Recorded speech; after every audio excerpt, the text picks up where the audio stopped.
Doug Karskater out today, 248-539-9797. Glad you're with us. So, talk a lot of Michigan and NBA stuff to start the show. We're at a very interesting time because, it won't be very long before we're talking baseball. And it's going to be an anticipated Detroit Tiger season for sure. Lots to be excited about. Given the way last year ended, is it as much to be excited about as we hoped? At this point, probably not, to be honest with you. I think I can safely say I expected a little bit more gas to the engine in the offseason, but they haven't gone there yet. We'll get into that in a minute. In the meantime, MLB, ESPN came out with their updated top prospects in the game. How did the Tigers do?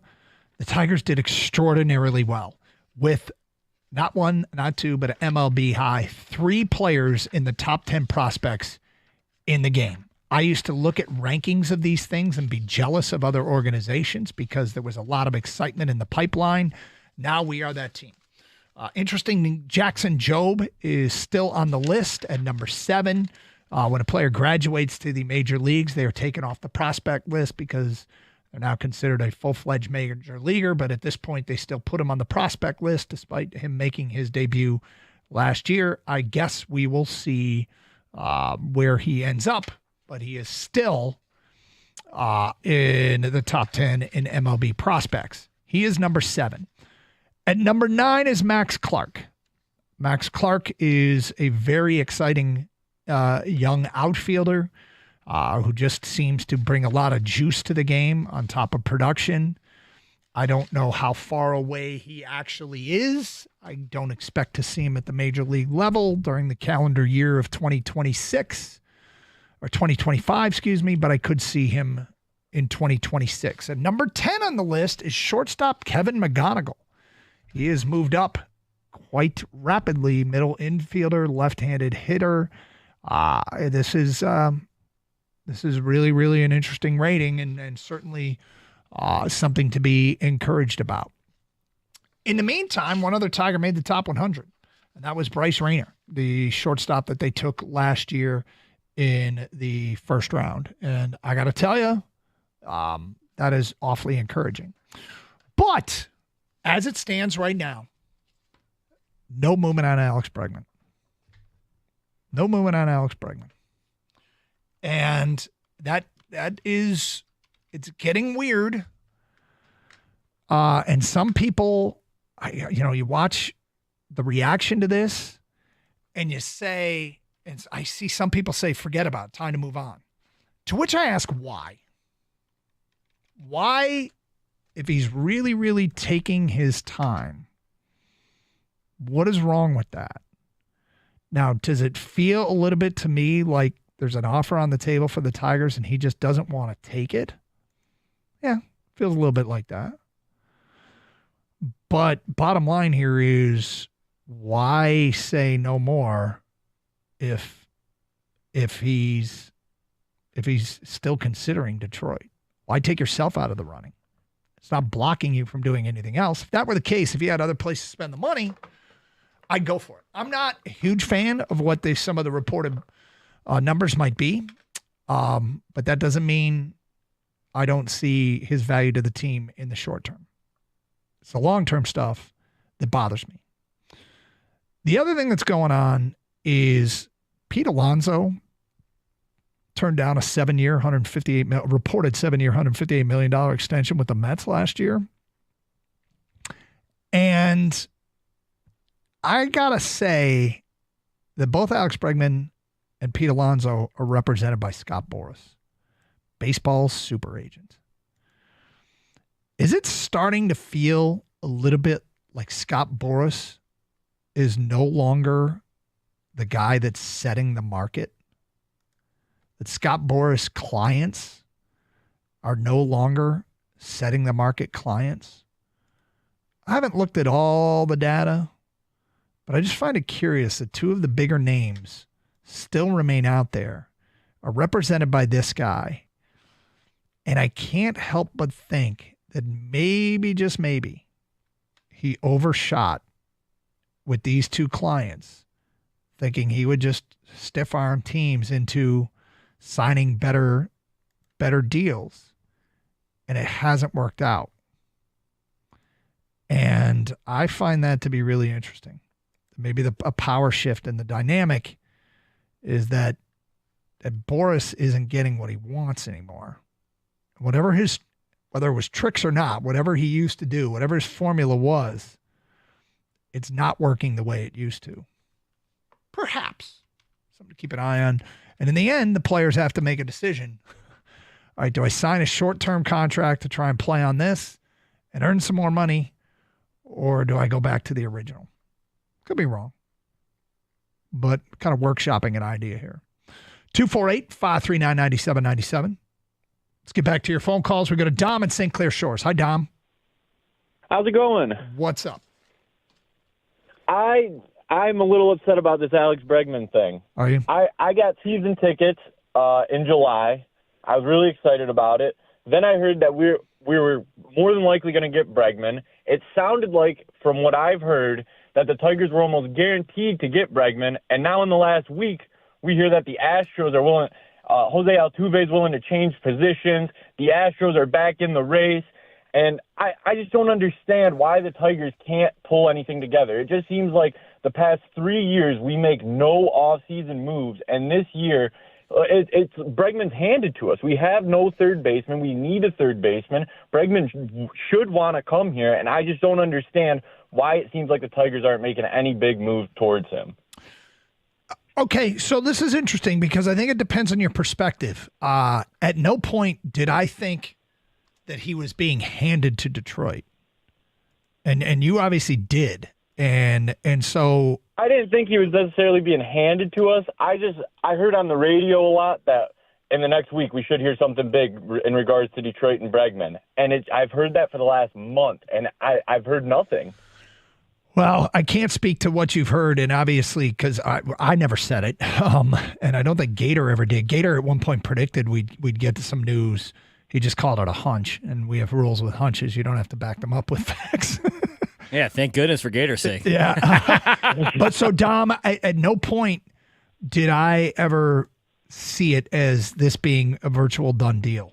And so, it is the thing about the Bregman deal is I like it and I don't. I like it because I think he makes him better in 2025. I don't because of the money that's being floated out there and the term on the contract, the length of the contract that's being floated out there. I feel very sure that it's going to be some rough years on the end of that contract. And I'm out of Bregman's end or out of the whole team. Well, I think the Bregman won't be worth what he's getting paid for. If he gets 6 years, I think there's a chance that year 2, 3 through 6 could feel awfully weighty. I agree with that.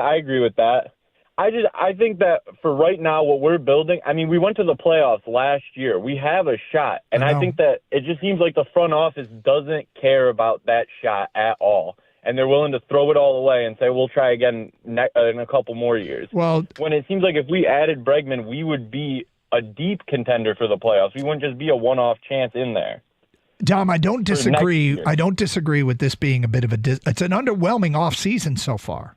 It is. I would agree with that. I like the Gleyber Torres story or signing. I think a 1-year deal for him makes a lot of sense, and I think he will help them.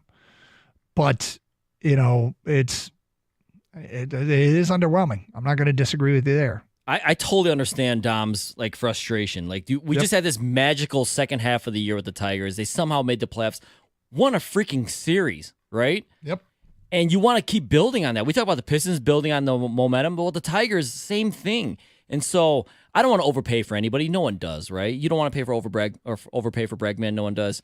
But you also want to continue what they have and help the young guys out with some players. And we don't have a third baseman right now. And the frustrating thing is you do want to continue adding on this. So I think he got his hopes up. It's not like it came out of nowhere, right? I mean, they've been talking and everyone matches it up. Hey, Tigers need this guy. They have this position open. He's a good fit.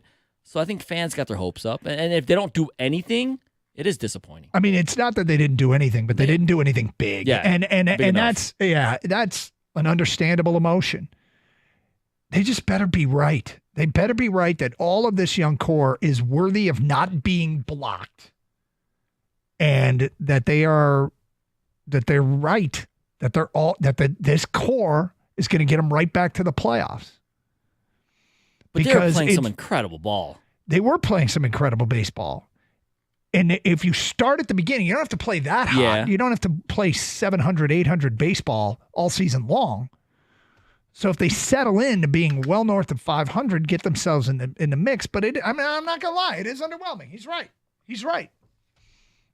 Now, the Bregman thing, he was interpreting it as it being close to a done deal. And I never interpreted it that way.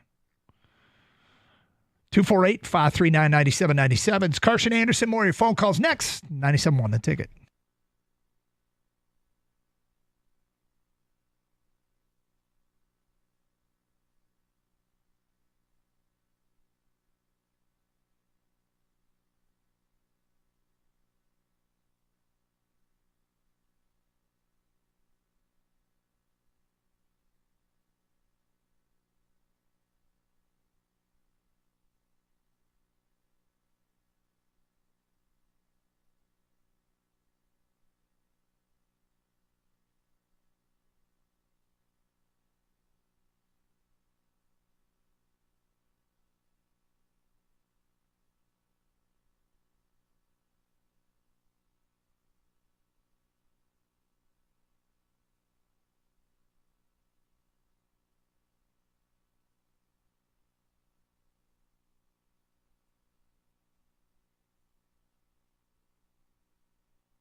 So I'm workshopping this idea that Scott Boras the agent that represents Alex Bregman, that maybe the Tigers, as much as it's frustrating, this might be an example of an agent that is overshooting the value of his client. I just looked at ESPN's top free agent at every position list. So there's a starting pitcher, first baseman, second baseman, third baseman, shortstop, outfielder, DH. This is pretty amazing. Pete Alonso, best free agent first baseman out there. Agent, Scott Boras. Alex Bregman, best available third baseman out there available. Agent, Scott Boras. The best available second baseman, according to ESPN, in free agency is Jose Iglesias. His agent, Scott Boras. Ha-Sung Kim is listed as the best shortstop available. He just switched last October to Scott Boras. The best DH available is JD Martinez. His agent is Scott Boras. So, we can sit here and we can be frustrated, and I am frustrated because Boras clients aren't the only people you're allowed to negotiate with. However, it does feel like Boras isn't exactly the guy that is having his clients set the market. I'd have to go through and look at all of his clients to know for sure. And again, I'm workshopping this idea. But it doesn't feel like a coincidence, does it? 248-539-9797. Let's go to Bill in Livonia. You're on 97 on a ticket. Hello, Bill. Hey, hi, guys. Happy New Year. Happy New Year to you. I don't think Alex Bregman should set the market. I don't think he's worth as much as, $30 million times 3 years or $30 million times 6 years. Yeah. He's one of the top gloves at third base. And, before COVID, he had a couple years where he hit 30, 40 home runs. Couple years with injuries. Of late, he's hitting in the, mid-20s, 20, 24, 25 home runs a year. And if you take a look at the Orange Juice Stone where he plays, down the line it's 315, yeah. And there's no outs made by catching the ball in foul territory down by the corner. Nope. You come to Comerica, there's room in the corner, and it's 340 down the line. He's not going to hit as many home runs in Detroit, and he's already shown decline. So I think that he's a good major league player. He's worth $2. Maybe you have to pay a third year, but maybe about $20 million a year. He would be an upgrade for the Tigers. He would really help the team, but not for what he wants. Bill, I 100% agree with you. And it's a weird dynamic. Do I want them to add a player of his caliber for the 2025 season? Well, I guess the debate is over what is his caliber at Comerica Park. He would help them. He'd be their starting third baseman. There's no question. But I feel like he'd be getting paid for offensive numbers that he wouldn't produce here, most likely, with where he is in his career. So this feels like you have to accept, and maybe I'm wrong, and Bill, there might be some people out there that disagree with us, but it feels like we have to accept that we're going to overpay for this guy if we want him. Give Chase Young a chance. He it appears, if the newspapers are correct, that he had an injury to a wrist or a hand. When you're a hitter, wrists and hands are really critical, and if you're not 100%, so it would be great if they can get Bregman. In fact, it might put him over the top, but not for the money they want. That he wants. I got to tell you, to put him over the top, I think it's justifiable. I'm not sure he would put him over the top. What does put him over the top mean, I guess? I think they could win the American League with Bregman and one more good starting pitcher. Be a really good starting pitcher. I don't know if they can beat the Dodgers, though.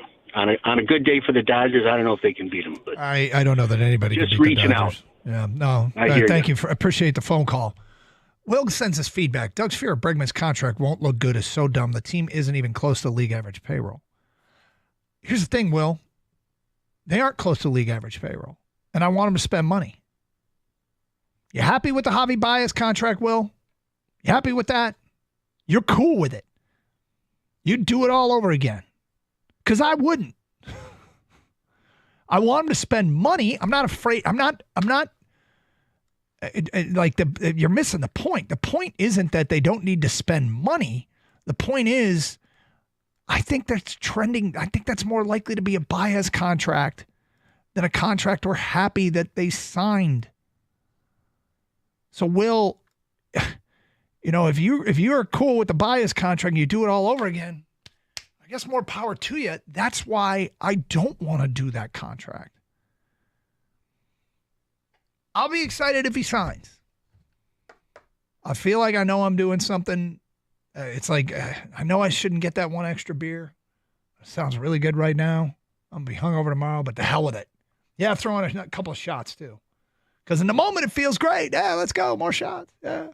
Woohoo. Party.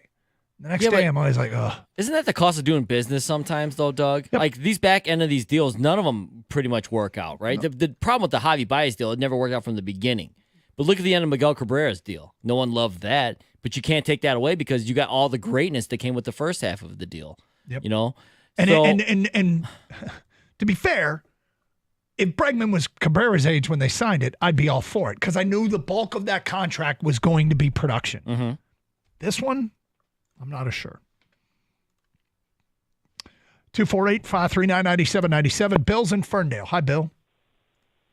Hi there. How are you? I'm okay, Bill, and you? I just want to get off Bregman, and I think in Detroit we need to. He's been offered reportedly 6 years, 156 from Houston, and there's no way we're going to top that.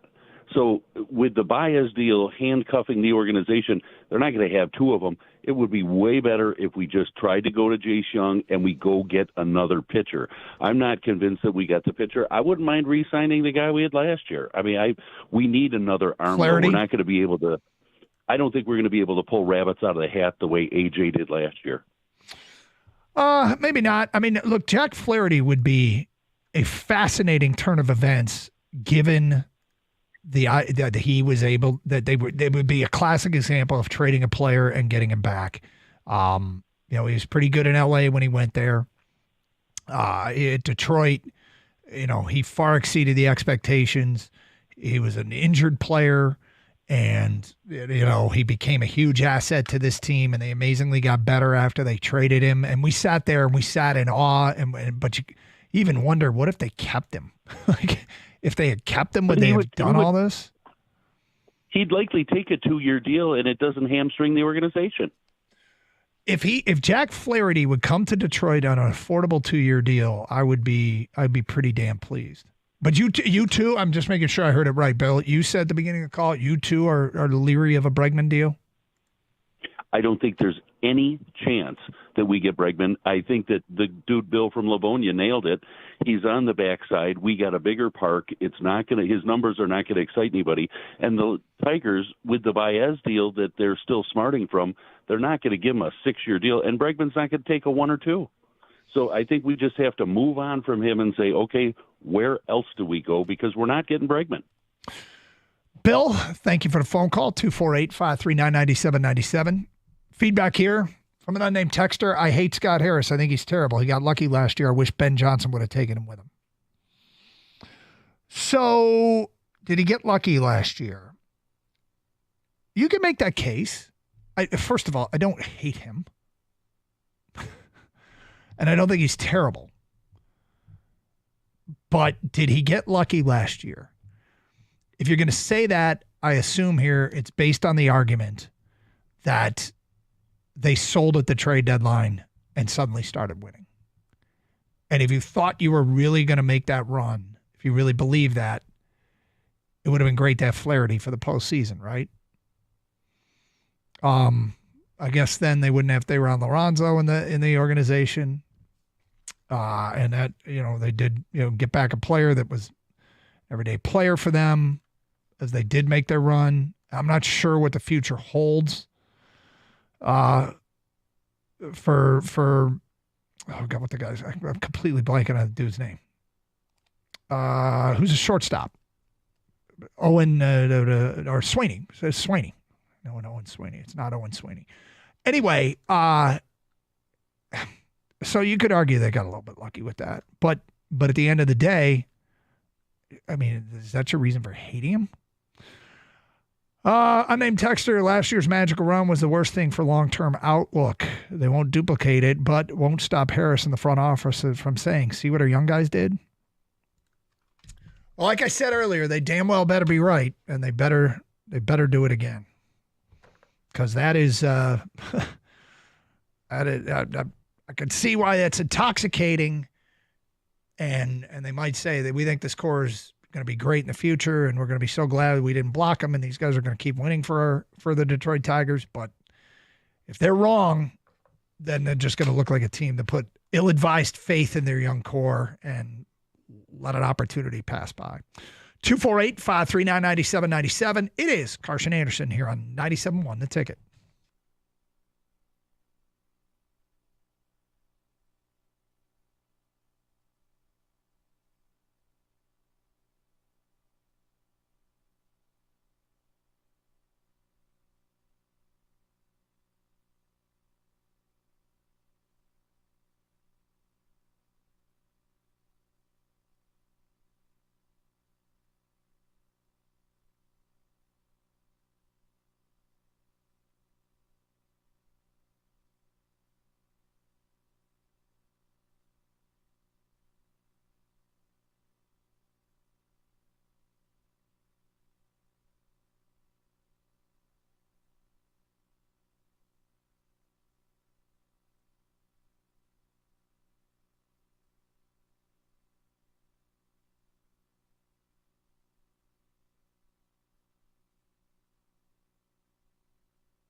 Doug Harsh, Gator out today, sick. 248-539-9797. We've had a lot on the table today. We've discussed the Michigan response to the NCAA, bulk of the first hour.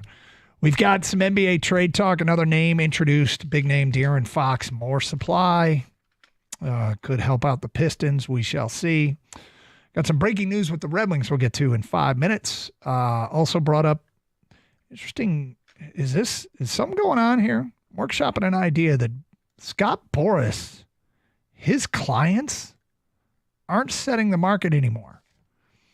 ESPN's list of best free agents still available include Pete Alonso at first, Jose Iglesias at second, Alex Bregman at third, Haesung Kim at short, and JD Martinez at DH, all Boras clients. So, I mean, somebody's going to sign Alex Bregman. He's not going to sit the season out. And will that team be rewarded for doing so, or will it be regrettable? And we apparently are right in the mix here. I have always found the numbers and the term that's being reported to be terrifying strong. I don't think it'll be worth it. I think this has a chance to be, I feel like a better chance than not to be the next Javi Baez contract, but I cannot deny that if he comes here, he probably will and probably should be the starting third baseman and probably would help them win now. To what end? You know, I got to tell you, that's the debate. 248-539-9797. I could be okay with passing, but it doesn't mean that I'm happy with this offseason, because I'm really not. Flaherty would be an interesting re-sign. Borderline fascinating. Doug, is there something like to be said, though, if you sign Bregman to a 6-year deal, which you don't want because the back half you think it's going to be regrettable, that might be what it takes to get. Yeah, exactly. Like I said earlier, the cost of doing business. But you'll be excited for 2025. You'll have a third baseman, right? Yep. With there's no cap and money, inflation, all that stuff. At the back half won't seem as bad. And plus, they are so below everyone else in payroll. Doesn't hurt as much. Yeah, they can absorb if they a decide bad. to be if they decide they want to be big boys, they can absorb that. Yes. Yet. I mean, yeah, you can make that case. But that's like basically saying we got money to spend, so let's spend bad money. Well, it's good the first half, hopefully. If you could tell me 3 of the 6 years are going to be well worth it, I guess I'm on board. I'm hesitant to think that he'll be able to do anywhere close to what he did in Houston offensively in Detroit, but he would be still good defensively. Paul's in Shelby Township and next on 97.1 The Ticket. Hi, Paul. Thank you for taking my call. I listen to you every day. Great show. Appreciate it. I'm against signing him. Go sign Flaherty. At least you're going to get maybe 12 to 15 wins. And what's wrong with Verling at third base? I mean, I think he hit 16 home runs and batted 257, and he's only 27 years of age. And I know last week, a couple of weeks ago, I said find some college kid to play third base. It's kind of crazy when I said that, but surely through this whole country, and maybe we could steal someone from Cuba and bring him out like we did Fedorov from Russia. That's all I'm saying. There's got to be someone to play third base to do the same thing this guy is doing instead of paying him $200 million. Buy a pitcher. That's all I'm saying. So you'd rather roll the dice with somebody else and go get a Flaherty? Definitely. There's no question about that. I know what I'm getting. This guy, you don't know what you're getting to play in our stadium. It's a big stadium. Surely he's got to be a kid out there. Like I said, maybe there's someone in Cuba we could steal or Venezuela we could bring in here. We just signed a 17-year-old from Venezuela. There's got to be someone out there to pay less money to play third base and do the same thing that he's going to do. Well, that sounds like a bit of a stretch. There's got to be some international player that can come in and play. I mean, you may be right, but Fedorov, didn't we? And okay. We said that about Fedorov, and what did the guy do? He's one of the greatest players ever played the game. So your plan. Let me be clear here, Tommy, or Paul. Sorry, your plan is to go sign a third baseman that is the equivalent of Sergei Fedorov. Well, that's a little stretch, and I know I'm a little crazy, but Well, at least we made me laugh. But there's got to be someone out there that can play and hit 16 home runs. And you've got Verling. What's wrong with him? What did he do? Well, look at his statistics. I understand the Verling argument. I don't understand. There's got to be someone, because if there was someone, they probably would have signed already. They could do what you say. If there was a Sergei Fedorov of third baseman, an unknown Russian third baseman, or some foreign third baseman, I feel like you're basically saying, you know what my financial plan is? A lottery ticket. That's my financial plan. You know what my retirement plan is? A lottery ticket. Sign Alex Bregmanov and hope he turns out to be really good. Yep. Okay. So I mentioned it there that there was some breaking news. Have I lost it now? One moment, please. The Detroit Red Wings, looks like they're getting a little help. Here we go. Helene St. James, beat writer that covers the Red Wings, just tweeted out Patrick Kane and Vladimir Tereshchenko back at Red Wings practice today. Kane on usual line with Kopp and DeBrincat. Not skating. Comfort not skating, nor Petrie. Wings play at the Oilers Thursday. Big game against the Oilers. Be good to have Patrick Kane back. That'll be good to have Tereshchenko back, although I was never huge on that signing either. But, maybe he can provide a little something. But those getting those guys back on the ice is good. I got faith in this Red Wing team. I really do. Maybe it's misplaced faith, but my answer is yes to the question is, are they going to make the playoffs? I'm feeling better and better, and it's not all related to wins and losses. It's how they're playing. It's all across, even in the losses. I think they're doing some good things. The totality, the work post firing Lalonde has been enough for me to say, yeah, there's too many veterans on this team, in my opinion. There's too many guys that do actually like a Patrick Kane that know how to win, like Alex DeBrincat, and I really like. I mean, everybody likes what they're seeing out of Lucas Raymond and Marco Casper. So, yep, I'm calling. I've decided. I think they're going to the postseason. 248-539-9797. All right, coming up next hour, get into some NFL free agency stuff with the Detroit Lions. Big postseason pending, a big offseason pending. A ranking of the top free agents. Do the Lions have any must re-sign guys on this list, or should they shoot for higher? We'll get to that in the noon hour. Also, a player said something that has everybody talking in the NFL, of course, and we should talk about it here in Detroit, and we will. All that coming up next hour. If you want to continue down the road with the Tiger Talk, love it, as we're getting closer and closer to pitchers and catchers report. It's like 2 weeks away. Still no news on Alex Bregman today. That is the news. Not sure what we want, although I'm noticing a trend with Boris clients. A lot of them remain unsigned. There's some bad advice given there. Meanwhile, something else we want to touch on in the noon hour. It's a disturbing story. Something in Detroit. And I sense that at the core of it, we just don't care. We'll get to that today at 12:20 here on Carson Anderson. A reminder, you can stream the show using the Odyssey app. Download it for your mobile device today, AUDACY. Then you can listen to this show and all the shows. No matter where you are in the United States, think about it. You're listening to us over the air now, but someday you're going to be on vacation. Maybe it's soon, and you're going to hear that Detroit has just acquired. And you're going to be like, oh, my God. You're going to wish you had the app, so get it today, AUDACY. And if you download the Odyssey app and listen to 97.1 The Ticket on the app, you have a chance to win that ultimate trip to Vegas you've heard talked about. So make sure you have it. Also stream to our website, 971theticket.com. Streaming with video, go to twitch.tv. Search up 971 The Ticket. Same thing with youtube.com. And then there's a streaming chat on both sites, where you can participate in. And heck, you never know. Sometimes we read your comments on the air. My hat today getting a lot of comments, good and bad. So if you want to watch, go to twitch.tv, youtube.com. It's Carson Anderson, Gator Out Sick, 97.1 The Ticket.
The Pistons look to finish their road trip with a winning record when they take on the Pacers in Indianapolis tonight. Detroit's 2-2 on the 5-game trip. Wins over the Rockets and Hawks, losses to the Magic and Cavs. Cleveland all over Cade Cunningham in Monday's loss, forcing Cade to go 9 for 26 from the field. So maybe do the Pistons miss Jaden Ivey and that playmaking that takes the pressure off Cade? That was asked to head coach J.B. Bickerstaff.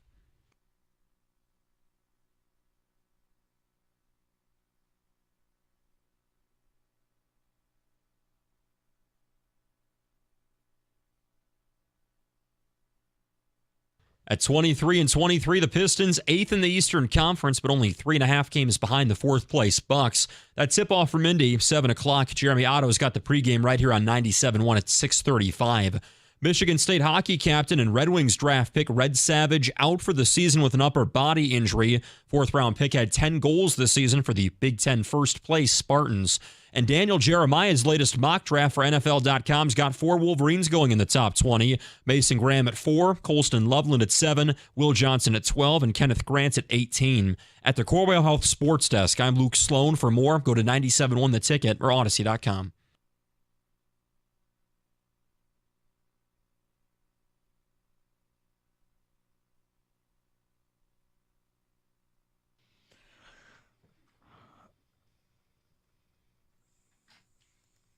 Doug Harsh, Gator out sick today, 248-539-9797. So we open the show talking about the Michigan response to the NCAA. They're digging in, which I find really interesting given the fact that in the past they haven't dug in necessarily. And now at the core of this is a complaint against a former coach potentially here, and not exclusively, but they're digging in this time around. And we talk about all the differences and the nuance of this case, what they have to defend themselves against, and really what they don't have to defend themselves against, because there's a lot of misinformation out there, and I mean piles of it. But what's accepted as fact, they have to defend themselves against, and they seem more than willing to do so. So they're going to have to when they go in front of the Committee on Infractions. They're going to have to. So the people say, "What about this? What about that?" I understand that, but they seem to be more than comfortable with taking a position that they're going to defend themselves there. So we shall see. The other thing we talked about was De'Aaron Fox becoming available, the Sacramento Kings guard. In fact, there was a list of 5 teams just put out there by the USA Today that could land De'Aaron Fox. Is Detroit amongst them? We got cap space. Be a hell of a move. Kang, do you think Detroit is amongst them? 5 suitors, 5 potential suitors? No, I do not, Doug. First one, San Antonio Spurs. Yep, that's the rumor. Yep. Second one, Houston Rockets. Hey, they could make a big move. They got a really good squad this year. Mm-hmm. Third one, and this one I would hate, the Orlando Magic. I know why you would hate it, because you feel like the Magic are kind of like exactly where the Pistons are, exactly. Right? Mm-hmm. And as you pointed out earlier this week, there's a brewing feud there, like a feud/rivalry. I did not want to see a player like that go to the Orlando Magic. But circle back to it. Also mention the Miami Heat.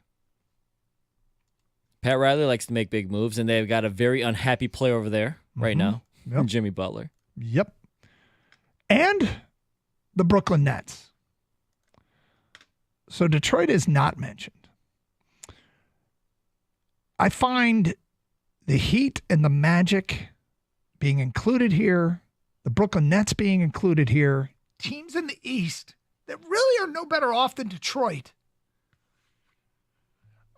I'm not insulted, but if Orlando's in the mix, one potential wildcard team, this is from the USA Today, one potential wildcard team that may have some exploratory interest and can make it work financially is the Orlando Magic. They have a fantastic defensive infrastructure as well as multiple legitimately helpful pieces that could make them contenders in the East for several years to come, but a floor general like him could help turn them from good to great.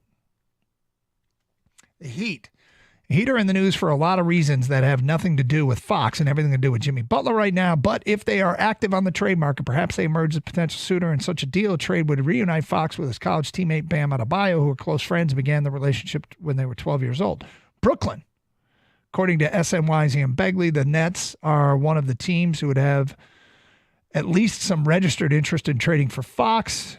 They have more than enough draft capital and young assets that could make it interesting for the Kings to at least have a conversation, but the Nets would need to feel at least some confidence that they could have a chance to re-sign him to a long-term deal.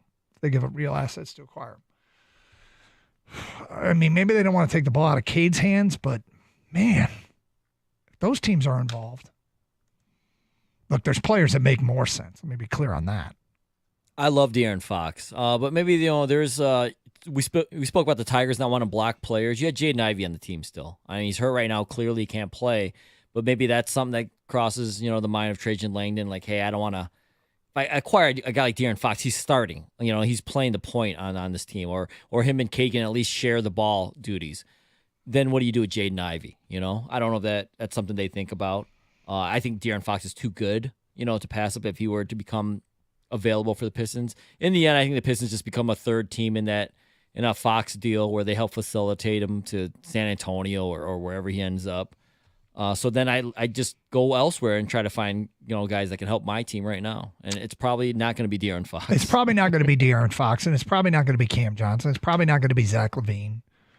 But when I see teams in the Pistons that are at the Pistons level, and they're rumored and the Pistons aren't. Yeah, I hear you. But I mean, and those teams. I mean, I can go look at their cap situations, but Detroit has way more flexibility because they're the only team with cap space. Yep, and that's why I think they just become that third team, unfortunately, to help other teams get the big name.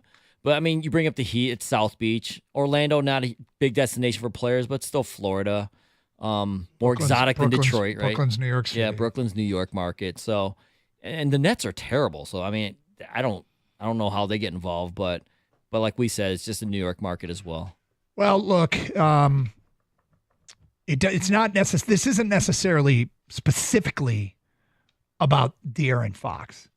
It's about that's a big name, and there are teams that are like Detroit in the East rumored to be involved.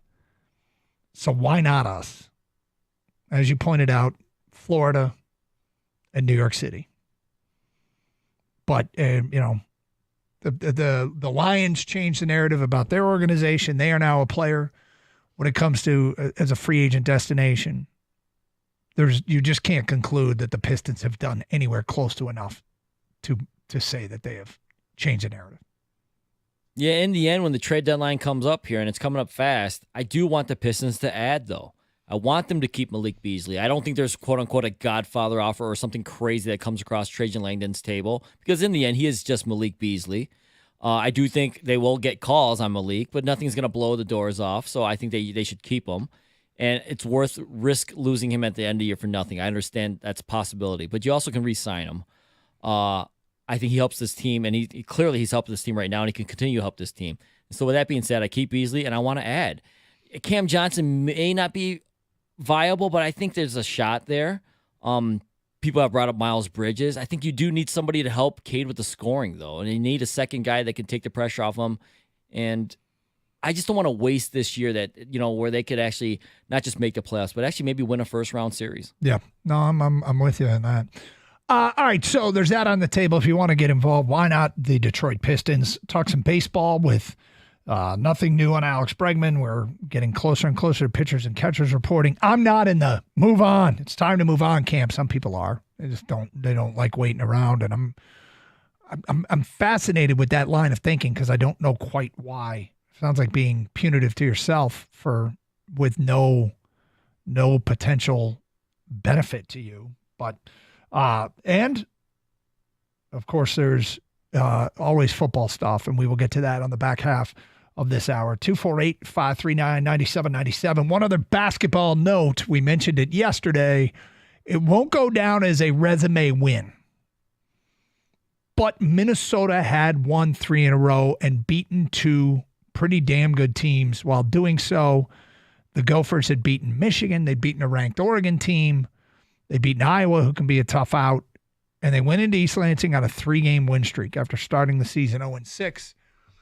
This isn't going to boost the resume, but they got slapped back down by the Spartans last night. It's not a bad win either. And what happened in that game, don't let Michigan State start to shoot it a little bit from the perimeter. Michigan State starts to shoot it from the perimeter. They start to check way more boxes and start to look like, okay, this is more than just a team that's hot in the Big Ten.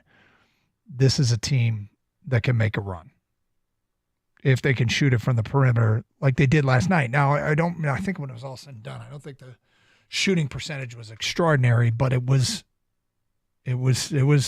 specifically from some of the starters. It was something.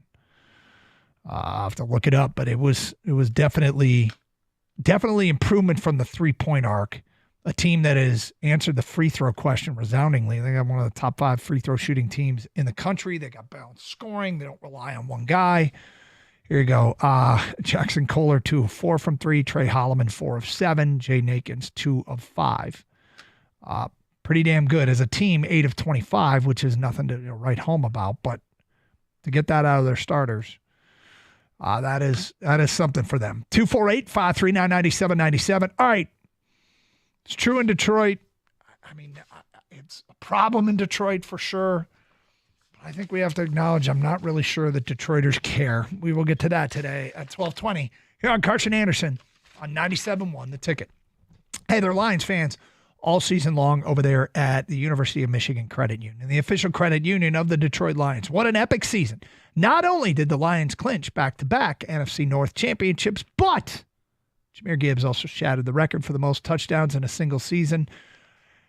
Didn't get to the ultimate goal, the ultimate prize, but there was a lot to celebrate from this year, and UMCU is going to celebrate with a great offer for you right now. Earn 4% on CDs. That's right. Secure your funds and watch your savings grow with confidence, like the confidence you have that Dan Campbell is the right man to be the Detroit Lions head coach, like the confidence you have in the GM making the right picks come the draft time, the confidence you have in Jahmyr Gibbs just scraping the surface of how good he can be.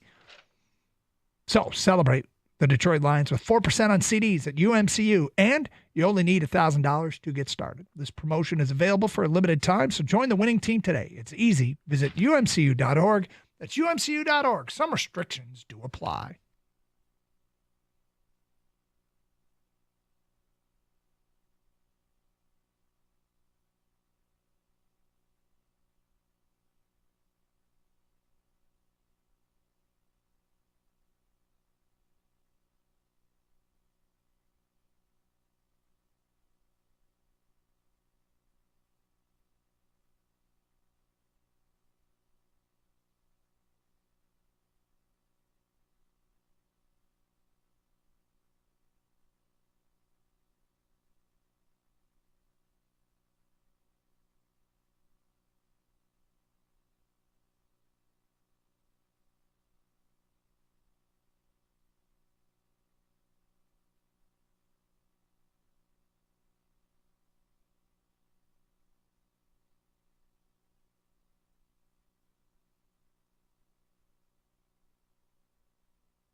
Doug Harsh, Gator out sick today, 248-539-9797.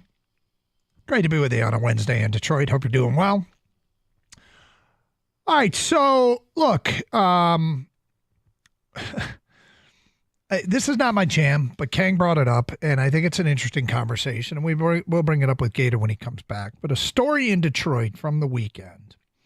American Coney Island owner Grace Quiros, according to the Detroit News, has a recent closure next door to her long-operating restaurant in downtown Detroit as customers confused about food quality, cleanliness, and rats. Lafayette Coney Island, which is adjacent to American Coney Island, temporarily closed its doors due to rat infestation for the second time in a little over 2 years.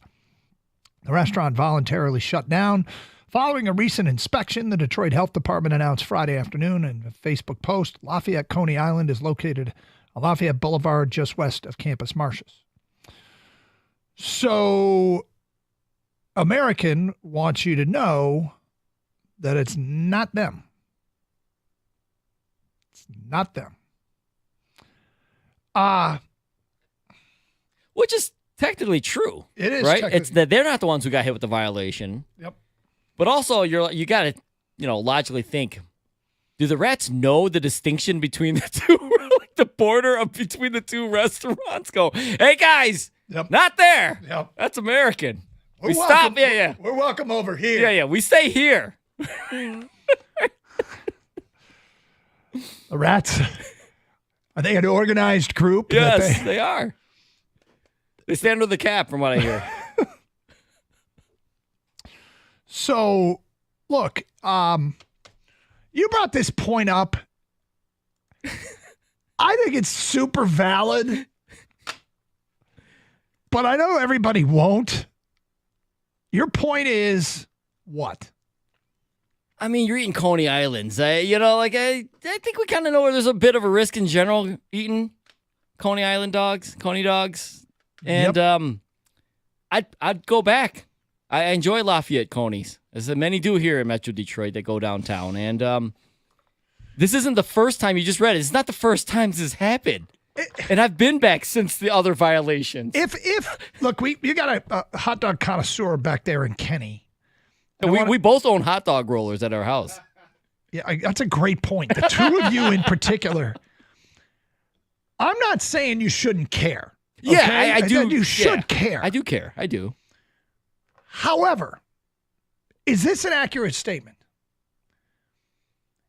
If there is a clientele to a restaurant that is more likely to overlook this violation, would it not be the clientele for a Coney restaurant? Kenny, did he just insult us? I'm not trying to insult. Is that an insult? Doug. Yeah, you're right, Kenny. It's not a compliment. No, I think we all know this isn't the Capitol Grill, right? Like where we're walking into. Right. So, yeah, like I said, I think we all know there's a bit of a risk, whether it's Lafayette or any other Coney Island that you're going into that's not, the most cleanliness of places. I don't. It's a hot dog. It's like I prefer there not be rodents around or anything. Said everybody everywhere, right? But there is sort of an acknowledgement, and maybe I'm wrong, because it's not my jam. Is there an acknowledgement that what I'm about to do is not the healthiest thing for me, and I am accepting that? We all make our choices. Everything I do isn't health related. Swear to God. Are you sure? And I make those choices. Mm-hmm. Sure. Yep. Yeah, Miller Lite number 5 isn't the greatest choice. But if that's your choice, I'm all about people's ability to make their own choices. I don't know. You tell me. Listen, man, I've worked in the restaurant industry for a long time before I got into this, How would you describe the place you worked at? Was it Greasy Spoon? Was it high end? I've worked, from Greasy Spoon all the way up to, decent restaurant, white tablecloth, they open the bottle of wine at your table. Wow. Okay. Okay. So, yeah, they're all not it's not all clean over there. It's not, everything's not perfect. I think people would be shocked at how the dishwasher works in the back of a kitchen and how your silverware gets thrown onto a tray, and you're hoping that the water is hot enough, right, where it just kills all the bacteria and whatnot with the soap, of course. But yeah, man, have you ever been to a third world country?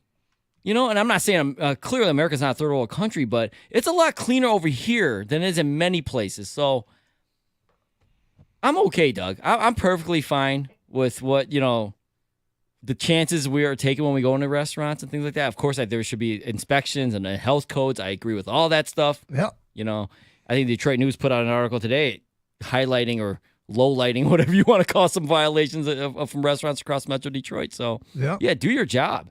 But I think we're all taking a little bit of chance when we go out to eat.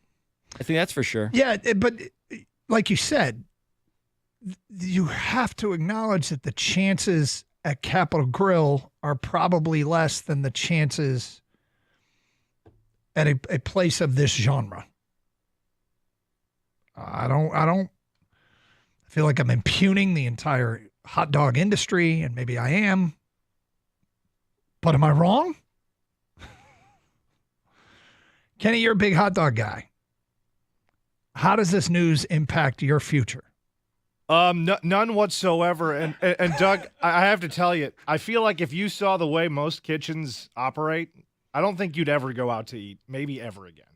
The one time I worked in the food service industry, actually I worked a couple times, but I worked once in the back as a dishwasher. And given the machine we had back there, I actually felt pretty confident that the dishes we were putting out were pretty damn clean.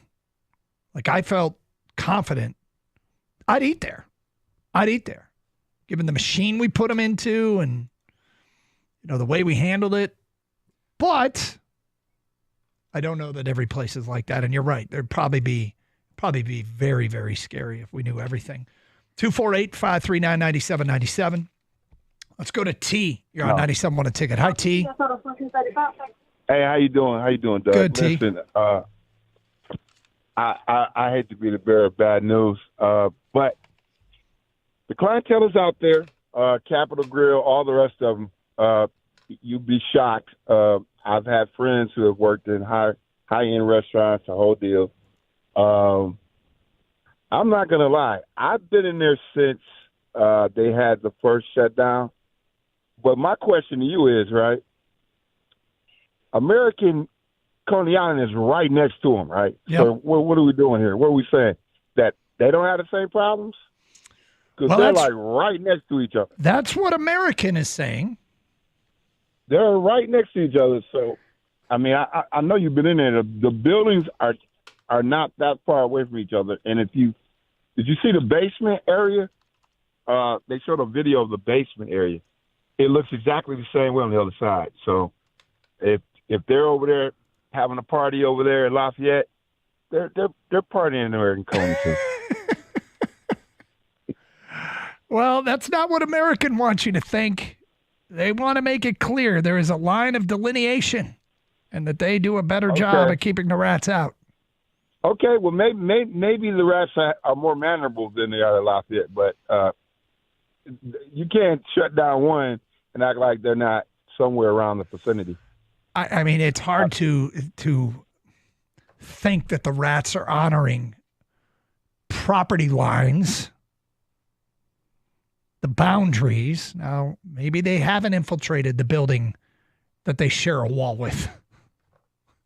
So, like, Doug, I mean, if I, you don't eat hot dogs, but if you, if I force you, hey, you got to go on one of these Coney Islands here to eat. I mean, you'd probably go American just because, but knowing that, very well, like, just like the caller said, it's good odds that, these rats are both underneath both restaurants, odds, right? There's rats and not rats. I choose not rats. 248-539-9797. Jake. Yeah, I'd go back to the rat place. Would you? I prefer Lafayette. This is a personal preference. So basically you're saying you don't care. Dude, it's Lafayette, man. I don't know. Jake is in Ann Arbor next. Hi, Jake. How you doing, fellas? Hey, I just wanted to say there's a sandwich place out here in Ypsi that I go to a lot, and I saw a rat run out from it one time, and I was pretty grossed out, but I've eaten there a lot of times since. You just don't care. Yeah. You know what's great about this argument? The argument is, yeah, but have you had the sandwich? Yeah, but there's rats. Yeah, but have you had the sandwich? Same thing, yeah, but have you had the Coney dog? Yeah, but there's rats. But have you had it? 248-539-9797. Tigers did make a signing. It is not Alex Bregman. We will get to that coming up today at 12:31. I'll continue. I mean, if you're going there, do you really care? It's Carson Anderson, 97.1 The Ticket.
So the Detroit Tigers have made a signing. They are bringing in Tommy Kahnle, a relief pitcher from the Yankees organization, who last year at 34 pitched in 50 games for the Yankees, 42 2/3. What do you like? You like the changeup, which is filthy, helped lead to 46 strikeouts last year in 42 2/3. I mean, if the Tigers are going to be what they've been, what they were last year, I'm going to guess that bullpen signings are way more valuable to Detroit than they are to other teams. It'd be intriguing to see how they use the bullpen, because they basically last year just did pitchers by committee, like starters / relievers / there was pitchers by committee. And I don't think it was necessarily starters. They just use guys all over the place. They didn't have defined roles. So if they continue that and Kahnle's a part of it, he can be a useful piece. And I always find, and I wonder how much Fetter had to do with this. If Fetter wants you, I'm on board. I can endorse this. So they do get a relief arm from the Yankees organization. Some of the other numbers in the postseason, he had a 2.08 ERA, went 8 2/3, gave up 6 hits, struck out 7, walked 7, which is not great, but I can see why they had interest in this guy. He can get you a big strikeout when you need it. So it's not. This could be the under radar smart move, not the big move that people necessarily want. Did you say 1-year deal, Doug? I believe it is. I mean, is this a classic? If he pitches well, we trade him at the deadline. Yeah, I mean, it can be if everything else doesn't go as planned. I don't know that they should be going into a season operating. Well, I don't want them to, but people, that's the fear, right? I'm just gonna say it out loud. Like, people are worried. There's this thing that the owner doesn't want to spend money. They haven't spent any money really. There's not evidence that he will. So they're just, everything seems to be a 1-year deal, which is good and bad, right? You're not locked into anything that's bad, but if it's good, then you might lose them for nothing. Trade him at the trade deadline. I mean, Jack Flaherty has been a name that's been brought up. That might be one of those where it actually comes back and you sign him, but he didn't help you for that stretch, the second half in the playoffs. Cody Stavenhagen tweeted out the following regarding this signing from The Athletic. Kahnle, a noted changeup artist, had a 2.11 ERA for New York last season. His career splits are basically neutral.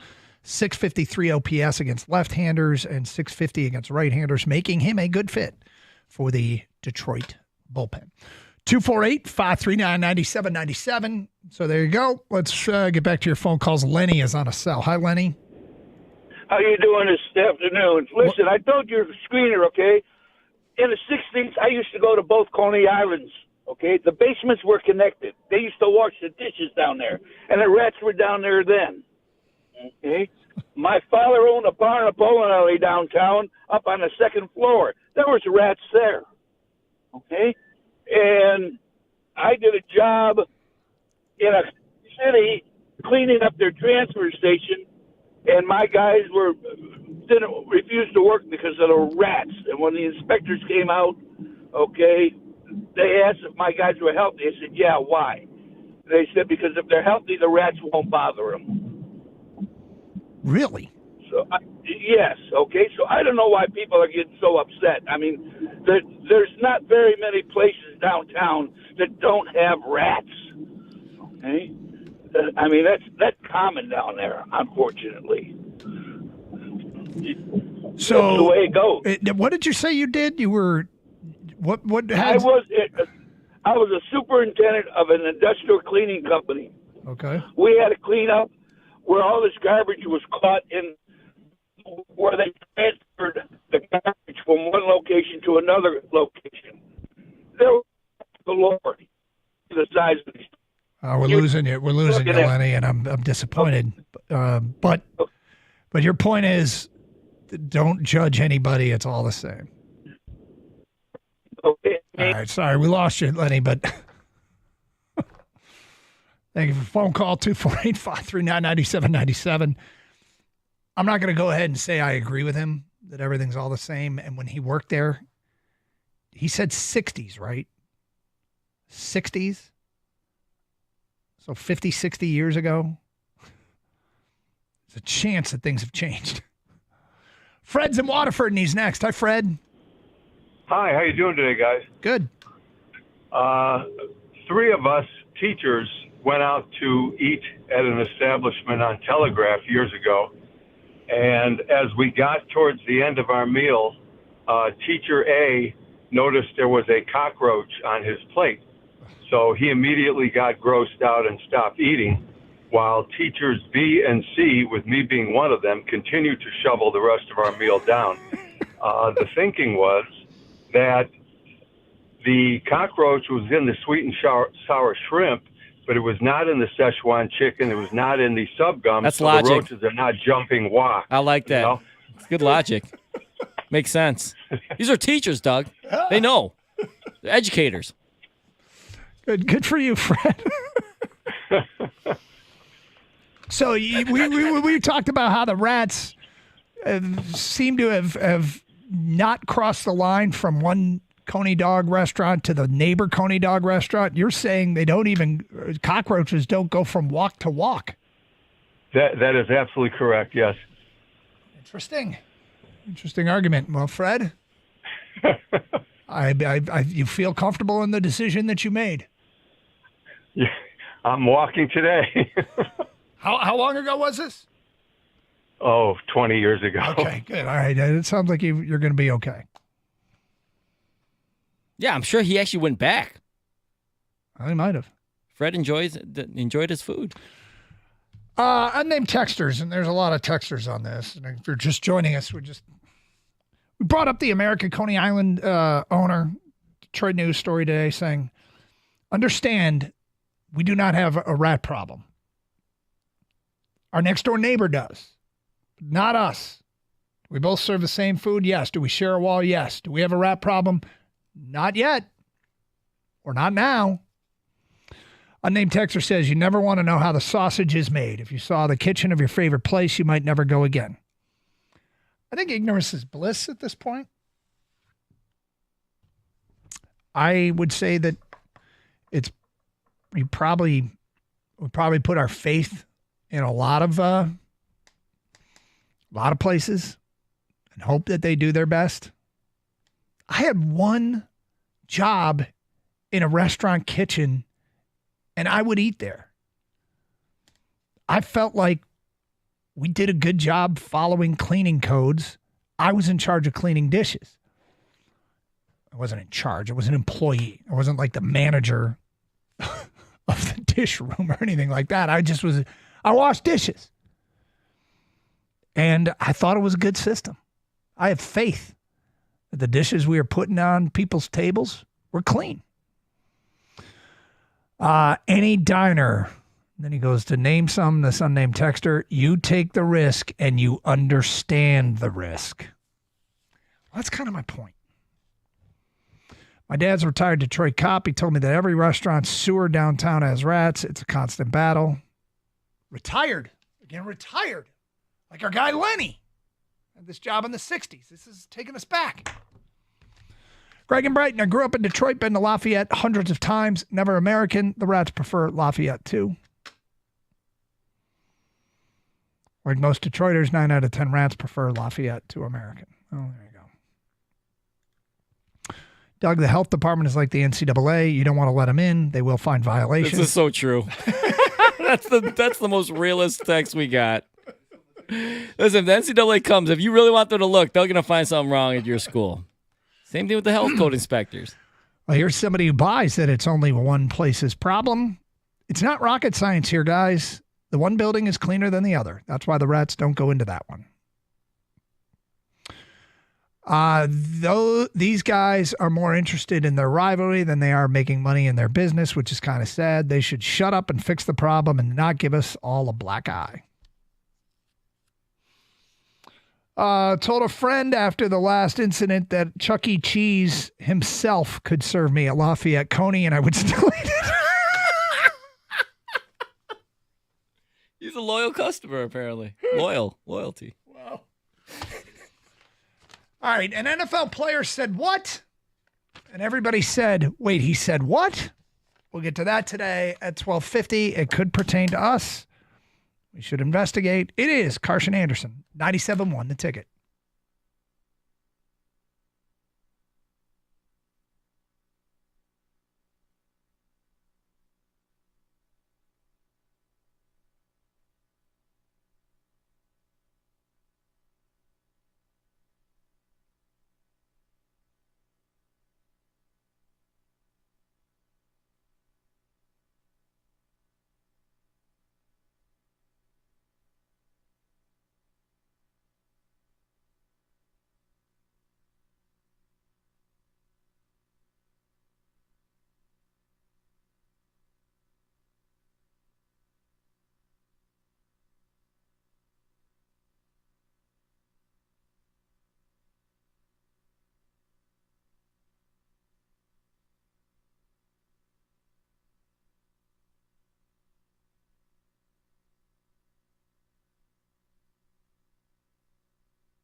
Well, this isn't going to help. At this hour, Andy Nesbitt of Sports Illustrated posting the story. Former head of NFL refs thought they got key call wrong against Josh Allen and the Bills. It is Dean Blandino speaking of the critical 4th and 1 spot. Looked like Josh Allen might have picked up enough for the first down. The refs debated it, saying he was short. The replay then confirmed the call. The Chiefs took over on down, scored a big touchdown moments later. Dean Blandino, the story goes on to say, former head of officiating for the NFL told TMZ this week that he thought Allen had picked up the first down.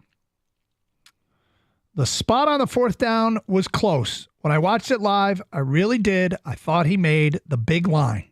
It was close. You know, when you watch the two officials, one official was coming in from the top. Looked like that official had the spot at the line to gain. The other official had it just short.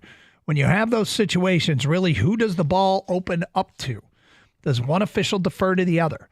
Thought they both had fairly decent looks at it.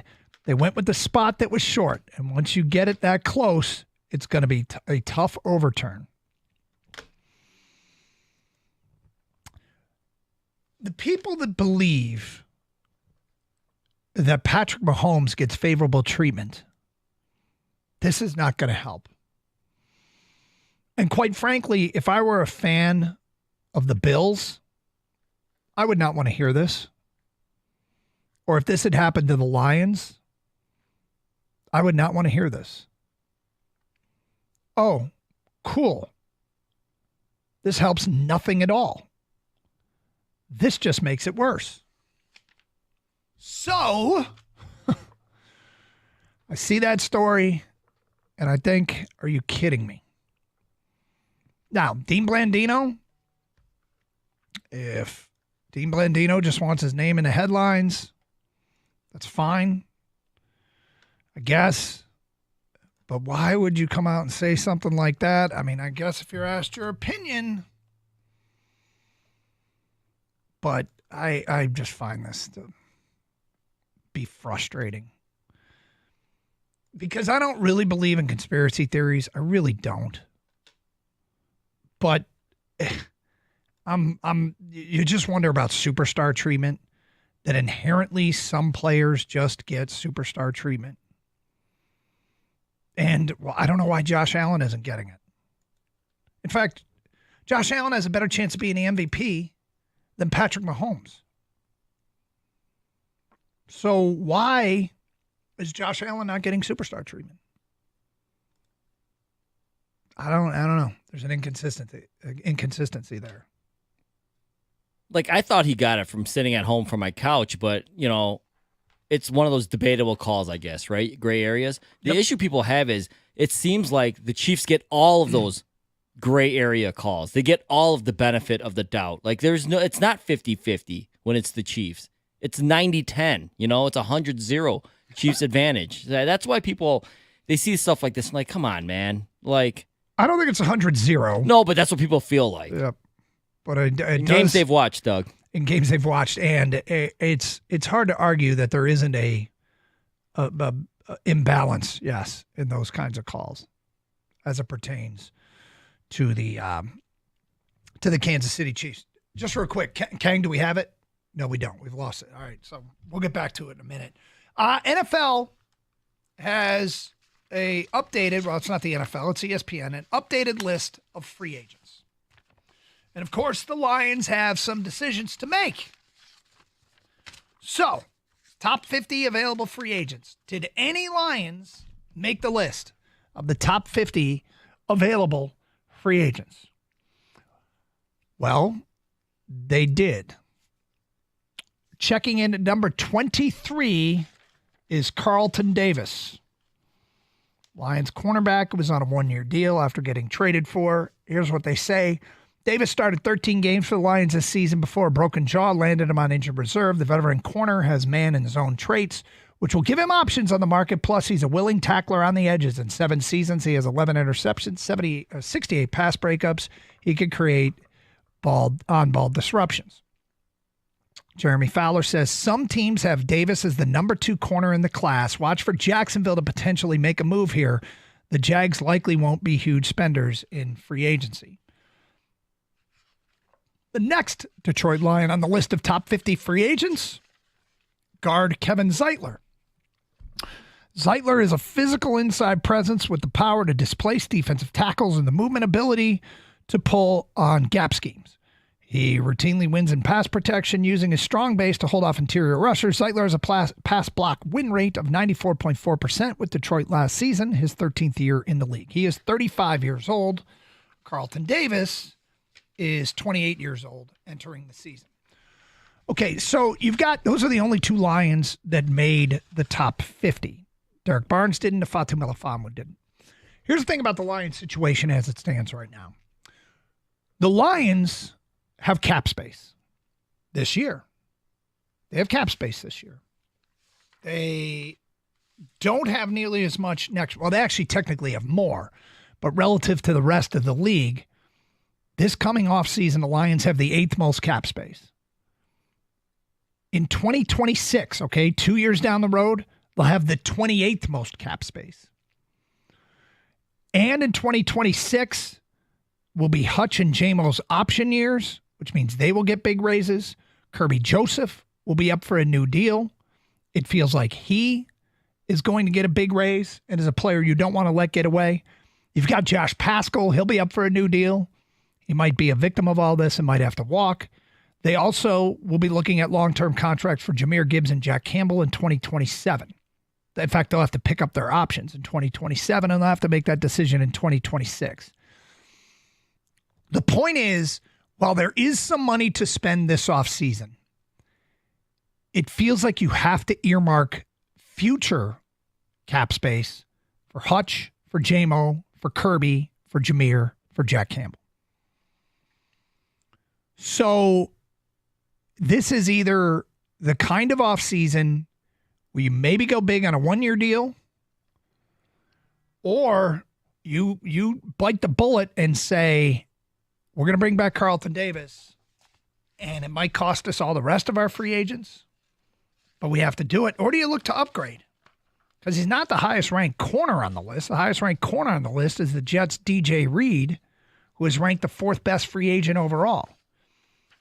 Another free agent, the 7th best free agent, is Khalil Mack, who I feel like as a player, Detroit is, I don't know if Detroit fans have coveted Khalil Mack, but they've been jealous of teams that had Khalil Mack and have talked about how great it would be to have Khalil Mack for a long time. The story goes on to say of Mack, Mack's game has aged gracefully after 11 pro seasons. That's an interesting way of saying he is productive, but not as productive as he's been. Mack's game has aged gracefully after 11 pro seasons. He had 6 sacks and 41 pressures this season, and he can heat up the pocket with a 107.5 career sacks and steady play speed. Mack is still a 3-down force based on his tape. Jeremy Fowler then adds, the sense is Los Angeles will make efforts to re-sign Khalil Mack. Will play in 2025 after he said he needed to take some time to mull his future following the season. The Chargers believe he embodies the spirit and team's toughness, but many teams will be lurking for potential pass rushing help, including but not limited to Atlanta and Carolina. And that's all he has to say. And I'm like, hello, what about Detroit? Would you try and sign Carlton Davis long-term, or would you go after short-term contracts for guys like Khalil Mack or DJ Reed, the top corner available? Other players at positions of need listed ahead of Carlton Davis includes Josh Sweat at edge. He's the 9th best free agent out there. It could be a player they target. Do they go after, if they lose Barnes in free agency? They wouldn't go after Dre Greenlaw. If they're losing Barnes in free agency, it's because they're looking to save money, and Greenlaw would cost money. Hassan Reddick is available. He's the 17th best free agent out there. Jeremy Fowler writes, Jets sources swear that Reddick can still be a double-digit sack guy, and the turbulent offseason with the team contributed mightily to an uneven 2024 campaign. Well, look, that's going to be Aaron Glenn there in New York, and he might be a guy who desperately wants to hang on to Hassan Reddick. I mean, if they truly coveted him in Detroit, I would think that'd be because Aaron Glenn thinks he could use a guy like that, and now he has a chance to re-sign and bring a guy like that back. So all these options are there and on the table. and they have some decisions to make. I think I'd probably lean towards putting my efforts into Carlton Davis with some term. Not necessarily a one-year deal. I think that's the best use of the money. He won't break the bank, but he won't be cheap either. I'd be intrigued to know if Khalil Mack has any interest in a one-year contract. I mean, at this point in his career, is that the best he's going to get? Or is Khalil Mack going to be looking for some term? If you can get Khalil Mack at a one-year contract, I think it's absolutely judicious use of your resources to try and go after him. Interesting rating of top free agents. 248-539-9797. Any of the plans there appeal? Who do you like on this list? It's Carson Anderson. Did we find it or no? No. Our system is melting down. It is Carson Anderson here on 97.1 The Ticket.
Doug Hirsch, Gator out today sick, 248-539-9797. Lots on the table as we've discussed Michigan's response to the NCAA. Interesting that they are digging in. And, talking to people, they feel like they can defend themselves against the accusations that the NCAA has made, at least many of the major accusations. We shall see, because I'll have to go in front of the Committee on Infractions. But they will have to answer a lot of the questions. When people say, what about this? What about that? Well, they are willing to say, well, we'll answer those questions. And, it's kind of an unusual stance for Michigan, given if I think of previous cases with some allegations, they didn't do this. And so I asked, well, what's different? And it's a confidence. They say that they can defend themselves against the accusations that are out there.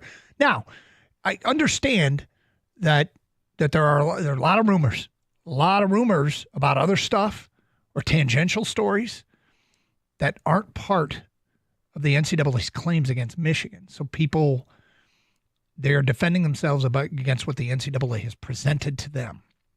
And so we'll see how they do. In the meantime, big news in the NBA is De'Aaron Fox is apparently now on the trade block. Long shot for the Pistons to get him. It's a little frustrating because there are teams that in the East are right there with the Pistons, like Orlando and Miami and even Brooklyn, who's behind the Pistons, that are getting discussed as possible landing spots. Maybe they don't want them because they don't want to take the ball out of Cade's hands. But that would be a big move. Why can other non-contending teams or not, obvious contenders be in the market and Detroit can't? Again, I'm not even sure I want him, and I can understand the argument, don't take the ball out of Cade's hands and let him be the lead dog here. However, it doesn't account for every available player, right? There's a lot of available players that would make sense here. If those teams are in the mix for a player, can't Detroit also be? Because it just doesn't feel like Detroit's going to be one of those teams that goes big, although these next 5 games could justify a more aggressive move. Nothing new on Alex Bregman. And it's getting to the point where some people are saying, I'm done, move on. I don't understand why. Because is there another move that they're not making because of that? I'm not aware of one. If you're just frustrated because he hasn't taken the money yet, then I guess I say, well, what's wrong with waiting him out? Now, there is an interesting thing going on in Major League Baseball with free agents because the top free agent at a lot of positions, they're all Boras clients. Why? What's going on is a power shift happening in Major League Baseball where Boras clients aren't setting the market anymore. And he's asking for too much. If the Tigers get him, they'll be better next year. But the money and the years that have been floated out there, I think most people agree, it's the end of the contract that's problematic. It's how many years are you willing to accept of probable overpay to take on Bregman. The numbers aren't what they were offensively, and this ballpark would be harder to even duplicate what he did last year. The Tigers did make a signing today in Tommy Kahnle, who has got a pretty damn good changeup and was decent out of the bullpen last year, good against righties and lefties. He signs a relief pitcher at 34 years old with the Detroit Tigers.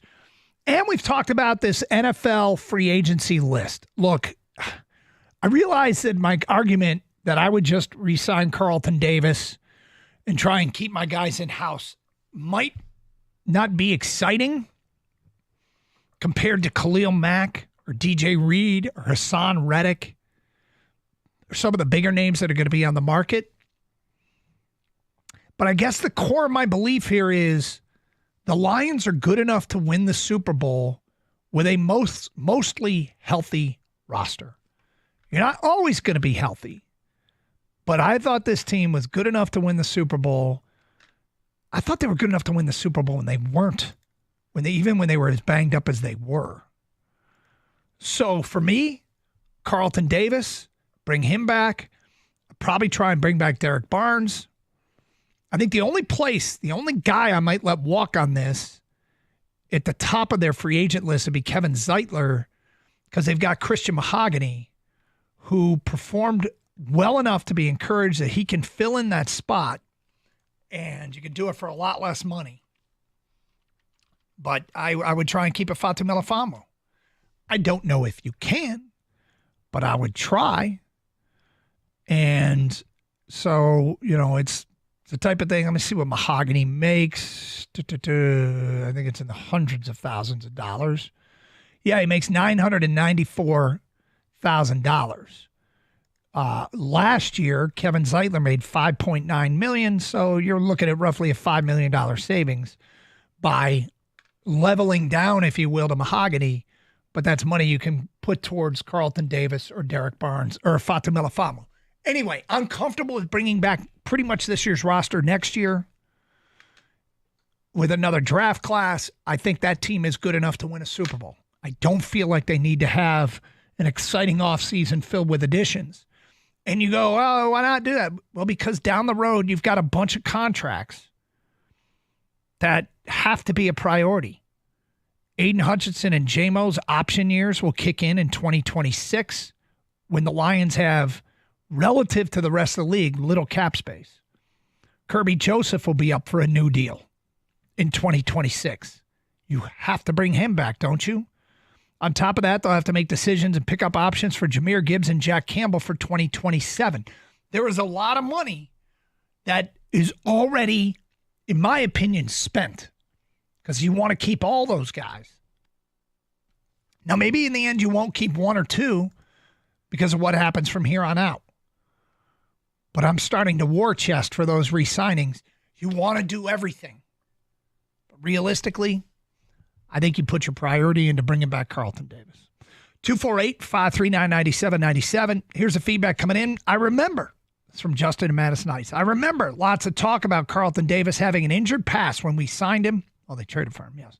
But yes, when they acquired him, I know he was mostly healthy this year, but wouldn't a lateral move or upgrade with better injury history make more sense? So, Carlton Davis's injury history. I have to take a look at it here and just double check.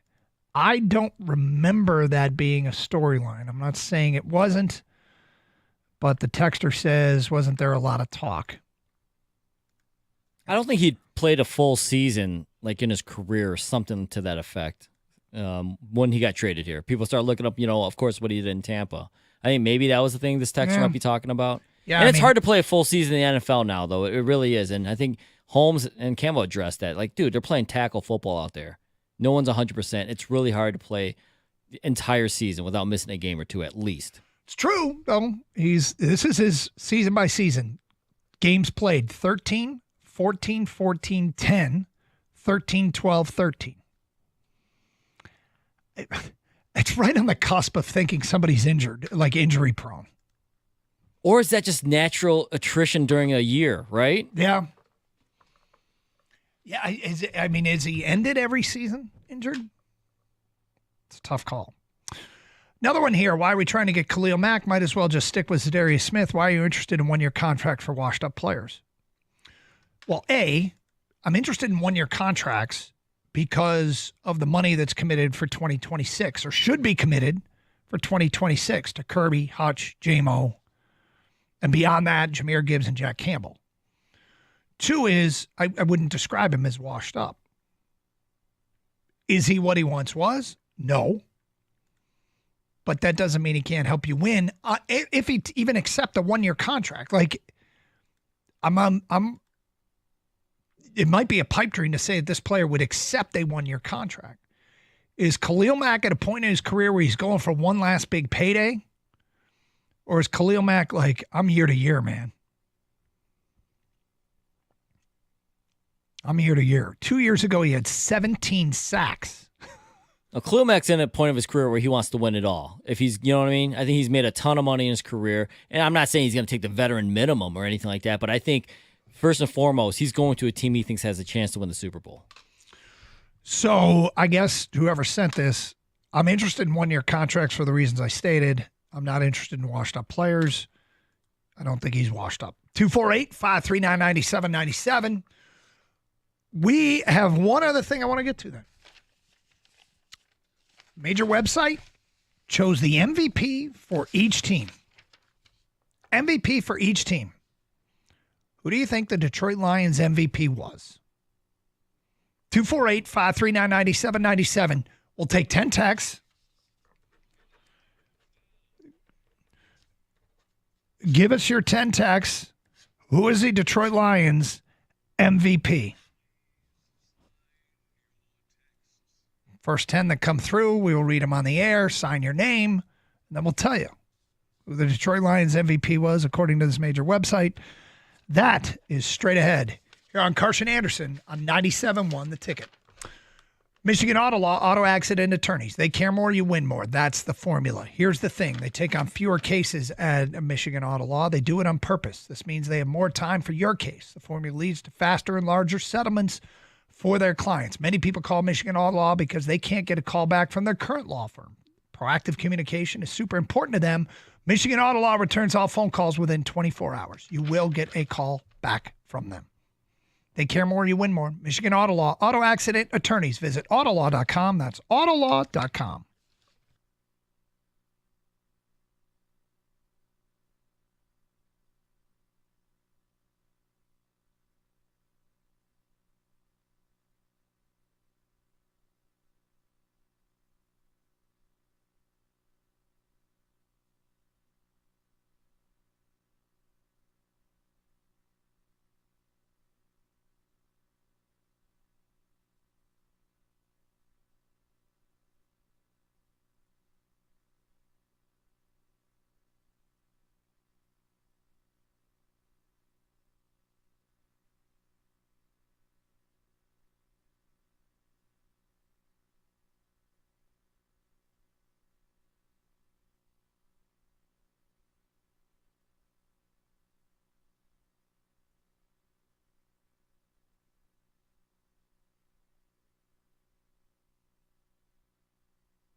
Doug Harsh, skater out today, sick. It is the Carson Anderson program. Talking about this major website that came up with a list of each team's MVP. Who do you think they picked for the Lions? We asked for your 10 texts. We got 10 texts. Ryan writes in Jahmyr Gibbs. Love the show. Chris and House says Lions MVP is Jahmyr Gibbs. Noah in Flint says Kirby Joseph. Jeff in Macomb says Jahmyr Gibbs. Spencer says Brian Branch. Charlie in a truck says Jared Goff. Andy in a car says Penei Sewell. Gary writes in Amon-Ra St. Brown. He's solid. Jeff in Trenton says Detroit's MVP was Jahmyr Gibbs. Victor in Wayne says it's Jared Goff. Gang, before I get to the answer, who do you think Detroit's MVP was? My personal opinion, it's Jared Goff. I know people always get upset because has this turned into a quarterback award? No matter what MVP you're looking for, your team or the league. But the truth is, the quarterback is that important, that vital to a team's success. And I don't think it was any different with the Lions. I think Jared Goff was the Lions MVP this year. He's the main reason. If I had to pick the biggest reason is they won 15 games this year. I agree with you. If I had to pick one, I would go with Jared Goff. Then again, it's the kind of season that he had at the position that he plays. I don't think on every really, really good football team, the quarterback is necessarily the MVP. Yeah, you're right. Yep. In this case, you're right. It's not just because he played the quarterback position on a team that won 15 games. It's just like what you said. It's what he did this year. Look at what he did. Yep. Look at the numbers. Look at the play on the field. Yep. And no, the last game was suboptimal, probably below the standard that he had set. And I'm sure nobody feels worse about it than Jared, but there were big games that were won along the way to get him there. Huge games that were won along the way to get him there. Their margin for error was basically zero to win the division. There was a bunch of games they couldn't lose, and they didn't. And then they won the one at the end against Minnesota and secured the 1 seed. It all went up in flames quickly, but it was still one hell of a year. I make the case that the poor game he had against the Commanders is another reason why he is the team's MVP. When he doesn't play well, it's really hard for this team to win. The most of the answers we got, and you read some of them, Doug, Jahmyr Gibbs was probably the number one answer through ticket text. Because you gave us the first 10. And I gave you the first 10, yeah. But as far as a whole, Gibbs was the most vote. And I get it. But if you look back at the Commanders game, Gibbs had a great game. He had 100 yards rushing, 2 touchdowns, 6 more catches, 70 yards, and they still lost. Turnovers, and specifically from Goff, hurt the team a lot. Here's what CBS Sports says. At the core, the Detroit Lions were a ground and pound football team, and Jahmyr Gibbs was the key catalyst in those efforts.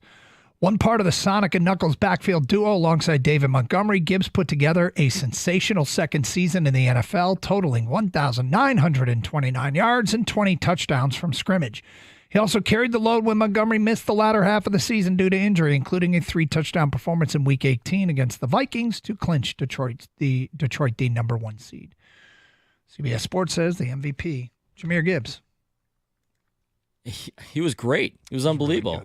And when you and I say Jared Goff was our MVP for the Lions, it sounds like we're not taking away from what Jahmyr Gibbs did. No. What he did was amazing this year. We just felt, Goff was more of the MVP, but yeah, Gibbs was, I don't even want to say it was a revelation, but when Monty came out and it got hurt and Gibbs had to take over, they unleashed something there, man. And you kind of called it too and saying, it's about to get really good. Yeah. Exactly, right? Yeah. And anytime you say something nice about one player, it doesn't mean you're saying something mean about another. Mm-hmm. But we made the point and emphasized the point and stressed the point. All right, league, look out, because here comes Jahmyr Gibbs. And it's gonna be something. And it was. Unfortunately. Yeah. It didn't matter in the end.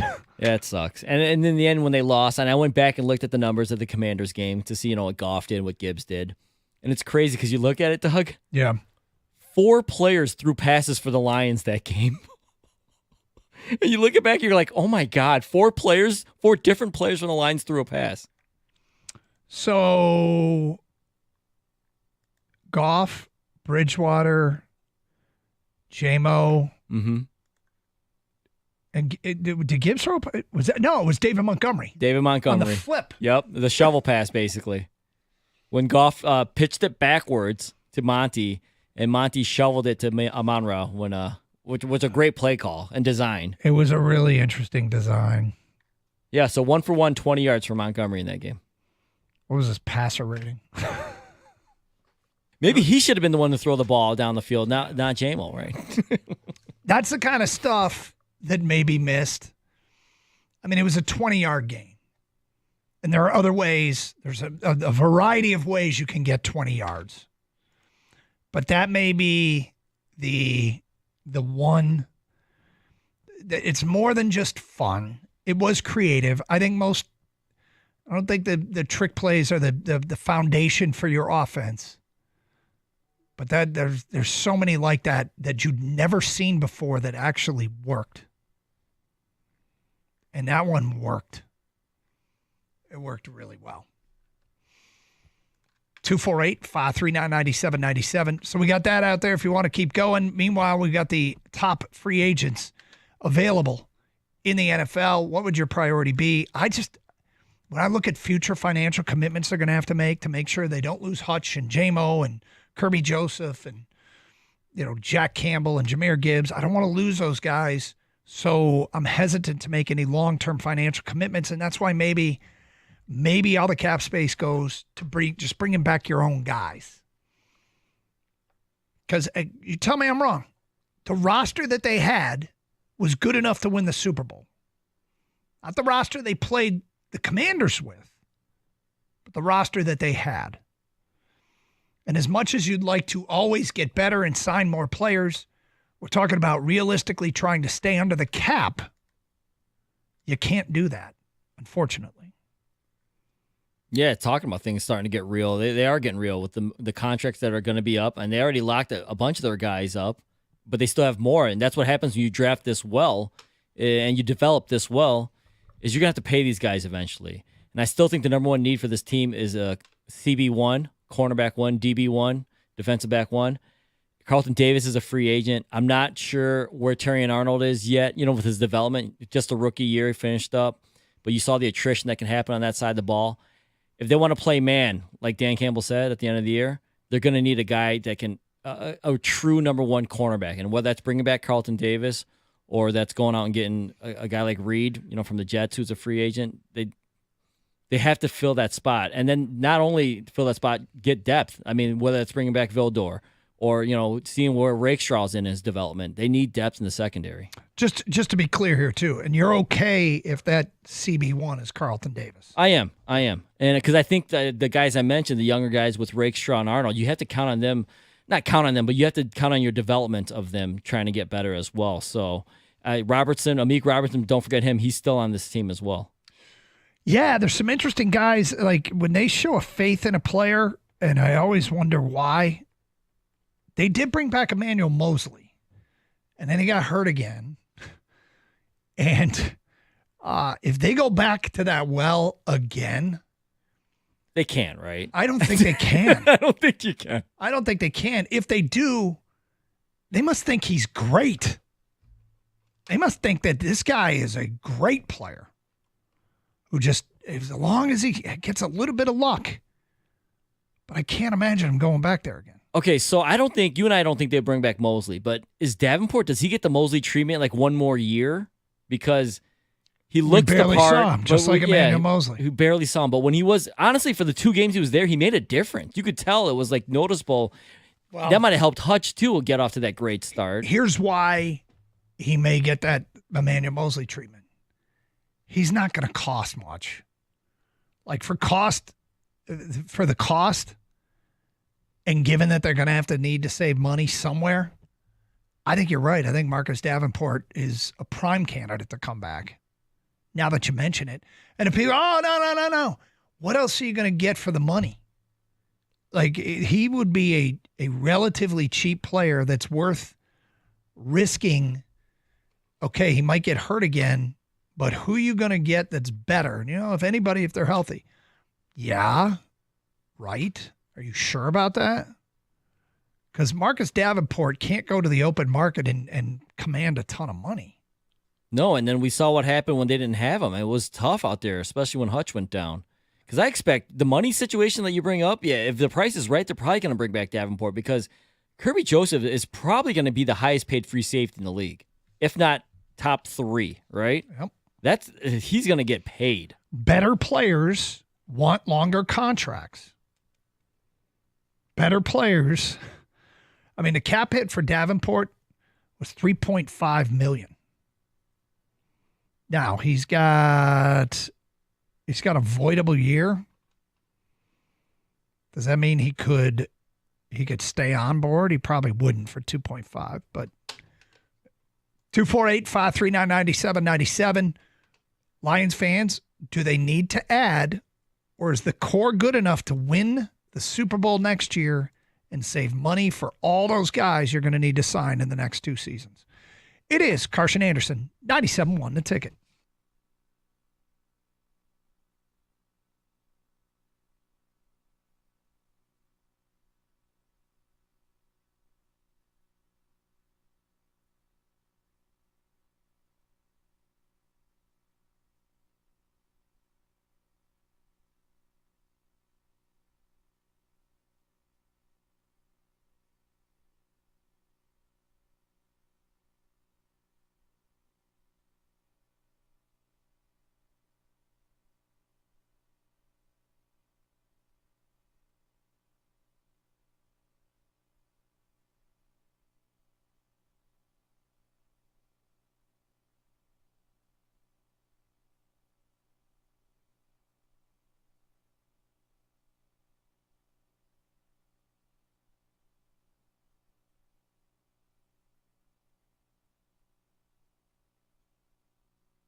All right, great job by the guys behind the glass because we got some handcuff issues with technical difficulties, but we've sorted it out. And so, look, this is something that we teased and we talked about a little bit earlier on. And then, like we said, we had some issues. What was it? I'm sorry. It was the 17th of January. Is that right? 12 days ago, Max Crosby went on Good Morning Football and was talking with Pete Schrager and was asked about his rehab and what he thinks about the future. How are things with the Raiders? Here's what he had to say.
He clearly wants out, according to some people who interpret that comment.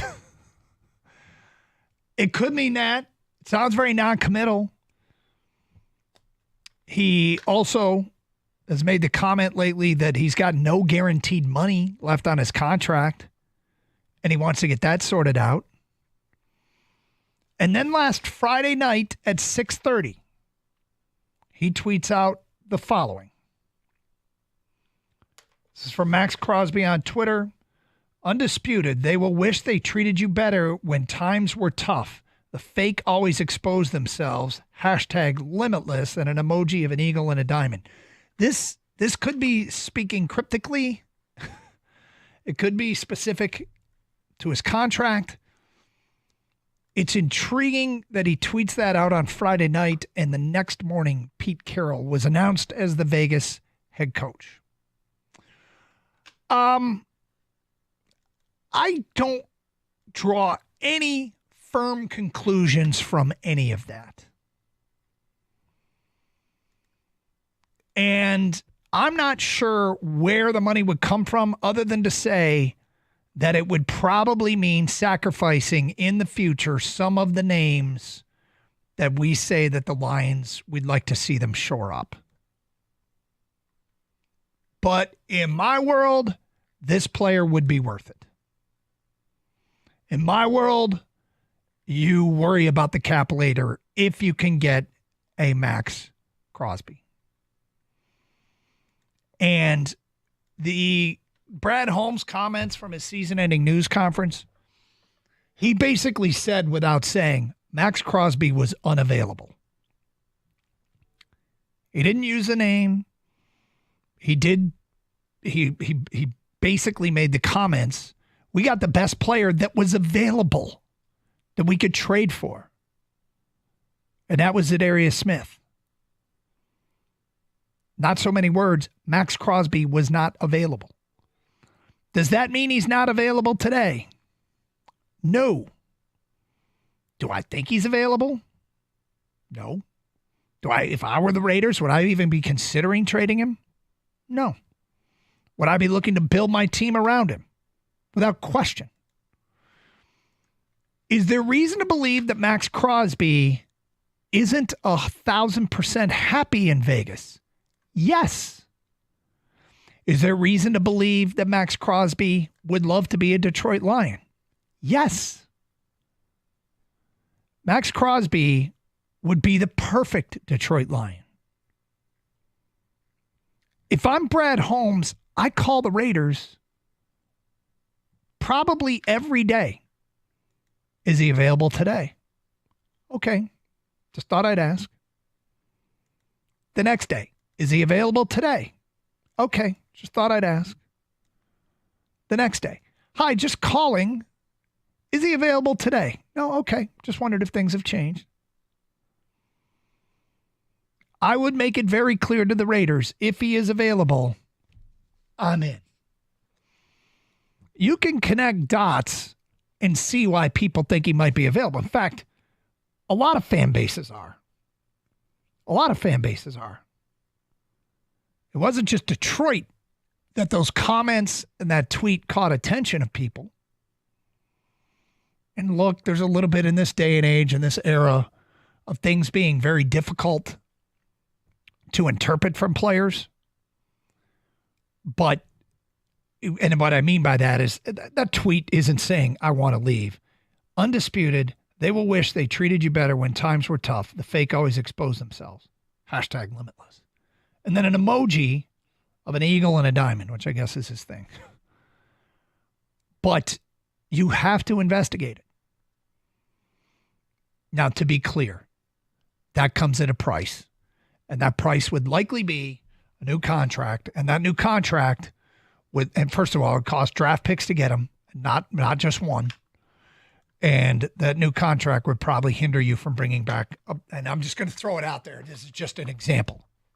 It might cost you Kirby Joseph. It just might. It might cost you a player. It might cost you JMO. I mean, I don't know. Well, that's the thing. I mean, who you want to, who you want to sacrifice in a way here.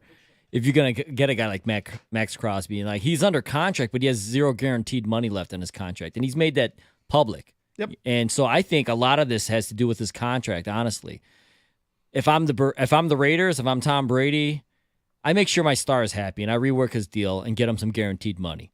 But if they don't work something out, it's hard not to be interested in a Max Crosby. I mean, him opposite Hutch, you start salivating as a Lions fan. But then you go to the real world. It's like, all right, well then, do I lose Kirby Joseph? Do I lose JMO? Do I lose who else am I losing? Brian Branch is going to come up, right? Like, this is the cost of doing business. This is a F them picks and F the cap. Because you could probably afford them this year. I don't think you can afford them next year without having to release some people. 248-539-9797. Roy is on 97.1 The Ticket. Hi, Roy. Hey, guys. I've been a fan of the Raiders since '74. Yes, I love the Lions as well. But having said that, I've been listening to the past 2 years of how Max Crosby's felt with the ups and downs that he's had to go through as a Raider. He's the only one in there first thing in the morning, leaving last thing at night as a player. What he said is, one, I don't want to go through a rebuild. Then he loses his head coach after that. Then he loses Telesco after that. He's doing all the rehab things in the building every day. If I'm the Raider or the Lions, you have to ask. Yes, you might give up one of the two running backs. It is what it is, or whoever. But I know for a fact, at least in my heart, he only wants to go to one place other than Las Vegas, and that's Detroit. To come back home to a team that's already stocked and have a chance to get that Super Bowl, he wants to come there. I don't think they're going to work it out in Las Vegas. Roy, he's not courting Detroit, I feel like, at the same time. He's not had to. He gives off such Detroit vibes. What do you mean he's not had to? He is one of the top 3 pass rushers in the league. You mix him up however you want. He doesn't have to say, look who I am. Why are you not pursuing me? No. I mean, I think he's outwardly saying, without saying, I would love to be in Detroit. Oh, absolutely. His body language is, I'm giving my all, and then I get injured, and look what the team has become. Do they have key pieces that are good? Yes, they do. Unfortunately, it starts with the quarterback, and I'm not sure what they're going to do this year. But having said that, he would love to come back. And I think Tom Brady would look at it as, if I'm going to start over with this new team that I can't stand he's with, why not put his stamp of approval on it, get a whole bunch of picks and people and money and whatever for Max Crosby, knowing that Christian Wilkins and the other people can help through the rebuild to get some sacks. Not as many, but I think he's going to end up being a Lion. Roy, thank you for the phone call. I don't, but I'd ask every day. I think there's a vulnerability there to him being available, and the Raiders. Nobody likes rebuilds anymore because coaches can get fired after 1 year. So I get that there's a sense of urgency for everybody anymore. You don't get a 4-year plan. You better do something right away, and that's why they're not going to want to move him. But I call every day. It's Carson Anderson, 97.1 The Ticket.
All right, Twin Peaks fans, it's hump day, and you know what that means. Bourbon and Brews back at Twin Peaks. Every Wednesday, your favorite Twin Peaks girls will be dressed to impress in their finest black lingerie, serving up samples of special bourbons and beers.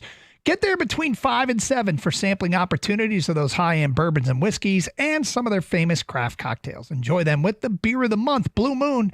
What's better? Well, the beautiful Twin Peaks girls are there with awesome drinks. How about that pairing? With the scratch food as well. As far as restaurants go, their food, it can compete with just about anybody. Hand-cut New York strips, house-smoked ribs and brisket, and the best wings in the state. Have you had their wings? Hand-cut and battered to order, boneless wings, smoked wings, or naked and breaded wings. Enough to tackle any appetite, the biggest ones you'll see. And you know what pairs well with wings? All your favorite sports action. Twin Peaks should be your destination for sports all season long. They deliver the best game day atmosphere apart from actually being at the game. Game audio, 50-plus TVs, food, drinks. Twin Peaks girls, check it out. Awesome drink specials during every football game. Twin Peaks eats, drinks, scenic views.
Carson Anderson, 97 the ticket. 248-539-9797. You know what's funny? Previous caller said something, and it got a response on Twitch. The previous caller said, you go get Max Crosby, and they talk, and they give him one of the running backs. If they ask for one of the running backs, they're going to ask for Jahmyr Gibbs. Yeah, one of the running backs. Yeah, that's we know what we're talking about. Yeah, here. they're going to ask for Jahmyr Gibbs, which is somewhat hysterical, because I think people would balk at that, and like giving up future draft picks, you feel like you're giving up some lottery tickets, and it would probably take 2 firsts to even start a conversation. It might probably take more than that, maybe not 3 firsts, but 2 firsts and a third or something. I don't know. I mean, it's got to be painful. It can't be cheap. But if they're going to go for a player, they're not going for one of the running backs. They'll go for Jahmyr Gibbs. And if you balk at that, if you say, I'm not sending a draft pick in Jahmyr Gibbs for Max Crosby, that is saying, if you think about value in the draft, everybody says an edge rusher, that's a valued position in the draft. They'd be sending a first-round running back, which people love to say, you can't take a first-round running back. Maybe not anymore. You know how I feel about hard and fast rules, but they'd be trading a first-round running back for a player of value, at a position of value. I bet there's a lot of people out there that wouldn't do that. It's probably all fantasy football talk, to be honest with you. But if Max Crosby burps, I don't mind talking about it, because he's just such a difference maker, and probably at the core, one of the players in the NFL that would most want to play in Detroit. By the way, speaking of edge rushers and drafts, something is happening today that I am not a fan of. Actually, I'm a huge fan of the Senior Bowl, and I'm a huge fan of televised Senior Bowl practices. But what I am not a fan of is apparently Mike Green is having a great Senior Bowl practice. If you've listened to the show at all, I have talked about Mike Green as my favorite, somewhat under the radar prospect. He isn't completely under the radar, but he's a small school guy, smaller school guy. Marshall, defensive lineman who had 17 sacks last year, who had a reputation for being a speed rusher. And when you play that level of competition, I always go, okay, did you play any big boys? Yeah, he did. They played Virginia Tech and they played Ohio State. And in those games, he had 3.5 sacks. So, yeah, they did play the big boys, and he showed up. And so speed rusher, speed rusher, speed rusher. And what's circulating now is a rep he had in which he bull rushed Josh Connerly, the considered to be first round tackle out of Oregon. And he's actually now, the post interview, it's circulating that he said, I am more than just a speed rusher. And whether that was Todd McShay, pair of first rounders going one-on-one, and Oregon offensive tackle Josh Connerly and Marshall edge Mike Green. Connerly looks smooth here, and I'm a huge fan of his athleticism and bend, but truth be told, Green bulldozed him on one rep earlier. It's one rep. You're not falling for it in one rep, right? His stock should be dropping all the way to 28. I thought he was going to be a second or third round guy. I thought wrong. But now the question is he even going to be on the board? And long way to go between now and the draft. But he, at this point, is my favorite possible late round target pick. Yeah, but this is the more realistic route, Doug. I mean, Max Crosby is kind of a dream. Let's just be honest. You know, yeah. like there's things like, he may not be happy. There's contract issues. The Raiders aren't good. And there's a need with the Lions. But the truth is, it'd be really hard to get him. And it would cost a lot, too. The realistic route is, hey, you find a guy in the draft. And Brad Holmes has shown that he will move up for a guy that he really likes. He just did it this past draft. Jared Verse was drafted this past draft as well. A rookie can make a big impact on your team. Verse was the 19th overall pick. that might be the range, 19, 20, 21, where a guy falls to you, or a guy that, a defensive end, a rusher that Brad Holmes really likes, and starts talking to teams. All right, where are we at? How far does a guy have to fall before you start making calls to teams and moving up from 28? And like I said, a rookie can make an impact. You still have Zadarius Smith on contract, so this guy doesn't have to be the end-all, be-all. But to have a guy opposite Hutch that you can count on to beat a man one-on-one would make a huge difference for this team, the front four. And expecting it as a rookie might be a bit much, but I still have no problem with them doing that. Last year in the draft, the Lions went from 29 to 24. They gave up a third-round pick and got back a seventh.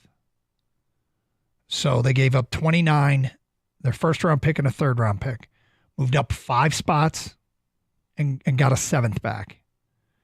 If that's what it would take to get Mike Green, I'd do it.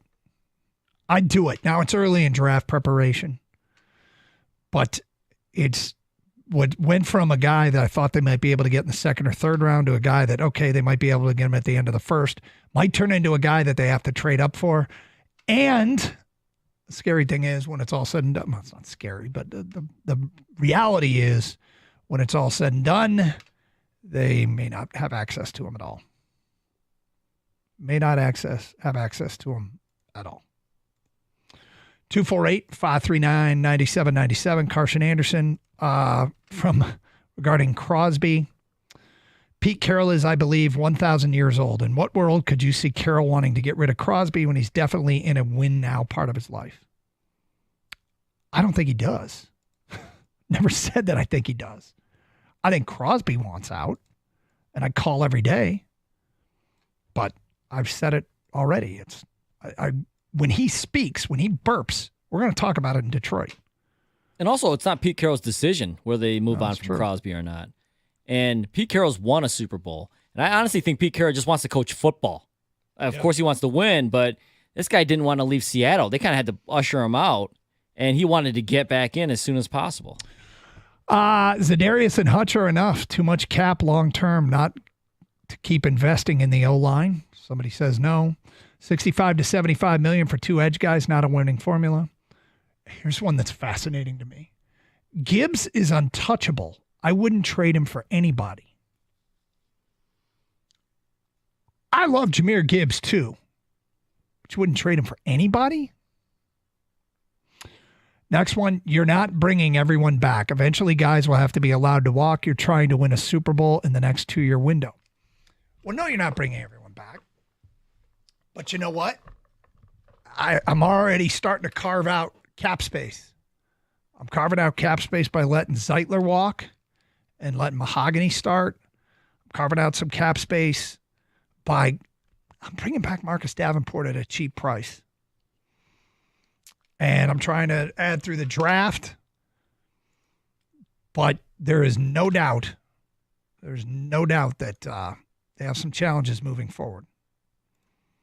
Now, as far as, the too much to add, these people are probably right. You can't go all in at the edge spots. You can't overspend. They're going to have to pay for Aiden Hutchinson. They're going to have to pay for J-Mo. They're going to have to pay for Gibbs. They're going to have to pay for Kirby Joseph. There's a lot of big contracts coming up that they're simply going to have to find a way to sign those guys, make the additions where they can, but chances are it won't be a massive, massive move. And I still would argue they got enough to win the Super Bowl if they simply bring back the roster and stay healthy. Bring back the roster and stay healthy. Gibbs for Crosby, I think I'd do that. That's from Scott. Well, one takes up a lot of cap space right now. The other will take up a lot of cap space. God, the Jahmyr Gibbs. Has he changed the narrative or what on you can't take a running back that high? I really wish we kept the show sheet from the day after and all the feedback we got. I mean, he wasn't even the first running back in that draft. I know, right? And the other one's pretty damn good too, Bijan. He sure is. All right. Hopefully we'll have Gator back tomorrow as he is fighting a cough. In the meantime, Rico has sauntered his way into studio. You enjoy the game last night? I did, but I was vetting your one caller who said, rats are okay crawling around your food. The old guy, did he just tell me get over it? Well, he might have, but I was like, no, his phone dropped out. It was probably the rats chewing the line. well, yeah, it's not really my jam. Yeah. But anyway, I normally have a rule: one rat, and I'm up in check, please. What do you got planned coming up next? Starting off with the Michigan thing, and then I think we're finally going to get to the stages of grief for the Lions fan where you are. Have a great show. Stay safe, everyone, and treat each other with respect. 97.1.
Welcome in on a Wednesday. Band is back together. Kenny has use of his nasal cavity. That's exciting. David is in a free T-shirt. So, yeah, we're all put back together. Let's party. David, that's a freebie, isn't it? Not at all. It's not as good as the Cleveland show one from back in the day. But, hey, listen, can't all bat 1,000. We are going to – he used to have one, Rico. It was incredible. We are going to get to some Lions stuff at 3 o'clock. We'll do a football today. But I know, as scintillating a topic as rats can be, I figured this was the better version of it. The rats in Ann Arbor. So we're going to have some fun to start the show. And by fun, it's 2 segments. Because largely, let's get to the end. I don't have a lot of faith in the NCAA. But one thing I do like is that, as Rico and I have sat here for 18 months, factually, we've not touched this story in, minimum since summer. August. Yeah. So what I do like is when you're going to get slandered and you're going to have people doing dog whistles and arguing stuff that we're not arguing, it is nice to see that you've been right all along. So that's fun. But then it's also to correct some things that are just inaccurate on our very own station. And I get annoyed by it because at a certain point, it's okay to just be like, I got what I wanted out of it, but yeah, we did some dirt. And I mean, John acting like he's going to go Russell Crowe and Gladiator. It's like, dude, what are you talking about? Like, they got you. It's right here in the report. Yeah. And second of all, Tennessee didn't fight it. Tennessee displayed, according to the NCAA, exemplary compliance. So let's just try not to make things up and just get it right and move on. So Ross Dellinger wrote an expansive report. Now, this is what's interesting to me. The tone of the Michigan thing has changed, which you and I have always laughed at, which is cheeseburger. Well, it wasn't about a cheeseburger. Into everyone does it. No, they don't. Into, yeah, we did it, but you're being too mean to us. Yeah. That's where we're at today. I say, don't forget amicus briefs. You better strap on them amicus briefs. I hear they give you good support. So Michigan believes the notice of allegation sent in August makes, quote, numerous factually unsupported infractions, exaggerates aggravating factors, and ignores mitigating facts. School requests the NCAA apply a common sense and commitment to fairness and treat the case not as a serious level 1, but a level 2 standard. Mm-hmm. Okay, well, first of all, if you didn't do that much in the first place, you don't have to fight this hard. It would have been over. Yep. You could have settled, but you know you're dead. Just like the day you were going to have old Jimmy show up in his amicus briefs at the court. This isn't hard. You did the dirt. We've said it from the beginning. You were going to get your memories and your T-shirt and have a good time. Everybody else is going to get to call you cheating scumbags. It's never changed. According to the document, you got dimed out by somebody on your staff. Yeah. This wasn't Ryan Day's house cleaner. This wasn't the wild private investigator theories. No, wasn't his brother. You got dimed out from one of your own. Yeah. Well, that's a problem. There's also the whole text messages. This was the one this is where we are at the height of dishonesty in this country. And it's in this very medium of media. I feel like sports and politics are a 2-horse race to the bottom of the barrel of dishonesty. Meaning, look, Sharon Moore had 52 text messages from Connor Stalions on his phone. You think those were all, happy birthday? Hey, good lift at the gym, bruh. No, we said that to you from the beginning. It's a common sense approach, the same common sense approach you're asking the NCAA for. Well, according to the documents today, the text messages, yeah, a lot of them were about scouting. Perhaps the most interesting text came in April of 23. Stalions sent a note to Moore that CMU assistant Jay Kostner planned to visit the facility to meet with Moore. CMU opened the 23 season with State. We saw Stalions play dress up, the whole bit. CMU fired Kostner last fall as the NCAA investigated the matter of Stalions' appearance on the sideline. And that guy was meeting with your head coach. No, I mean, come on. Looks like a duck, quacks like a duck. No? Well, I also thought it was interesting, Mike. One of the reasons why Moore deleted the text messages, quotes, and it wasn't to hide anything. It was just that I was just extremely angry of, the type of person that would do that to this program and these kids. That's why he deleted all those text messages. That may be a 12-year-old's excuse why they weren't home when the street lights came on. I don't know what that is. So look, here's where we've arrived at. Now, this is my problem in all of this. Because so much time has gone by, it's hard to be emotional about it. I was emotional in the fall of 23 because you played dress up on my sidelines and you openly cheated. A year has gone by.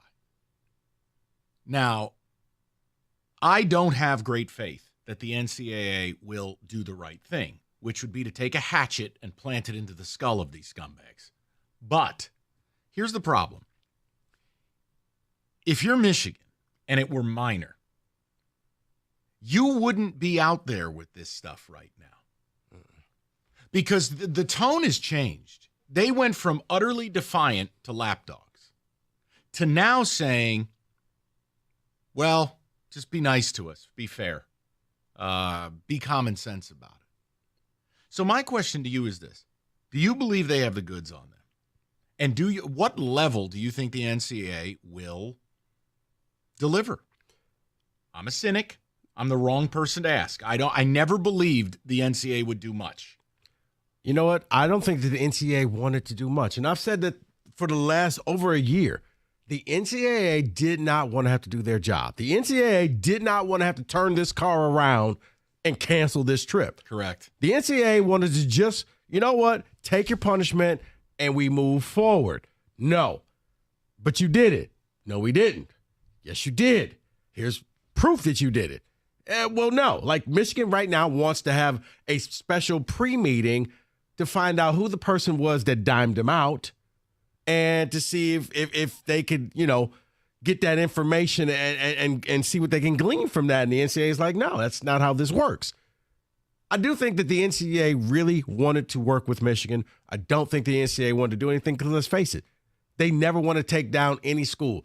Ever since SMU, Mike, that was the last time you've ever seen a death penalty. 100%. And they destroyed a program that SMU has never bounced back from.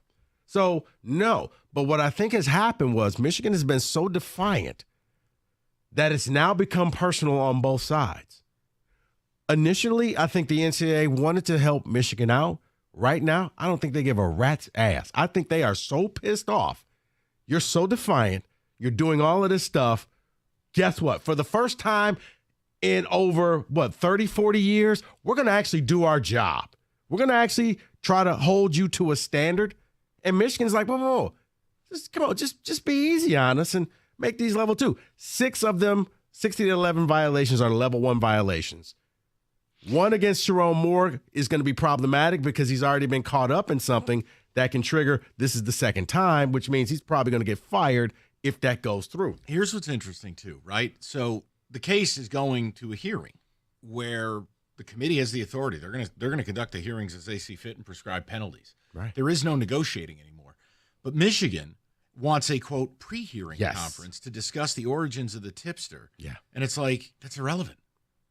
But that right there, that is like where we've arrived in society. And I made this joke to you. It's like the equivalent, you're talking to your friend and his wife slept with the whole polo team. And he's like, yeah, but she was a great cook. Well, no, hold on. Those are two different things now. She blew up your family. Yeah, but the meatloaf. And you're like, wait a minute. Keep the main thing here. It is irrelevant to this. Yeah. You do not get to know who the tipster is. Right. You don't get to know who the whistleblower is. That's not how this works. What the hell are we doing? Right, because then you wonder, okay, what happens if you find out the name of this person? Like, do you have to put this person in some type of a protection program? Because if I was the guy or woman who leaked this information and my name got out there, man, I'm moving. I don't want anything to deal with that because, yeah, Michigan's going to probably come hard after that person. It wasn't Ryan Day's brother. And yes, if Michigan would have cooperated a long time ago, we're not talking about this, and we've moved on. Talking to David about this earlier today. Would have moved on. You would have won your title. Some people would have questioned it, and they're always going to question it. But you know what? We've now moved on. The reason why nothing happened during the Ohio State game was because, for those who weren't following, the Connor Stallion documentary came out, and the NCAA is like, well, you know what? We got to go back and change some things. And because they changed some things, it gave Michigan an additional 90 days to refute what the new changes were. So that's why you didn't get any information around the Ohio State week. Right. That was why. Like, some of these texts are pretty wild. And I mean, again, if you just believe everybody does it, that's fine. They don't. Not the way that you guys did it. Not that I'm asking you to care. I don't care, right? I'm allowed to think what I think, which is you're a giant pile of you-know-what. You get your T-shirt. I get to laugh in your face when you try the moral high ground, and we just move on with life. It's really what it is. August of 22, Stalions to Moore. He describes needing time to meet with the coach to discuss, quote, a juicy report on CSU. That's Colorado State. Michigan opened the season. They went 51-7. October of 22, he sends Moore a text about Michigan State's blitzing signals, rules, tendencies. Michigan played them every year. State didn't change their signals. The document says in the providing context. November of 22. See, none of these are 23. These are all 22. So it goes all the way back. This was the whole 3-year idea of it. Right. I've always had a problem with the idea of, like, if it's a one-time occurrence, I do think you show some leniency. Yeah. But over 3 years, there was even something in here about Patridge where a staffer came up to him going, I'm not comfortable doing this for Connor. I don't want to do this. Like, at that moment, you self-report. That's it. Well, yeah, the other thing was when somebody from the Rutgers staff called Mike Hart and kind of said, hey, what are you guys doing over there? Because then it leads to the speculation, like, what the hell ever happened to Mike Hart? Man just disappeared. You're one of your all-time leading rushers. And like that, like Thanos snapped his finger, he descended to dust and he was gone. And we've never seen him since. Haven't heard from him, nothing. I think if Michigan would have cooperated, this goes away. The NCAA, and I'm going to say this for the people in the back, the NCAA never wanted to do their job. They never wanted to bring Michigan down. It was never going to be a witch hunt, but they needed Michigan to be accountable for what they did. If they would have just shown some type of contrition, this would be over right now, and you probably would have gotten all your level 2 stuff. You probably would have had to throw out a sacrificial lamb and an assistant coach, and we moved on. You were defiant, and the NCAA said, okay, are you sure you want to go down this road? You chose yes. How about this one? This is the Partridge thing I was talking about. Staffer approaches him. Inform him he doesn't want to be a part of Stalions' scheme. Partridge went to Stalions directly and said he told him, you're not using this kid in your signal organization, so, like, just have him be a manager, close quote. Signal organization. It's the whole thing we've been talking about the whole time. Mm-hmm. Not some, hey, look, Connor Stalions may be a weirdo, but come on, man, you're not doing this on your own. It's not possible. It's just not plausible, really. No, and it's on camera of him doing the signals and everybody repeating the signals that he does. So, yes, this was organized. Look, David, I want to talk to you momentarily, and then we're going to move on with our day. I am too cynical to believe the NCAA is actually going to do the right stuff. Hope I'm wrong, but I don't live in a world of hope. I just try to live in a world of, like, this is the way it is. I don't believe Michigan will get hammered to where anyone's going to be, well, anyone unless you're in Ann Arbor is going to be happy. But I want to know what you think. You're the Michigan fan. Do you believe they got you? Because we're finally starting to corroborate some of the things we've talked about on the show, and it's all coming true. So it's just an idea of, all right, what now? I want to hear from you next. I can't hear from Kenny because he's a Georgia fan, and he just loves tap dancing on the Big Ten. He's very upset. Rico, be curious, please. All right. Planet Fitness is the home of the judgment-free zone now through the end of the month. $1 down, $15 a month gets you started on your brand new membership at Planet Fitness. And a lot of the Planet Fitness is brand new strength training equipment, brand new cardio equipment. They are clean, and they have convenient hours that will fit your schedule and your routine. You said you wanted to get into better shape. Planet Fitness heard you, and they have everything that you need to get started on your new journey, including free fitness training from knowledgeable trainers who will focus specifically on you. So head into your local Planet Fitness right now. There are over 50 in the Metro Detroit area. So there's one near you. $1 down, $15 a month. That's all you need to get started. As I said, hours are convenient, and they're going to be available for you. And if you really like it, you can upgrade to the Black Card. That's an additional $24.99 a month. And if with that, you have access to clubs nationwide. But head into Planet Fitness right now to get your journey started. $1 down, $15 a month, or you go online at planetfitness.com.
Northville Lumber, they sell more Trex than anyone in Michigan. And right now, look, they're offering the best prices of the year. Right now, you can get Trex decking as low as $1.59 a foot. You buy your Trex decking, railing, lighting, get it where the pros get it. Do-it-yourselfers, homeowners, or anything in between, Northville Lumber has you covered. Visit Northville Lumber's showroom. Talk to an expert, get on their schedule for spring, and lock in the lowest price of the year. Just call Northville Lumber today or go to northvillelumber.com.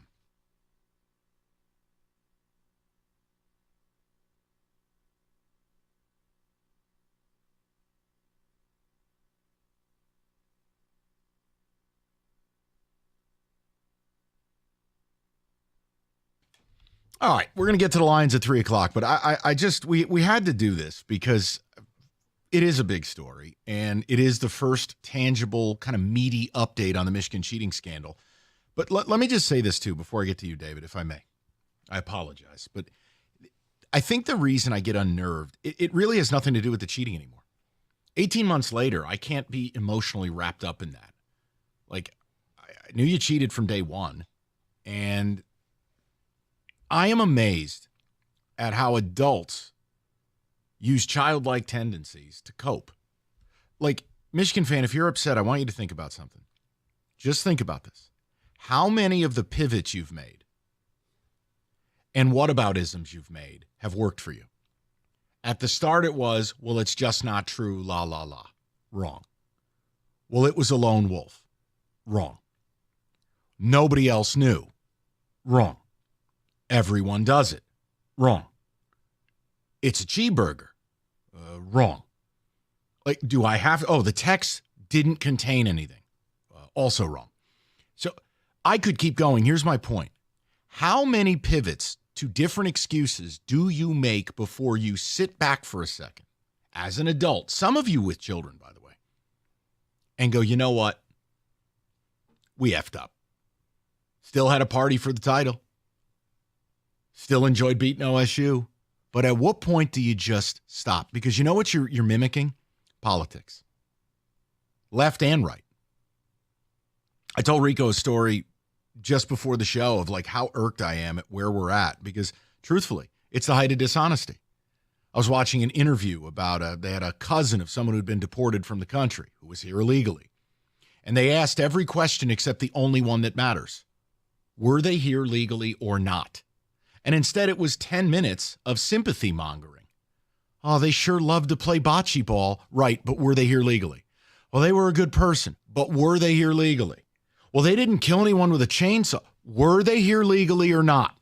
But the host never asked it. That is just the height of dishonesty. And I feel like when we talk about stuff like this, it's the same tenor. You will either get people on one side of it who refuse to talk about it, or if they do, they go into Delusionville.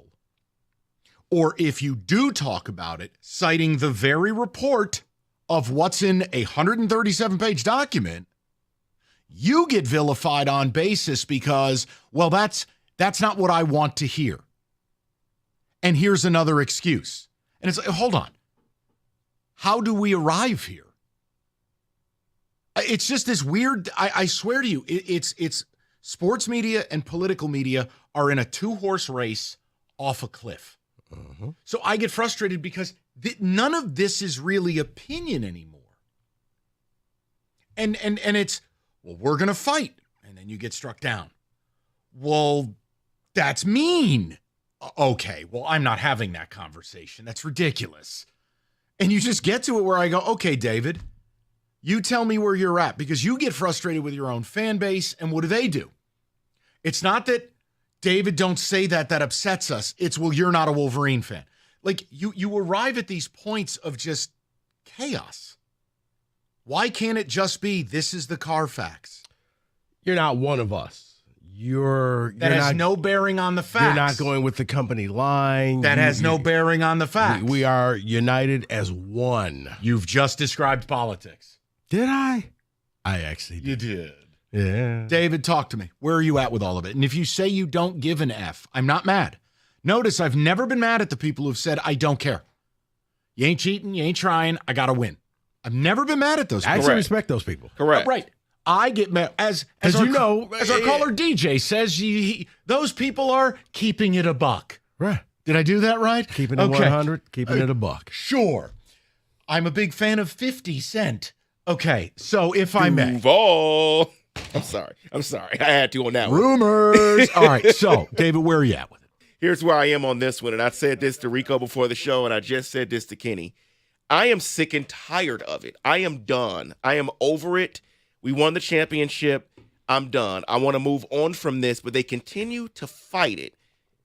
Every step of the way, they're fighting it, and it's no reason because their evidence is right there in front of us. Whether the doc that the Yahoo Sports went through, the evidence is in front of us. It was known, I shouldn't say known, it was believed to be going on in 22. My son was not in high school. My son is now in high school. By the time they keep fighting this, he'll be in college, okay? It'll keep going on, and I am just sick and tired of fighting it. Just take the punishment. Everything they list in this article, you did it. You did it. It was believed you did it in 22 before it came out. When it came out in 23, the evidence was overwhelming that, yeah, you did this. Yeah. So just stop fighting it. And I believe with you, just like you, Rico, that if they would have just sat there and said, you know what, you got us.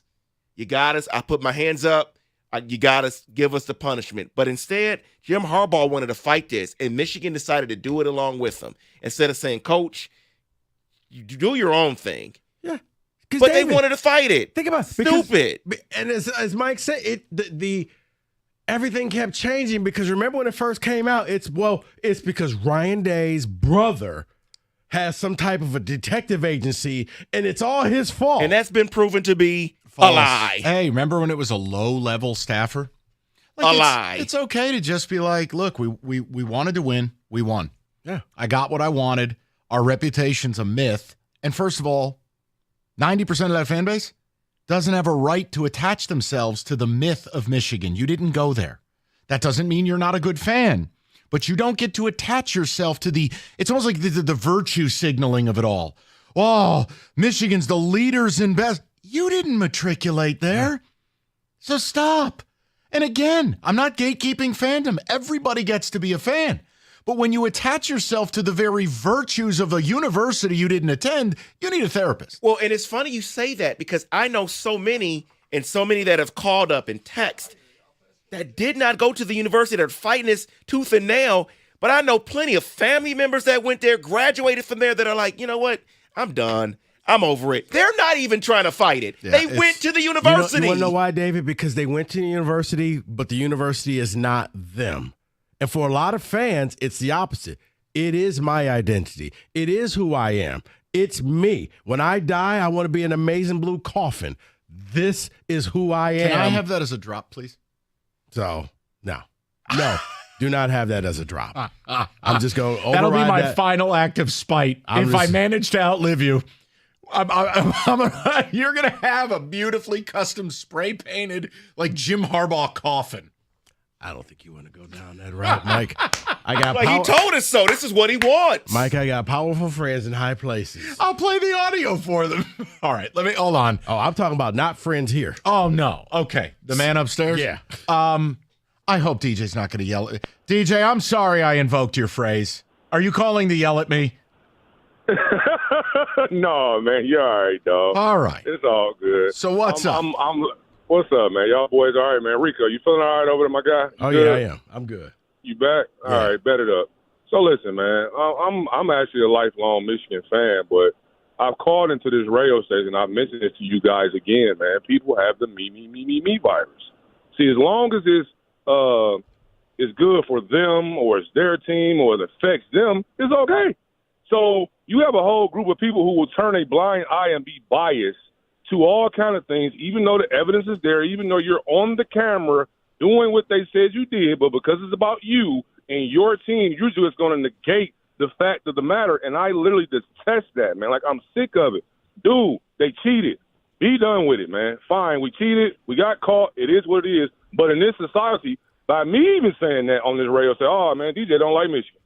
DJ ain't a real fan. He ain't loyal. Why? Because we got cheated, and I'm just being a man about it, and I'm owning it. Like the university should have did it. So I'm sick of it like you guys are, man. That's where I stand. No, totally. And I think that's where the frustration comes is like, DJ, look, it's no secret where we went to school. I don't have to like Michigan, but there are plenty of times I've been very fair with Michigan.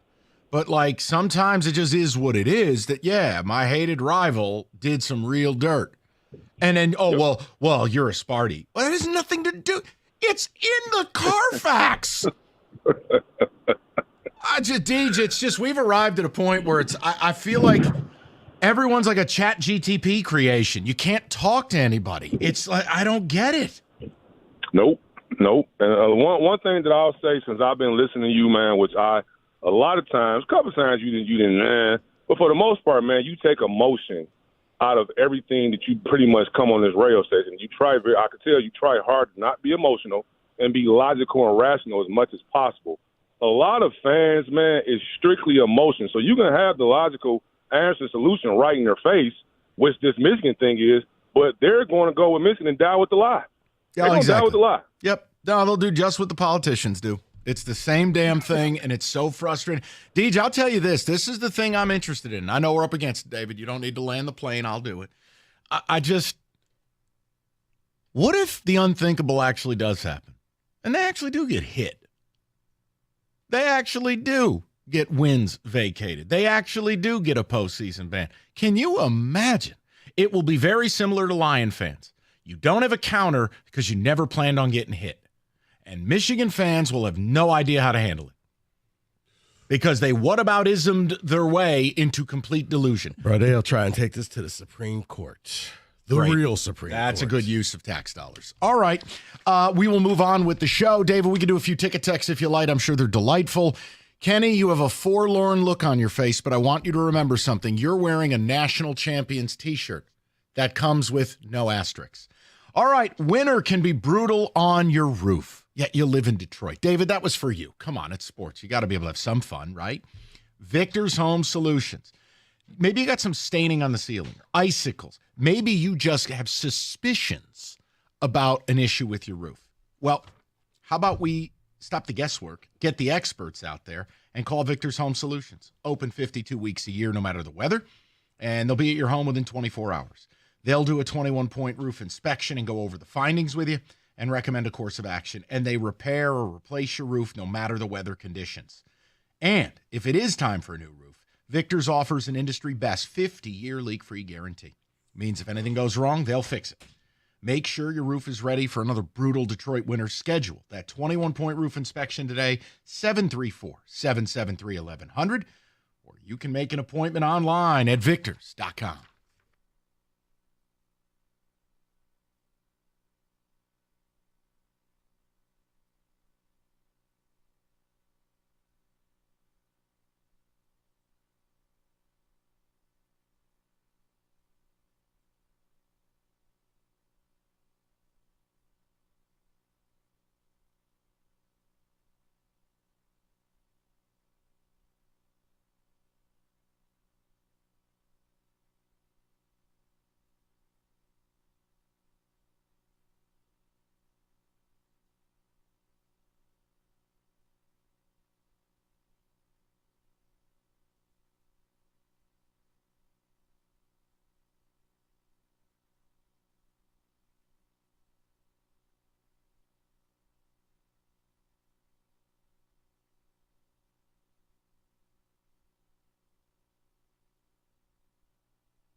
All right, David.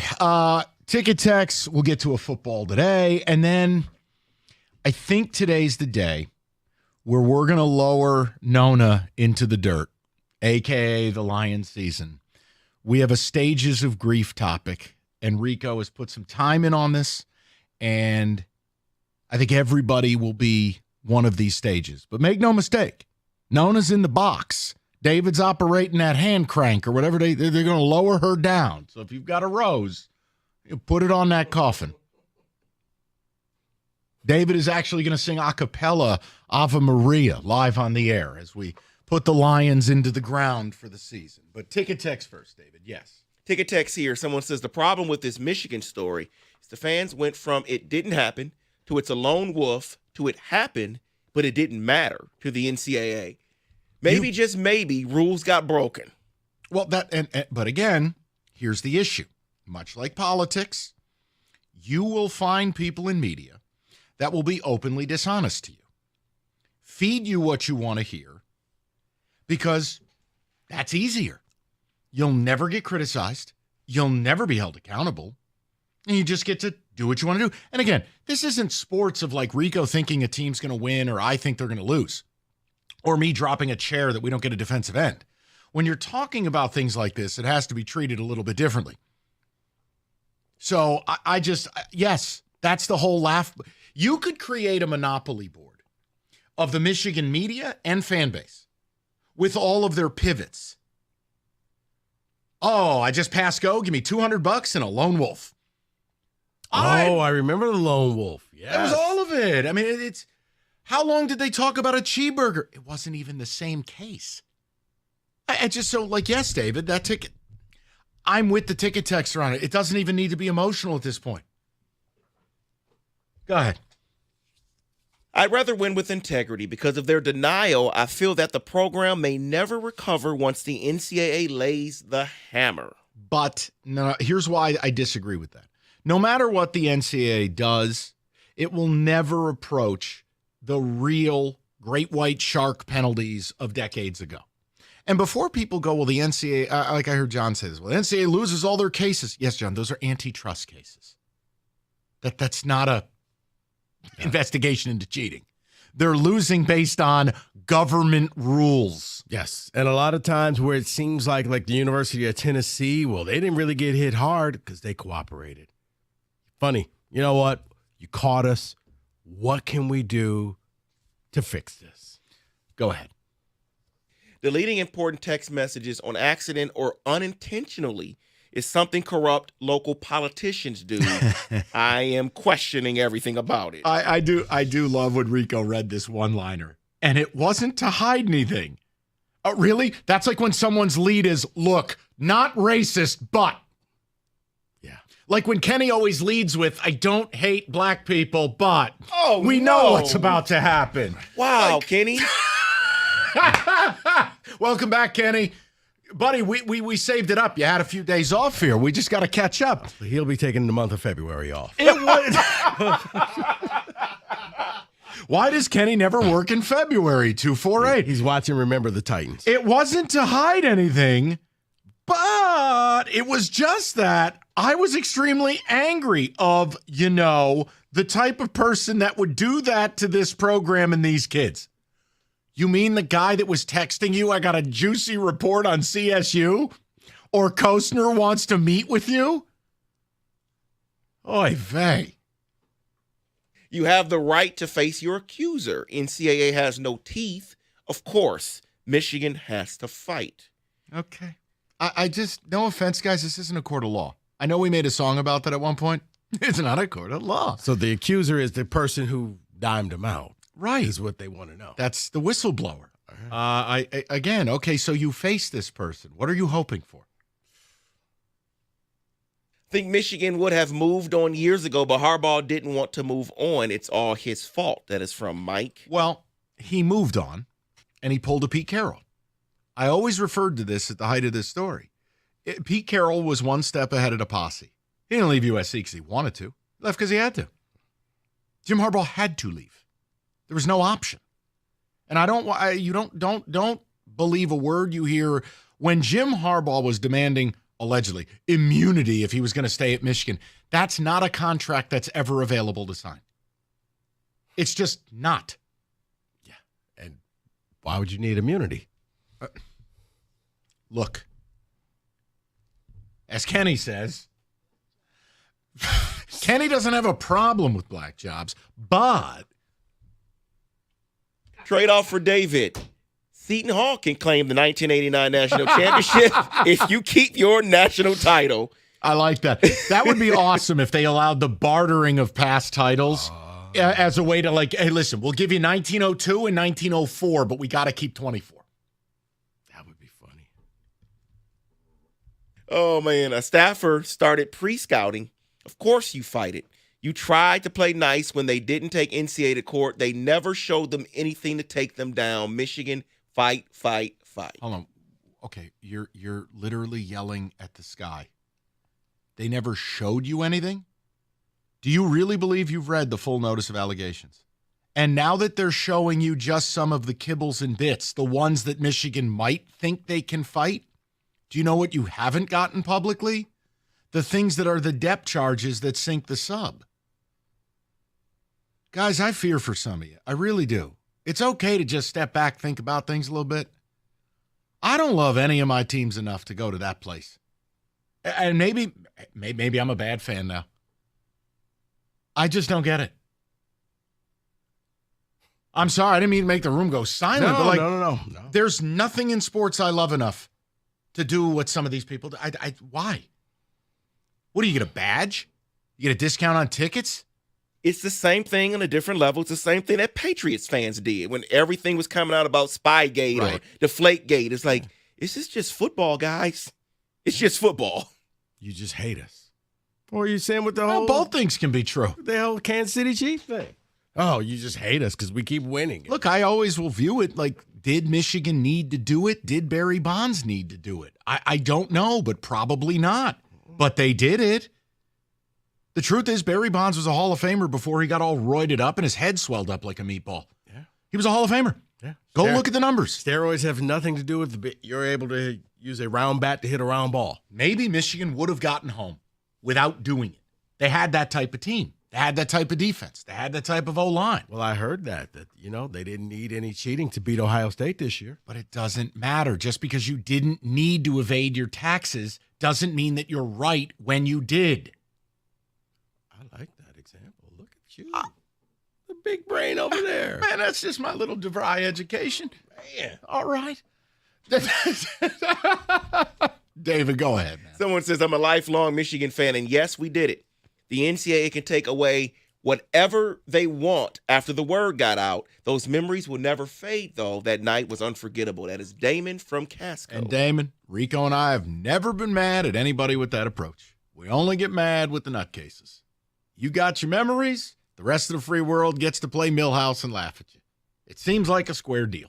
Pardon me if I got my Simpsons characters wrong. Who's the kid who was always Nelson. like, That's Nelson. You got it. No, No, it's he Nelson. didn't get it. You're right. my bad. That's okay. But that the rest of the Yeah. world is that guy. You want to get to a football today? Sure. Let's kick this thing off. Rico's got stages agree. 3 o'clock. We are lowering Nona into the dirt. Please wear a collared shirt. 97.1. All right. FanDuel, Kick of Destiny's back. The Manning brothers. You've seen the TV advertisements. Peyton versus Eli, New Orleans. One kick. Team G-Men. I don't care who makes it. The point is you make your pick, you flip a coin and pick, and you get to share within $10 million of bonus bets. It's FanDuel's Kick of Destiny. They were doing it for years with Gronk. 3 p.m. Eastern on Fox Super Bowl. Download the app. Go to FanDuel.com/ticket, and you can bet with FanDuel, the official partner of Super Bowl 59. 21 and up. Present Michigan. No purchase necessary. Bonus issued as non-withdrawable bonus bets that expire 7 days after receipt. Restrictions apply. Void where prohibited. Sportsbook.fanduel.com. Gambling problem, call 1-800-GAMBLER.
All right, let's get to the music. Let's get to the football.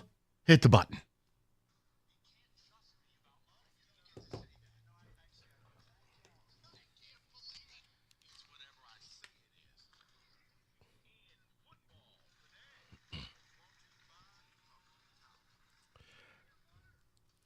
Okay. You know what? Oh, my. Found. Oh, I remember that now. Guys, found a very interesting article. I want to run it past you guys. Okay. They took, CBS Sports took the teams that got eliminated from the playoffs, and they ranked those teams on whether they would make it to the Super Bowl next year from 12 to 1. I like this. This is good because every fan base thinks they're getting right back. So, which is hilarious. Let's just jump right into it. At number 12, the Pittsburgh Steelers. Tons of question marks. That makes Mike sense. Tomlin can coach just about any roster to the playoffs, but can he win there anymore? Not if their offensive philosophy and weaponry does not adapt to modern times. Hasn't won a playoff since 16. Don't have a pathway to a great quarterback. Might have to get rid of their best offensive player in George Pickens. I think they are absolutely 12. David? Yeah, and it's also weird when you have different messaging. When the coach said there will be lots of changes, and then your owner comes out and says there won't be any changes. So nothing's going to happen in Pittsburgh. It'll be the same losing. So now on the same page. Wow. David. What if they bring back Justin Fields? Keep it moving. That's the one I want back, but they're re-signing Russell. I guarantee it. Number Season's 11. over. Number 11. You guys want to take a guess? 11. Go with the. How about this? How about the Denver Broncos? Yes. Chargers. Okay. Denver Broncos. Was Bo Nix impressive as a rookie? Absolutely. Their stingy defense should remain mostly intact, too. Craving and actually acquiring true upgrades to their skill spots are two different things. And terrible cap situation. I believe that'll be the second year of Russell Wilson, highly limiting what they can do. Tape is out. Lost some staffers. You took Joe Morton. And they're not going to surprise anybody. So, yeah, I always feel like we get super pumped. I was guilty of this with Stroud. And what happened this year? They took a step back. Yeah. Wouldn't surprise me at all if Denver took a step back. No, I agree. I'm ready to guess the next one. Sorry. Okay. Please. Please. Rams. At number 10, we have the Rams. No. Oh, come on. Question marks at quarterback if he's returning. Okay. You want to take a guess, Mike? Here's what they say. I'll leave the names blank. I have an idea. They might belong higher considering how much blank has reestablished himself as a resilient gunslinger. But Tampa Bay. Yep. You lose your second offensive coordinator in as many years. Todd Bowles is a wax statue. I guarantee you he's at Madame Tussauds in Vegas. And the defense another year older. Yeah. And how much longer can Mike Evans just keep putting up 1,200-yard seasons? He's as old as Kareem Abdul-Jabbar. Yes. I actually think this is it's a bold call, but I don't mind it. And guess what? This is the year Atlanta gets a QB. Atlanta has a QB. That's what I'm saying. Yeah. Maybe? Question mark? All right. At number 9, Dave, you want to take another swing at this? Rams. Mike? Their roster is in good shape, and their leadership duo is amongst the NFL's best. Yet after Vikings. Nice job by you. I haven't had enough caffeine. My synapses aren't firing. Yeah, no shot. They'll have a rookie QB. You're not winning a Super Bowl, even if JJ's good. Yes, agreed. This list is good so far because there's some bold calls. What I'm tired of, his slander about the Rams. You're a problem. No, I'm just saying there's question marks right now. As long as Stafford plays, they can win the Super Bowl. Well, I don't know yet. And based on right now, I would say at number 8, the Rams. I finally got it. If Stafford plays, they can win the Super Bowl. People here don't want to hear it. You can't just keep guessing Rams. Eventually, you're going to be right. It's like, guess like Gator every week, and who said it? Gator. Eventually, it's Gator. All right, listen. What is Matthew Stafford's future going on age 37? That's one of the biggest things. If he things. plays, I think they are absolutely a threat because they have crushed the draft. Colby Young, Jared Verse, Braden Fisk. I could go on. Good, young defense. They have skill players. Kyron Williams is for real. Puka Nacua is a superstar. Do they need an upgrade at the offensive line? Yes. But if you have Stafford and those players get better, they got a shot. But I understand why they're here, because maybe he'll just keep doing commercials with Kelly. Totally possible. I feel like he's on every other commercial I see. Yeah, between him and Gronk and the other Kelsey brother. I would never insult Stafford by putting him with those two yutzes. Goofballs. But yet, here we are. I know. At number 7. Chargers. David? Packers.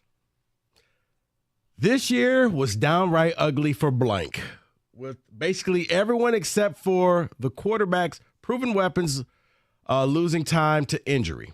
And still, the blank advanced to the second round of the playoffs. Texans. Nice job, Kenny. Texans. I was surprised Bobby Slowick dined on the bullet. Their OC. Year ago, he was kind of in that Ben Johnson mix. Year later, you're blaming him that everybody got hurt? You know what it is, Mike? And I can attest to this. It's what the Niners did to Steve Wilkes.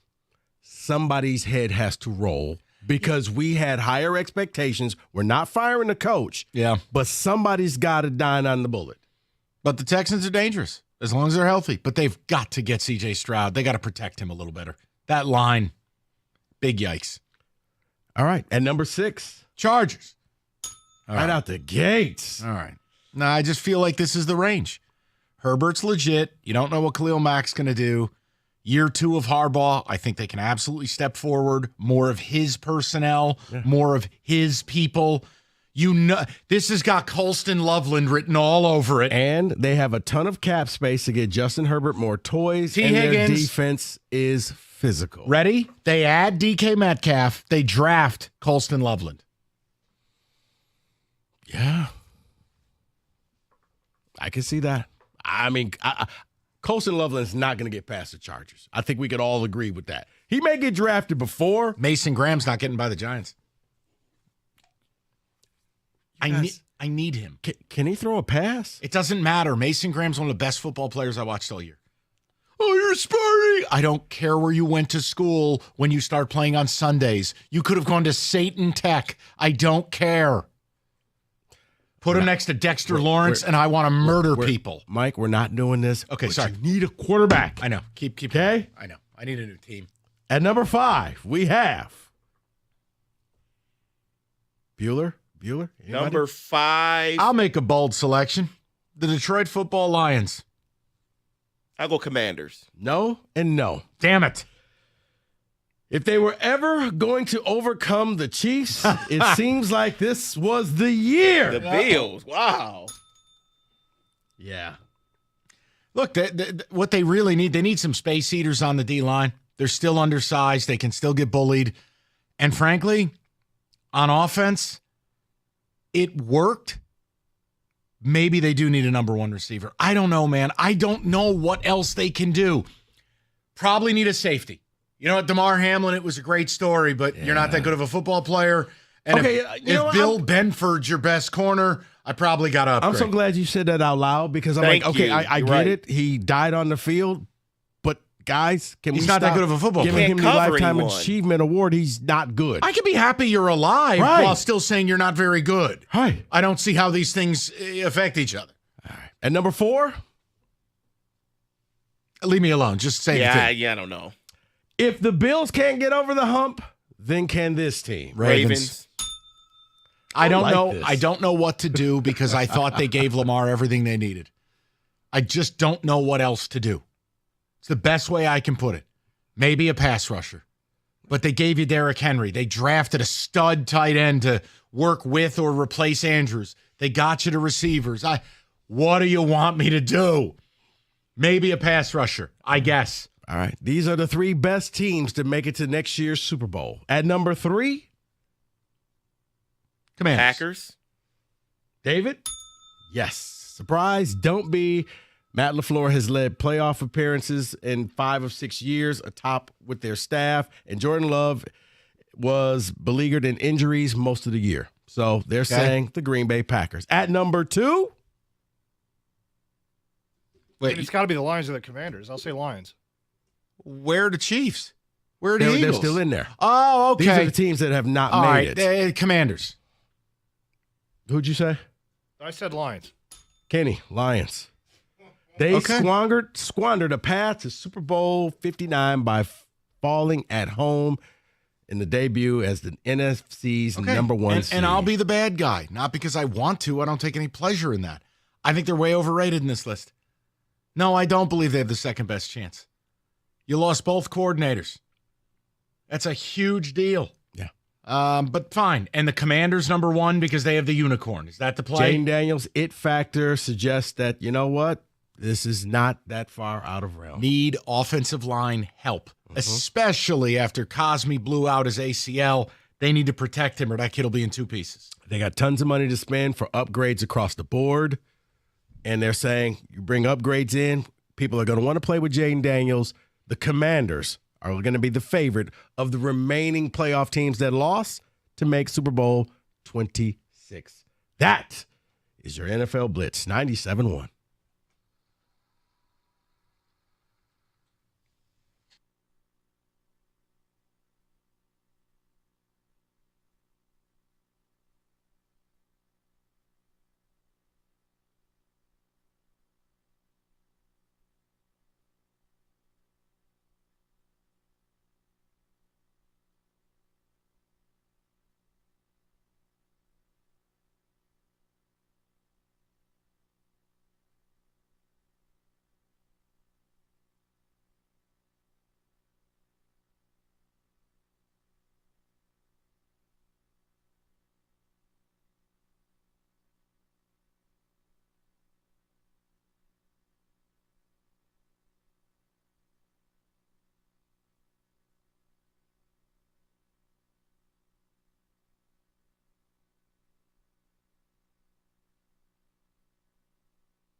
Oh, God, I was hoping you didn't bring that back.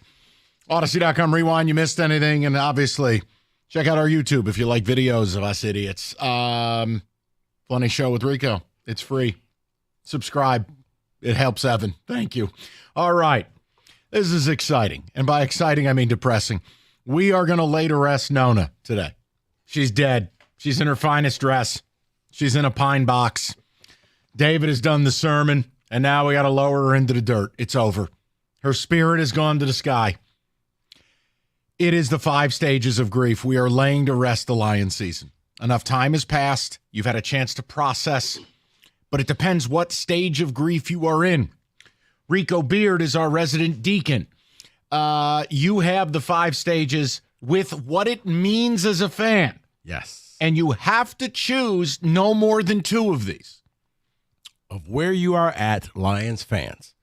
As we lay to rest. It's been a while. You've had a chance to let this all digest. So we want to know where you're at right now. There are no right answers. There are no wrong answers because everyone grieves differently. So I'm going to start with the first stage of grief. It is denial. Denial for Lions fans means the Lions are still the best team in the NFL. Washington just got lucky, and they did the league a service because the Lions were going to win the Super Bowl, and they are still the best team overall. What percentage of fans? See, I think Jim Costa's in that phase still. We got into it on the podcast a little bit today. Yeah. And he won't accept that losing both coordinators is going to hurt them at all. Yeah. He thought he was selling them short by having them as top 5 offense. I go, Jim, I'll tell you what, dry out. You're still on a bender. The alcohol hasn't processed through your system. Dry out. Yeah. Costa could be in that phase. Denial. Okay. And guys, a lot of people are in denial right now where it just hasn't hit you yet. And you're like, no. We're still the best team. Get those machines back on is how you feel. Stage 2. Anger. You're mad. You're angry. If you're a Lions fan, you believe it's all Ben Johnson's fault or it's all Aaron Glenn's fault. Why? Because they were interviewing during this playoff run. They weren't dedicated to the cause. They didn't show true grit. They were out doing other stuff and not game planning for the Commanders. And that's why you lost this thing. Anger. I was there. Keep going. These are good. This is giving people guardrails. Stage 3, Lions fans, bargaining. Bargaining means if we would have just had all of our hurt players, we would have won. But because we had 22 people missing on our team, we didn't have it. If we would have just had those people back, we would have won this whole thing. So that's your way of coping with this. You're bargaining, Lions fans. You're looking at the injury saying, if it wasn't for that, we win. 4th stage? I think the third stage I was at the Monday we came on the air when Carlton Davis and Lee McNeil died. And I'm like, it's over. Yeah. If we had him, I'd be there. But I think I came to grips with that a month ago. All right, 4th stage. 4th stage, depression. For Lions fans, depression stage means we'll never win. We're cursed. All our coordinators left. We got nothing here. We wasted this opportunity. Something's wrong with this team. Bobby Lane or whatever you want to call it, 3 letters, we're cursed. No. Don't say the 3 letters. We are cursed. Okay, I'm definitely not in that stage. That's depression. Okay. Stage 5, acceptance. So where Lions fans will sit back and say, this was a great run, but we came up short. There's still a lot of pieces in place, and we still could win this thing next year. We'll bring in new coordinators, yes, but we still have the head coach. We still have the general manager, and we can get this thing done. I'm not going to let this year cloud my future. The future is still bright. I accept that we lost, but our run is just getting started. David, would you like to sing Ave Maria as we lower Nona into the ground? No? What stage of grief are you at? You've had time to process. 248-539-9797. For me, it started as anger because I knew they blew an unbelievable opportunity, but it's acceptance. You took the team light. You didn't play well. You turned it over a zillion times. It just is what it is. You just accept it. It sucks, but you accept it. And they have a shot to be good again next year. I don't think nearly as good. And here we are. See, I don't think a lot of people are acceptance. I think a lot of people, if it were just, I think they're in the bargaining stage. I still believe that they think if we just had half of the missing players who were injured on our roster, we could have corralled Jaden Daniels. We could have beat the Commanders. We would have beat the Eagles. And right now, you would be playing Taylor Swift and the Kansas City Chiefs. I think a lot of Lions fans, that's me, they're in the bargaining stage still.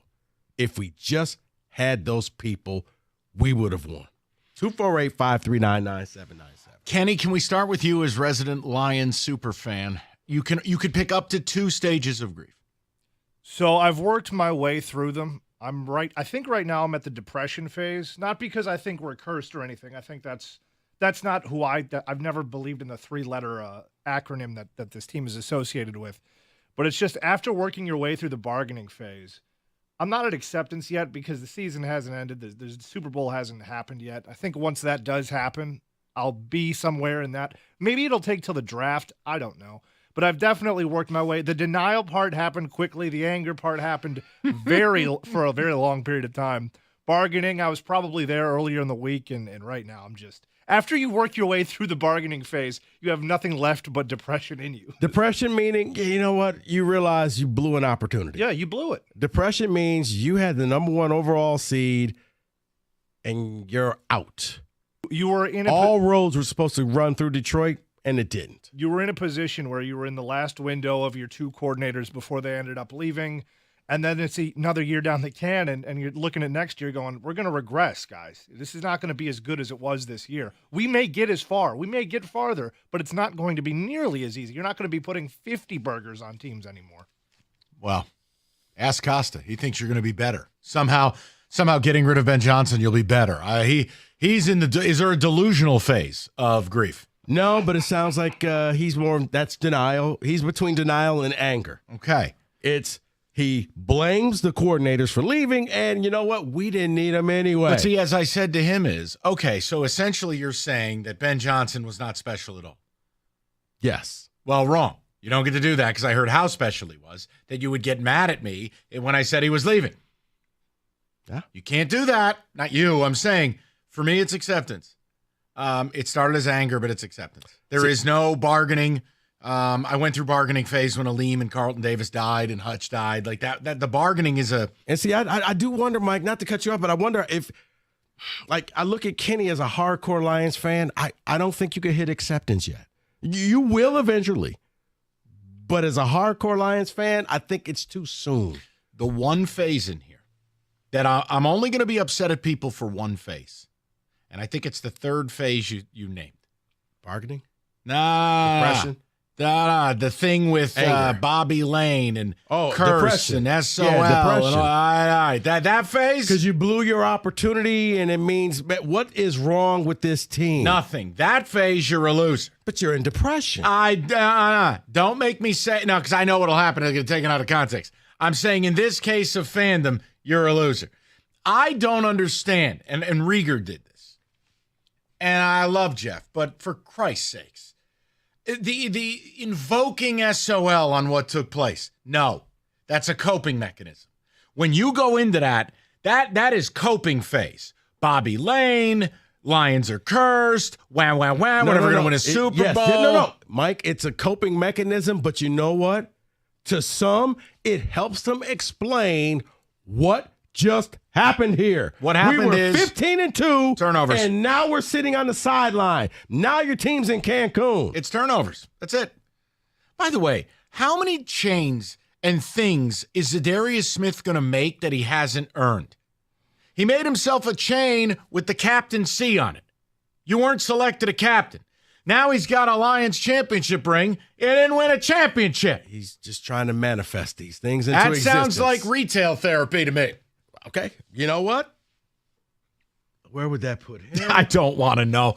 248-539-9797. That's putting him in bargaining. Okay. If I'm captain, we'll win a title, and we'll be back next year. What stage of grief have you arrived at? Enough time has passed. I'm at acceptance. Rico says not many of you can find your way there. Costa's still in denial. Kenny is a combo meal, not quite at acceptance yet. Yeah, and guys, just know this. We're not going to sit here and judge you. We Right, just we're really at a want to funeral. know. You don't fight at a funeral. Right. Everybody's going to grieve differently. Which stage are you in? Your season's getting lowered into the ground. You don't get into a fight. Yeah. Maybe lay a Honolulu Blue Rose or a foam engine block upon it. In 3 months, you could be at a different stage. But where are you at right now? Wow, Grandpa moved on fast, huh? Nona's not even in the dirt, and Grandpa's busy over at the home working his hips. Hey, wow. All right. Hours.com or whatever that's called. Jeez. What is it? Our time. There you go. Well, actually, let me walk over to sales. You're in that age group. It might work. Oh. Okay. That's for all your Giant stuff. You're a problem. I'm telling you, you need a quarterback. I need a new team. Okay, I All like right. the Giants. Big G likes the Giants. Good The hell for with him. you. Listen, sports, fun, things. I know football is over. I get it. But your schedule doesn't slow down. If you need a quick, easy, high-caliber answer for dinner, Hungry Howie's has you covered. $6.99 mix and match, everything on the menu. 2-topping flatbread, fresh salads, oven-baked subs, and yes, the medium 1-topping pizzas. All available, $6.99 each on the mix and match plan. It is a limited time only, so take advantage of it today at Hungry Howie's.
All right.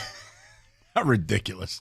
Kenny's about to throw this computer at me. He's had enough. All right, go ahead. You know what? Before we get to the phone calls and the ticket text, I did get Chris sent me something on Twitter. He says he's in stage number 6, which he's going to call the petty stage.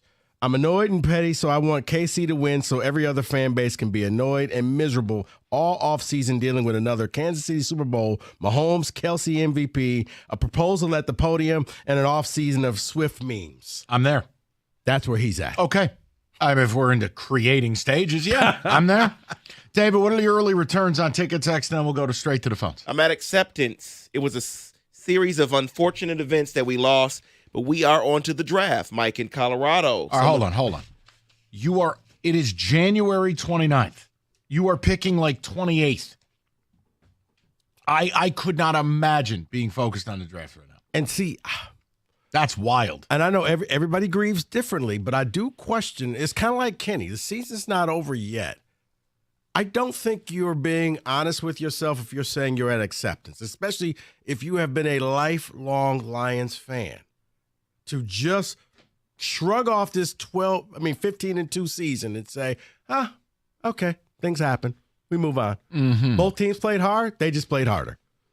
Good job by both teams. Better job by me. I'm at 3 and 5.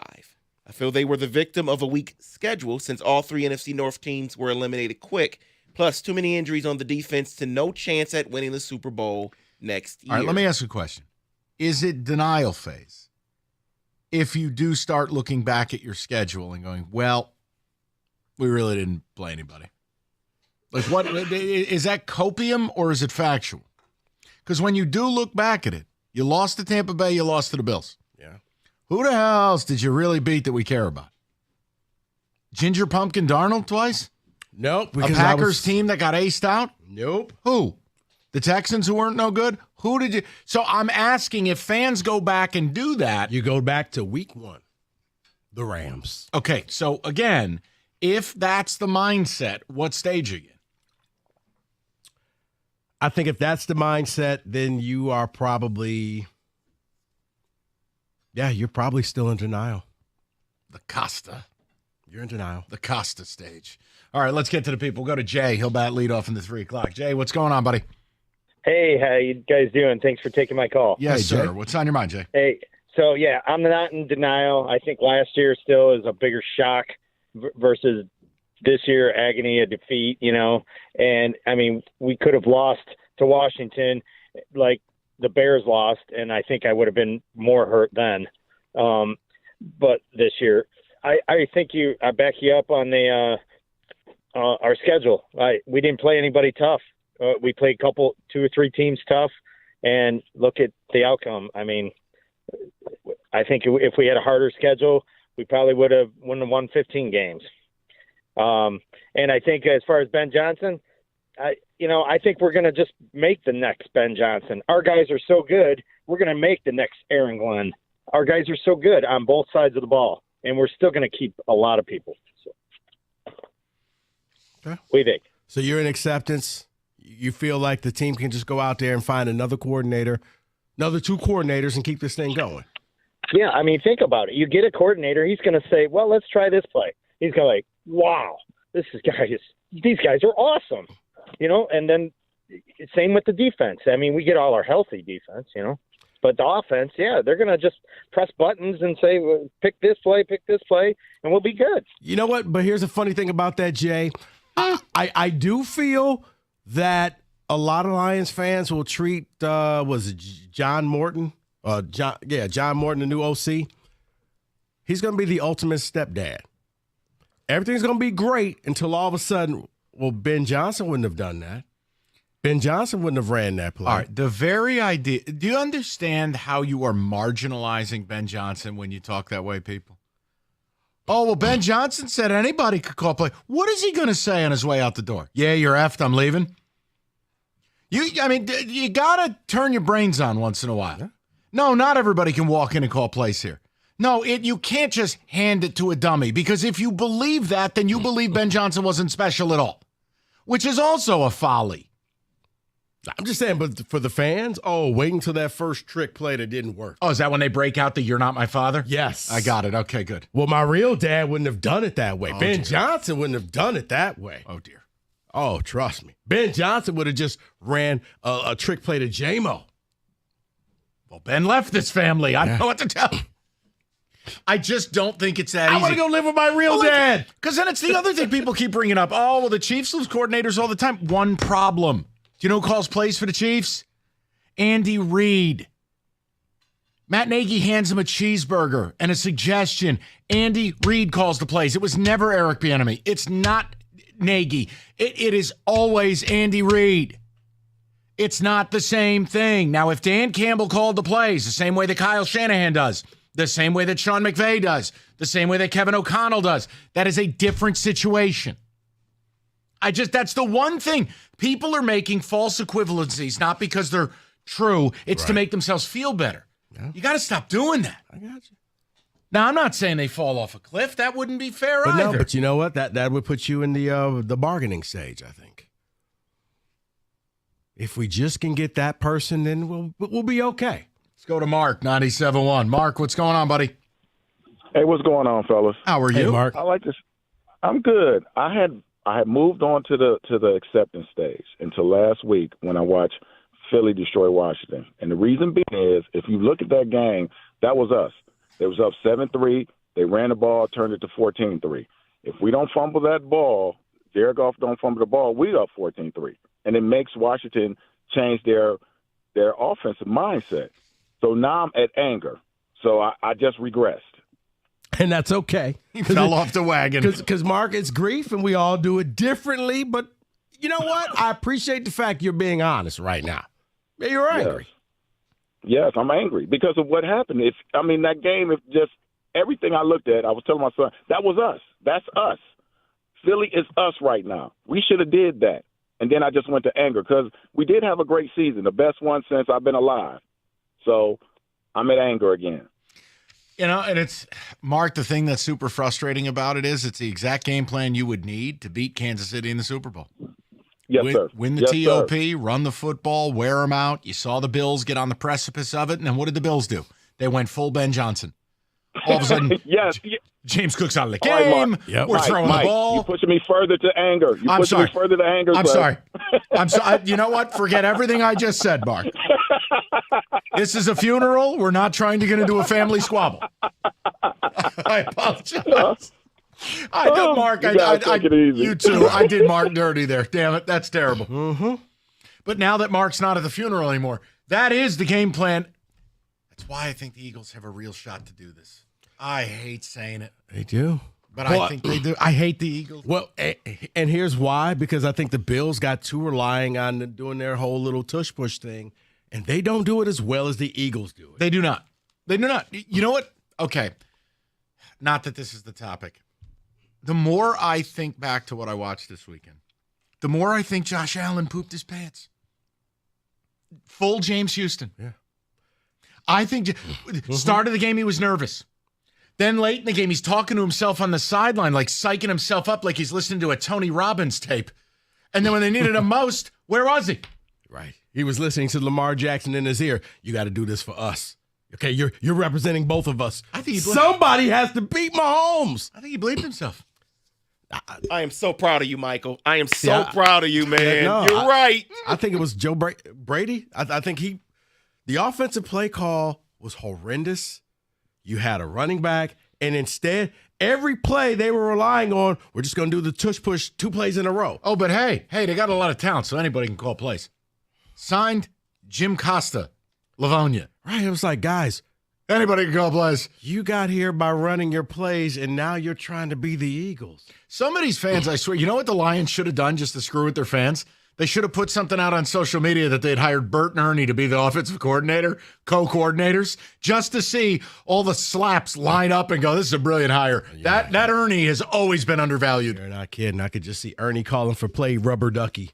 Bert runs a nice RPO, man. What are you talking about? You know, listen, they may be fictional cartoon characters, but don't underestimate them. Bert is the defensive coordinator of the year next year. I could just listen, Ben said anybody could call plays. I trust Jim Henson. That's what stage is that in the grief? Is that the denial? No, I think at that point you're probably bargaining. Okay.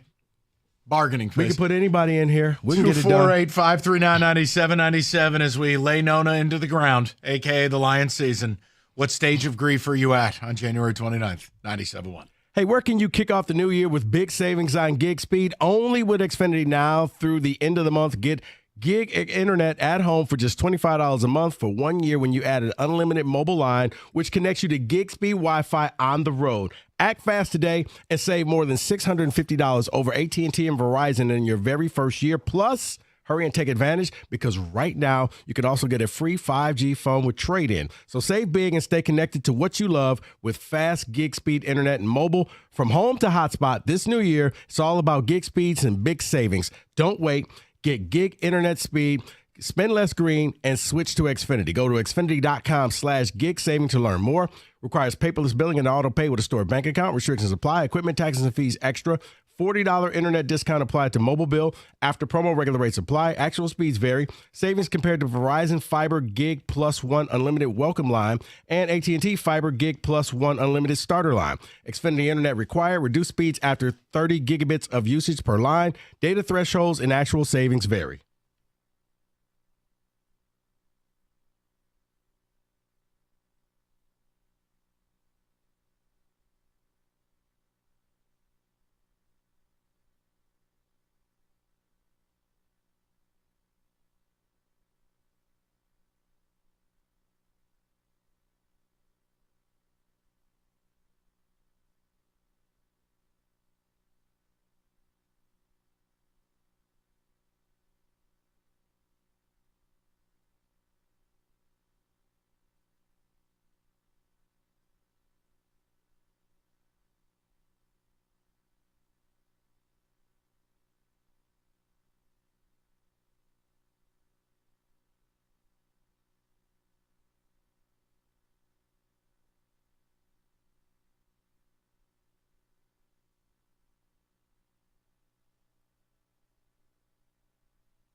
David, a couple of the ticket texts.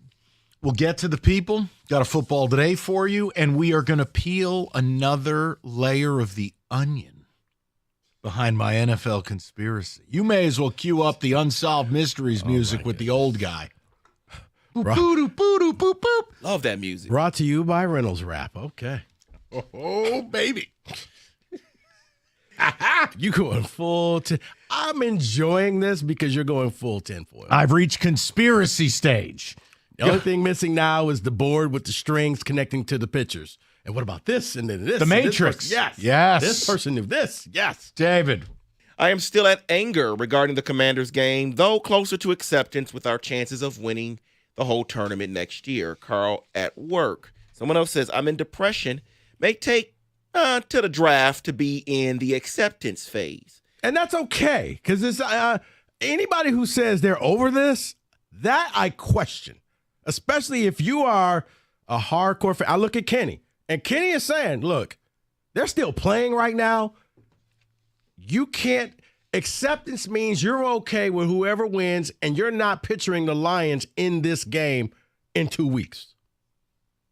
I'm for sure a 3 bargain stage. I don't know how you could not be. If we had 3 key pieces on D, I think they could be playing KC this weekend. For next year, I'm real worried about play calling. See, that's bargaining. You start thinking, well, okay, if we just had this, if this didn't go this way, and maybe this went our way. Basically, bargaining is you're a Michigan fan. No, because they don't bargain. The field was crowned. We didn't lose or ran out of time. Spartan Bob. Media hates us. Papers hate us. NCAA hates us. That's all they do is bargain. They never just lose. They never just even have the decency to just cheat and own it. They just, what about this? What about this? Low-level staffer. Amicus briefs. Kenny, you got your amicus briefs on? David's scratching his neck. That's a nervous tick. I know we got David now. Hey, you know what I'm talking about. You're eternally bargaining. No comment. Yeah, that's right. I plead the 5th. Okay. What chapter is the 5th in Corinthians? 5. Go ahead. Someone says, anger, make that rage. I'm talking like scorched earth. Burn this down. That's just me, though. Okay, let's get some people in the mix, and then we'll wrap this puppy up. We'll go to Jordan, 97.1. Jordan, what's going on, buddy? What's up? How are you? I'm pretty good. How are you? I'm okay. What stage of degree for you out here? Honestly, I'm to the point where I'm still very disappointed.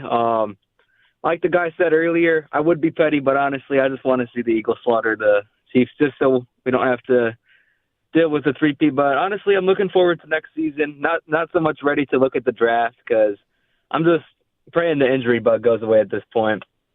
Yeah, there's no question. I'm with you, Jordan. I don't know how people are looking at the draft. We've only gotten a couple of those phone calls. I'm nowhere near ready for that. I'm not either. I couldn't look at it. And then you got the people with blaming Jared Goff and stuff. You know, you gotta really look at the injuries. That's what got us. You know, it wasn't the tough schedule or whatever. It's just ultimately the injuries caught up with us. Yeah, and the other thing is you picked the worst possible time to have your worst game, and that's the playoffs. Exactly. You can't have 5 turnovers. Exactly. Jordan, I'm with you. Everybody's looking for these boogeyman and the ghosts, and it's like, no, it's actually right in front of you. You got to face the facts. That's acceptance phase. When most of this fan base, I don't think they're in acceptance phase. No. But the thing is, you hit acceptance when you can just accept the facts that they lost. Facing the facts and accepting the facts are 2 different things. That's a good point. Okay, that's fair. We'll go to Dan, and then we will move on with our day. Danny, what's going on, buddy? Hey, guys. How you doing? Hey, good, Dan. What's up? All right. So my take on this is I don't know what stage of grief I'm at. I'm not happy about it, obviously. But I think that Ben Johnson jumped the shark at the beginning of the season by telling the press that, hey, if there's more of these where there's more plays up my sleeve than what you've seen. Because we were concerned. Why are you pulling out these plays when you shouldn't? You know, I mean, we're already up. You know, we're already ahead in the game and all that kind of stuff. He got a little cocky. He got a little gimmicky. And then also in the division playoff game, when you run David Montgomery twice on the first 2 plays of the game, that shows a little bit of cockiness and a little bit of, we know more than you do. And I think he kind of jumped the shark on himself by not being a little bit more humble about things. And, even in the Chicago game and Thanksgiving, I told them my family who were sitting around watching the game, hey, you guys, they're getting too cute, they're getting too gimmicky, and they're a little bit too full of themselves. So maybe Johnny Morton might be the answer. I don't know. Hopefully he is.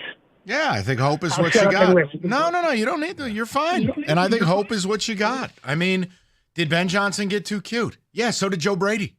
This is the problem with offensive geniuses. They are usually the smartest guy in the room.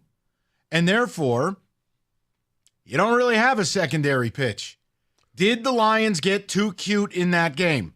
Did the Bills get too cute in their game? Yes and yes. And both their seasons ended. Yeah. So can Morton come in? Look, this to me is what the Lions should do. It is not, I'm not asking for this wholesale seed change ideologically, but I do think there needs to be more of a focus on O-line, run the ball. Goff, we're throwing it 24 times or less. Highly effective play action, deep shots, run ball. Why do I say it? Because the Eagles are the living example of what you can do. I was about to say, you just described the Philadelphia Eagles. Right. And that's, look, there's no If Hurts shame in throws it. the ball 20 times, he's thrown it probably 5 times too many. Just run. And I'll allow Goff more throws because mobile Goff season, doesn't run. No. I think Goff is good around 20 times. That's about it. Can I get you to 25? No. 24? Mike. 23.5. When Goff was in that whole MVP talk. 22. He was 18 for 18. He was 19 for 19. Like, perfect number for him. I'd like to see the Lions with a little bit more big personnel. I wouldn't mind seeing them pick up another tight end in free agency. Just, you evolve what you're doing. I'm with you on that. When he threw it 40 times, they were 1-3. Yeah. And the one game they won, that was ridiculous. It should have been 0-4. Correct. CJ Stroud actually throws the ball to the end zone. That's a touchdown. And what was it, 30? At that point, it would have been, 36-14? Something of that nature, sure. That game was insane. Yeah. All right, we'll move along. Nona's in the ground. Fare thee well. Super Bowl 59. 2 teams, endless possibilities. FanDuel, more ways to play than any other sportsbook. FanDuel makes it easy to place the bets you want. More betting markets for all the SGPs. And right now, new customers, $200 in bonus bets if your first $5 bet wins. It's that simple. Download the app, head to FanDuel.com/ticket, and bet with FanDuel, the official partner of Super Bowl 59, 21 and up, present Michigan. First online real money wager only. $5 first deposit required. Bonus issued. Non-withdrawable bonus bets that expire 7 days after receipt. Restrictions apply. See terms. Sportsbook.fanduel.com. You get a gambling problem, call 1-800-GAMBLER.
All right, we got Super Bowl 59 coming up in New Orleans.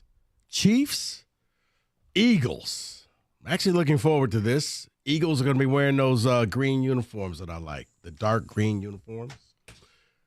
David, how about we do a little Super Bowl blitz?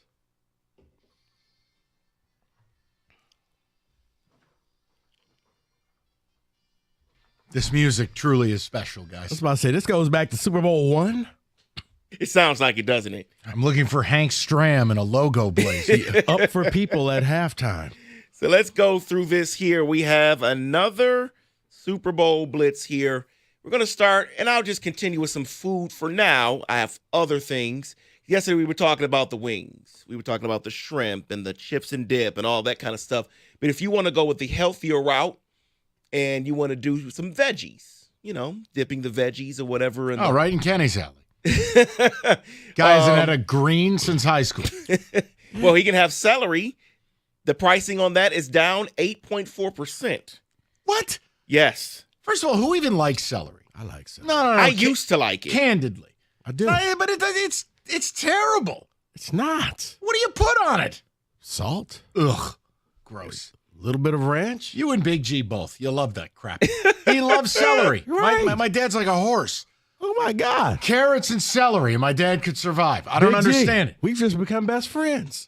Enjoy it. I love celery. Do you like broccoli, really? Rico? No. No broccoli. Okay, that has decreased the pricing on 7.2% on that. Brother, it can be free. Avocados has risen 11.5%. Peppers, 7.4%. Cherry tomatoes, I know Mike loves that. 11.9%. All right. So that's sufficient. Can we get to something more Sure. relevant here? I No can. one cares like about the celery. veggie tray at the Super Bowl party. I do. You don't like celery? Actually. No, it's disgusting. Never. The veggie tray is what you bring to patronize the people who are hosting the Super Bowl party you're at. It could be low rent. It could be rancid and moldy. It could be on the clearance rack. It could be on the floor at a supermarket. And you put no effort into bringing the plate to pass at the Super Bowl party. So you showed up with a veggie tray. That's how you find out who hates you at that party. Wow. Oh, Robert brought the veggie tray. Hey, Robert's a bleephole. He don't even like you. Well, I'm sure you love pizza. Of course. Pizza is estimated that around 12.5 million pizzas will be ordered on That Super does Bowl not Sunday. seem like that big of a number. It doesn't. I thought it would be bigger than that. I agree. You know what, Kenny?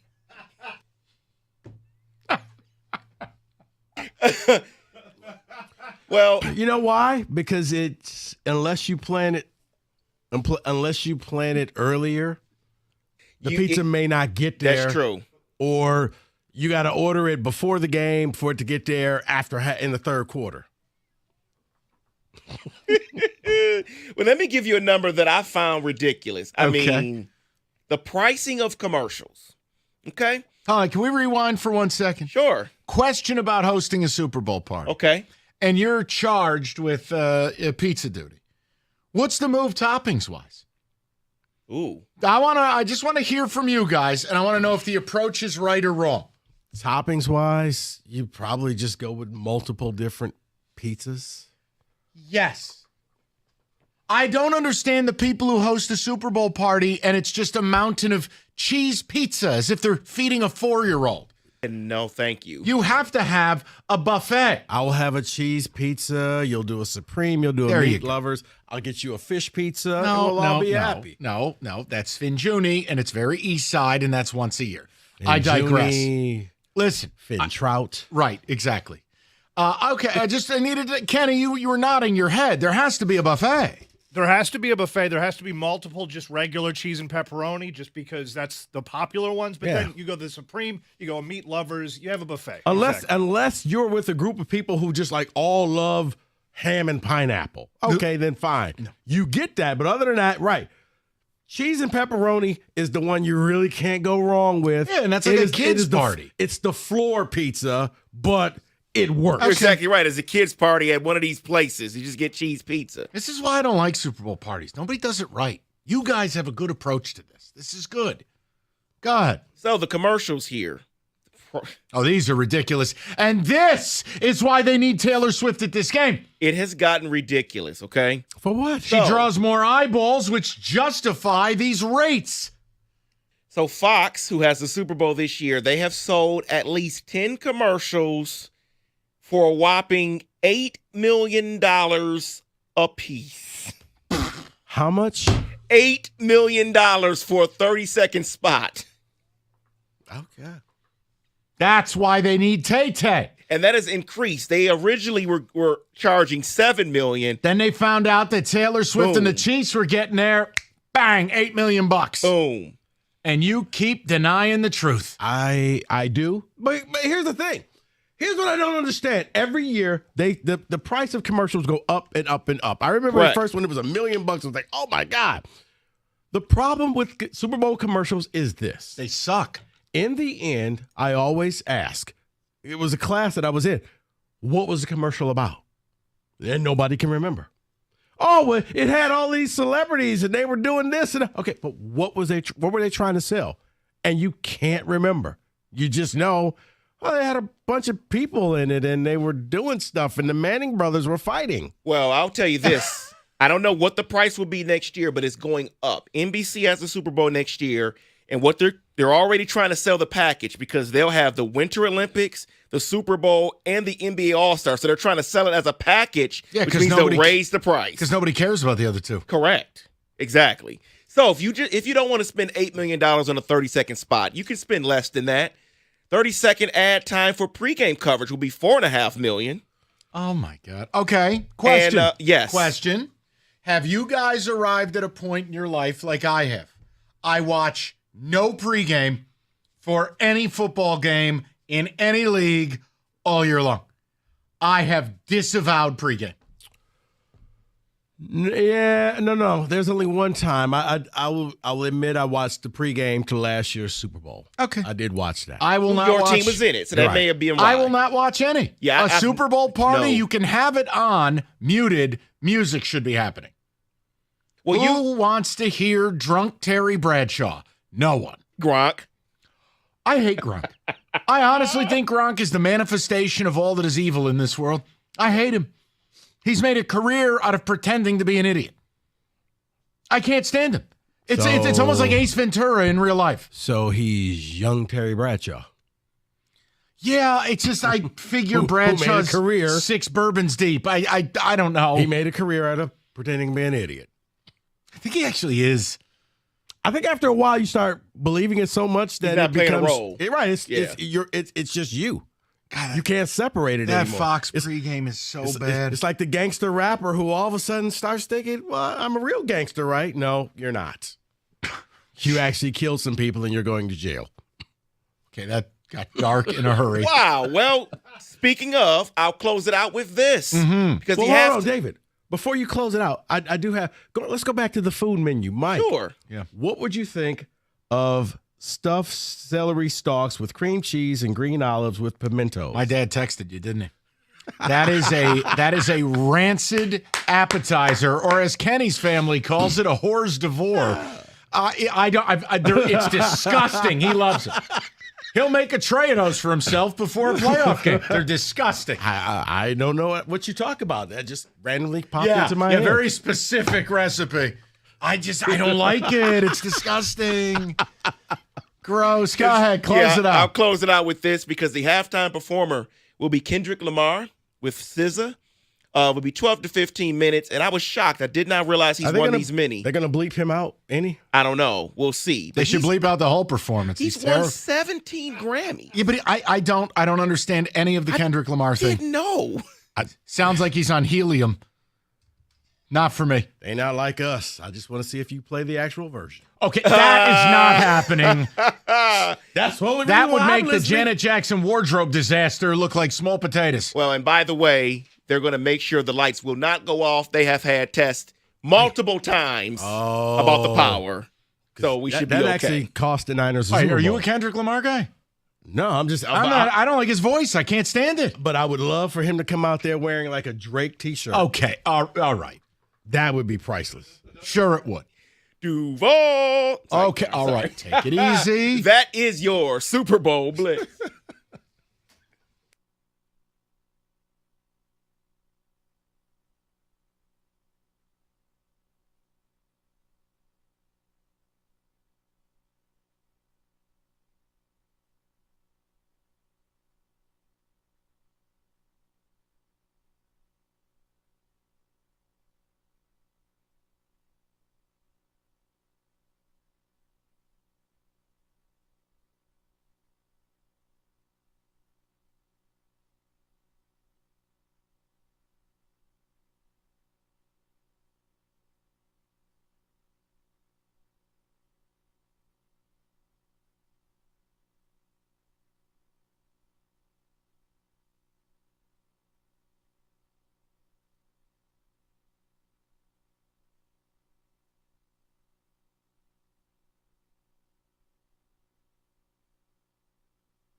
The Tigers are bringing in reliever Tommy Kahnle on a one-year deal worth $7.75 million. The team officially sharing it on X just minutes ago. He'll speak to the media later today as well. The 35-year-old tossed 42 innings for the Yankees last season, logging a slim 2.11 ERA. The sidearmer gets a lot of his strikeouts via a changeup. Each outlet continues to release their top 100 list for MLB prospects this upcoming season. Dodgers Japanese fireballer Roki Sasaki tops the list. Tigers pitcher Jackson Jobe comes in as the number 7 overall prospect, while shortstop Kevin McGonigal ranks 10th, and the article compares him to an infield version of Stephen Kwan. The Pistons have their last game of a 5-game road trip tonight in Indiana. Your coverage right here on 97.1 The Ticket at 6:35. Andrew Nembhard questionable for Indiana with a spine injury. Patrick Kane returned to practice for the Red Wings today, as did Vlad Tarasenko. Kane will not play. Tarasenko likely will be next tomorrow, coming off an illness as well. McClellan said he played with good energy at practice. According to The Athletic, Reggie Miller will serve as NBC's #1 analyst on NBA coverage once the rights deal begins next year. At the Corwell Health Sports Desk, I'm Jeremy Otto. For more, go to 97.1 The Ticket or Odyssey.com.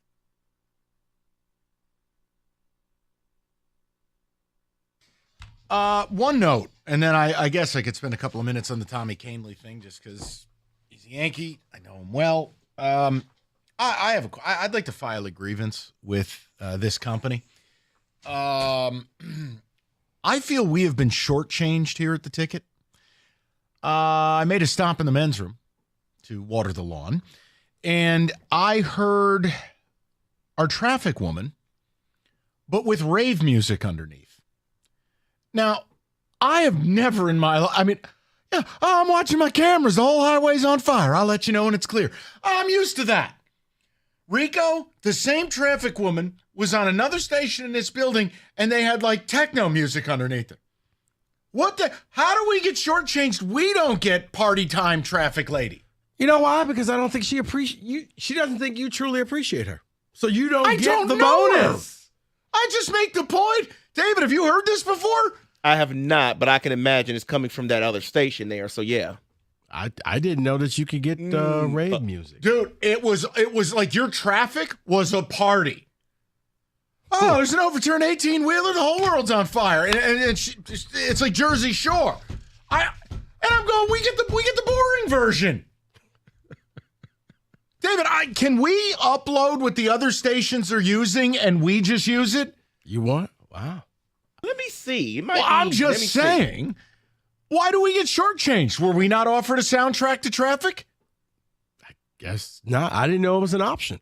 And the only thing she does that bugs me, have a soundtrack. When the weather's god-awful and she's welcoming me to my Friday. Don't welcome me. I don't want to be in this. I don't want to be in the car right now. It's 2 degrees out. Don't welcome me to a chilly Tuesday. I hate everything. You know what? In a perfect what is the cameos? That's what it is. In a perfect world, I would get her to introduce Eli Manning, and both would say happy birthday to you. In Canton. Oh, I'm looking at my traffic cameras. There's Eli. I'm done. That's it. Mike, we both just want to say happy birthday to you. Yeah, happy Chinooka. All right, that was one. David, you need to investigate because I think we can upgrade. Maybe we didn't pay for it. Maybe the other stations spent money for like the party time upgrade to your traffic reports. You got to hear it to believe it. See, now I'm curious. You be curious because it is something. You got to hear it. Now, the Tommy Kahnle thing. There's no slander, but this really fits a pattern of just where I'm at with the Tigers. It's fine enough. Am I upset that he's not a Yankee? No.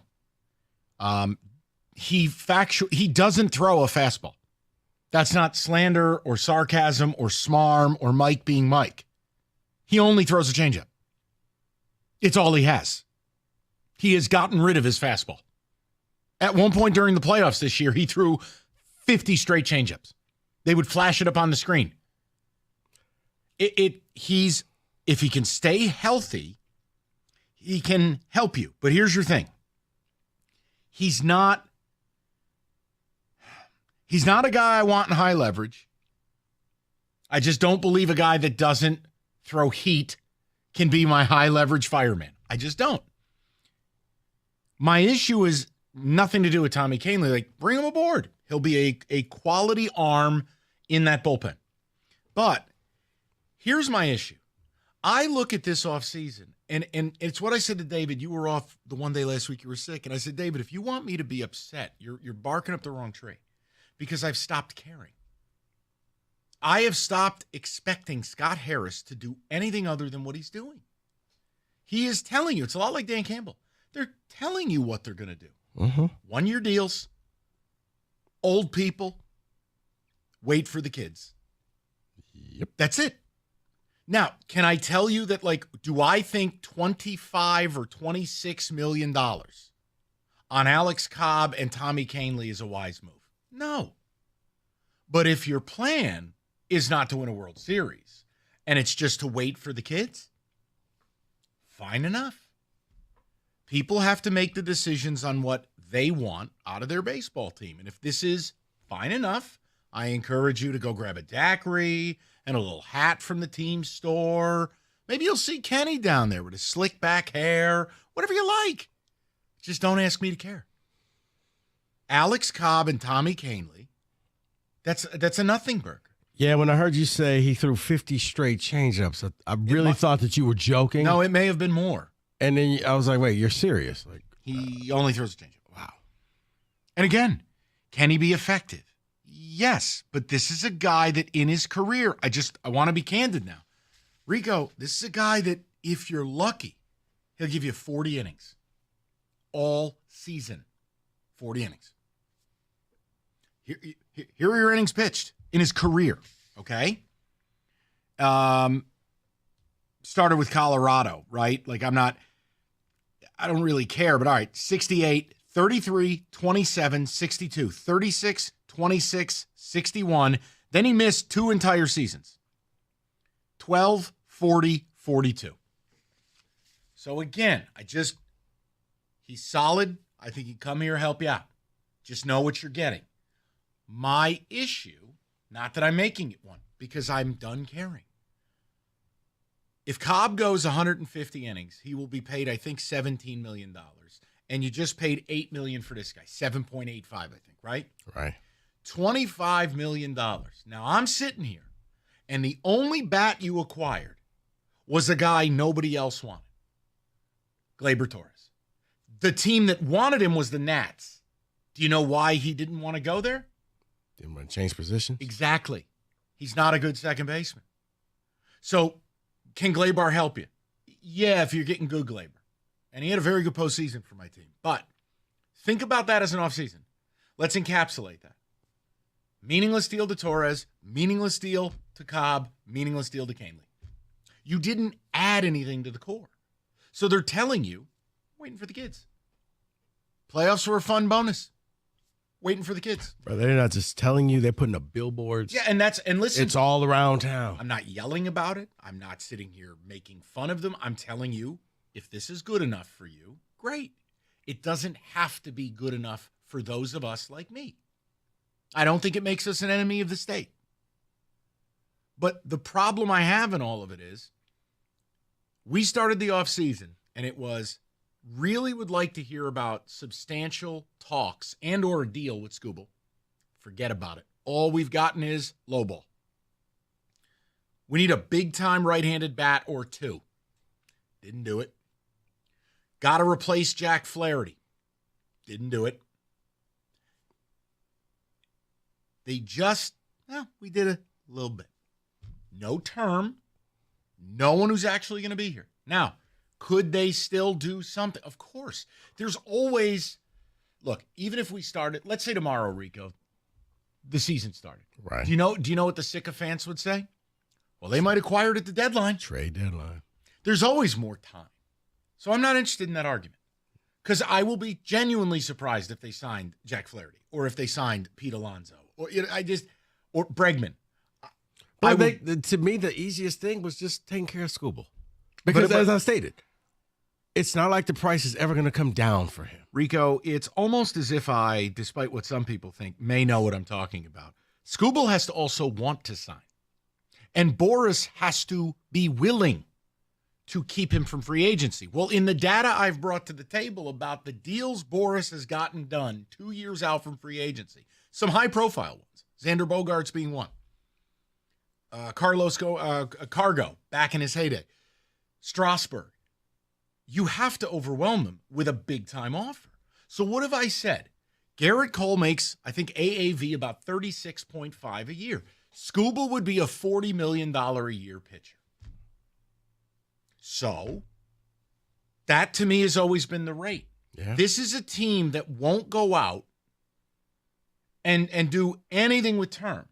They're not the team that's going to offer 5 at 200 with an opt-out, or a 10-year deal for 400 with opt-outs after years 5 and 7, whatever it may be.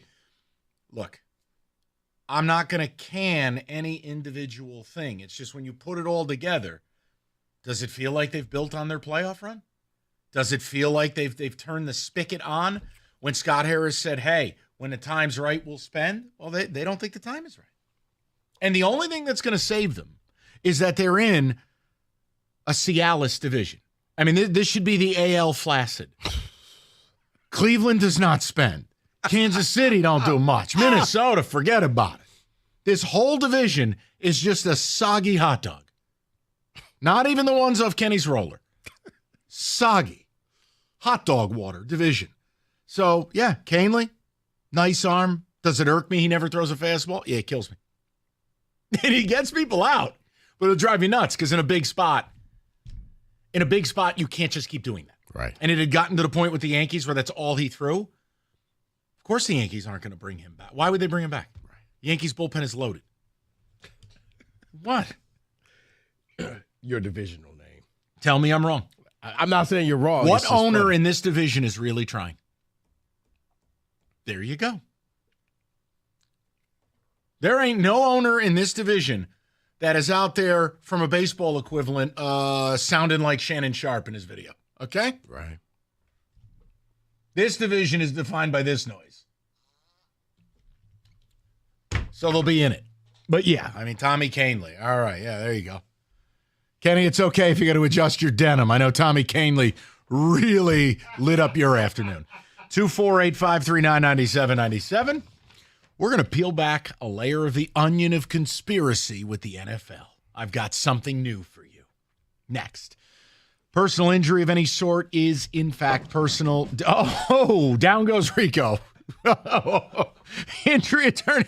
You may need to call David Feminini. He's dedicated his career securing justice and maximizing recovery for those who've been injured.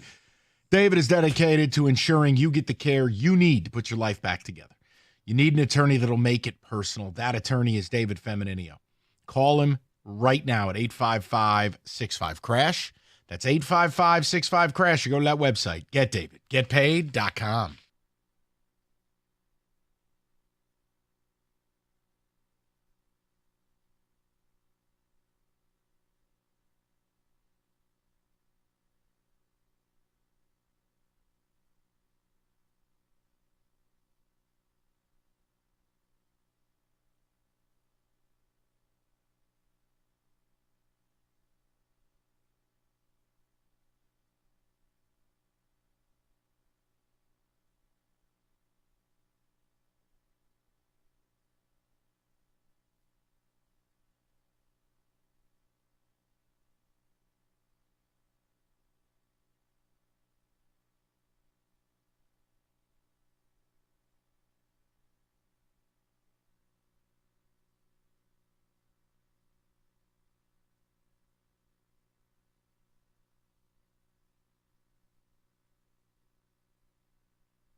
All right, 97.1. I have something for you.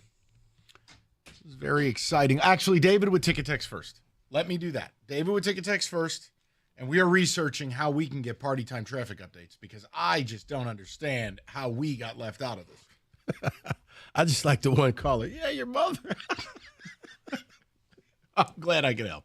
Go ahead, David. Not a fan of Scott Harris. I think he is terrible. He got lucky last year. I wish Ben Johnson would have taken him with him. All right, can I say this? Sure. You can't say the man is terrible. Thank you. All right, he has helped get your organization in a position where you're actually developing players, and that is something that is way more than, oh, I draft good players, I smart. No.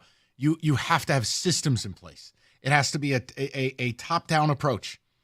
Like, I am happy to give Scott Harris credit for those things. What I don't like is I do not want to operate like a small market. That is exactly how they are operating. We are one step from asking Dave Dombrowski for soda for his vending machine, like the movie Moneyball. Now, again, you can win, but just like the A's, you're not going to win the World Series. So it can be both things, but what we're not going to do is harpoon Scott Harris like somehow he's Al Avila. That's not fair. You can dislike the approach, but you can't discredit what he has done. You are developing a farm system. Now, would I like to weaponize that system? Would I like to trade a few of these prospects? Yes, I would. All we're doing is wasting Scooble's window, and he's going to see that we're not willing to field a team around him, so why would he want to be extended? I can't speak to it. That was part of the rationale that if you wanted to get it done, you had to go aggressive. You had to really drop your nuts on the table with that opening offer. And you are dealing with Scott Boras. But I don't like the myth that is perpetuated in this town.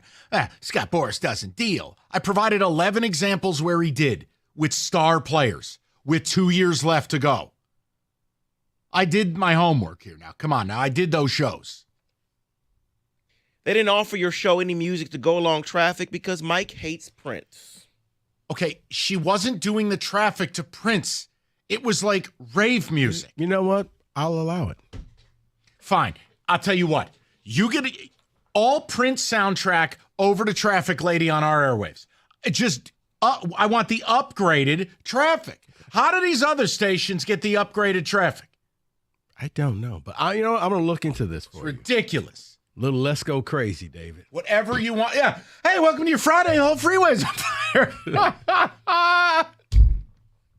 Dearly beloved. Little red Corvette. Right. Yeah. Hey, Rico's Good Times music as she's giving an update about a school bus driving off a cliff. Oh, welcome to your Chilly Friday.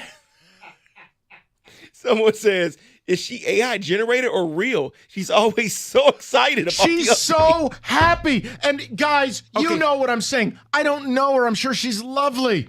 And she's very good at what she does, but I don't need the happiness because think about it. It's -4. You're hanging on by a thread. The coffee hasn't even hit the system yet. And she shot out of a cannon to tell you how I-75's on fire. There's a chicken truck that just exploded. There are feathers everywhere. And she's saying, look, you know what? I want to do my job well. Get to the right lane. I'm happy. Let's all be happy. It starts with a positive attitude. Oh, I don't like it. And then I find out she's doing upgraded traffic on other stations. That's not right. Right, because you know why? Because you haven't earned it yet. Please. You haven't earned it yet. You don't appreciate true craftsmanship. David. Look back at the last couple years. Scott Harris usually gets a pitcher, short contract that he can sell at the deadline. I am tired of that. That's correct. Strategy. From Lorenzen to Flaherty to the Cobb thing. And I understand. You can't approach this that every one of your prospects is going to be good. So the idea of, well, we can't block people. Well, hold on. Who am I blocking at third? Who am I blocking at first? If you want to suggest to me, okay, I don't want to, quote, block McGonigal. Maybe. But you're not blocking anyone.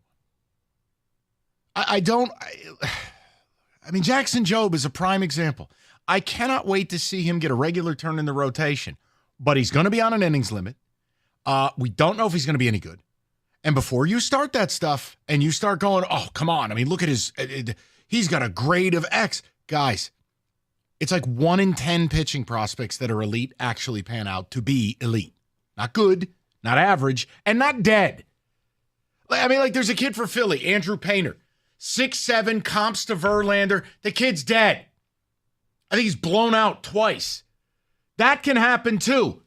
Knock on wood, it doesn't. Right. But, like, it's okay to build a ball club while stacking your farm team, and now you've got the whole the world is your oyster. Well, you have a winnable division. AL Flaccid. So if you just kind of halfway go, like, nobody's saying be the Mets, but if you just kind of make a couple of moves, you put yourself in the driver's seat in this division. Here's the move that still needs to happen. They cannot hand over the keys to short to Trey Sweeney full-time. He can't hit lefties. And you know Javi Baez is not going to be with this team. I will not accept him with this. I'm just going to leave it that when they break camp, he won't be here. Because if he is, I will lose my mind. We may have to put that on the board. Okay. No, I'm going to respect Scott Harris enough that he knows baseball enough that you know. Come on. Do you understand that you would be vilified in this town if Javi's back with this team? Do you think Scott cares? Actually, yeah, I do. That team, they care how they're thought of. Okay. Oh, really? Oh, really? Get me the upgraded traffic. David. I'll come in and play Brass Bonanza for your traffic. Okay, time out. Paul, time out. David, here's what I want. Get the next traffic update. You're putting Brass Bonanza underneath it. Well, I had another plan here. I'm about to do it. I have another plan. But Can you confirm? I've given you the station I heard in our building. Why did they get the upgraded traffic and we don't? I don't know. Our people deserve that. I don't know. They're sad. The Lions season has ended. Come on. Why did we get the base plan?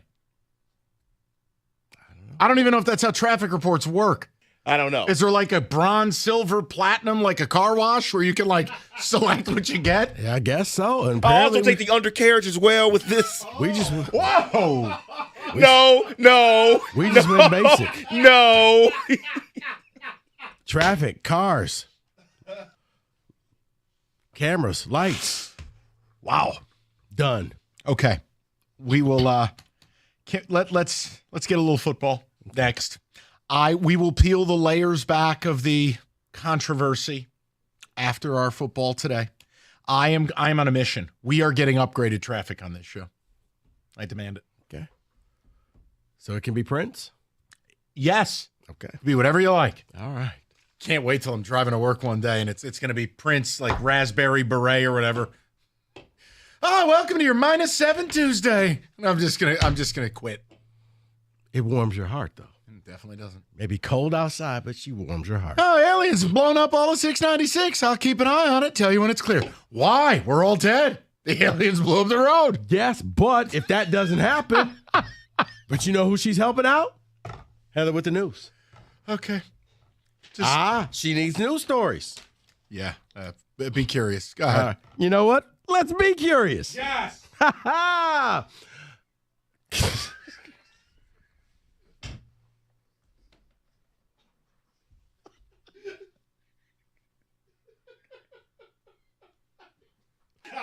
Why?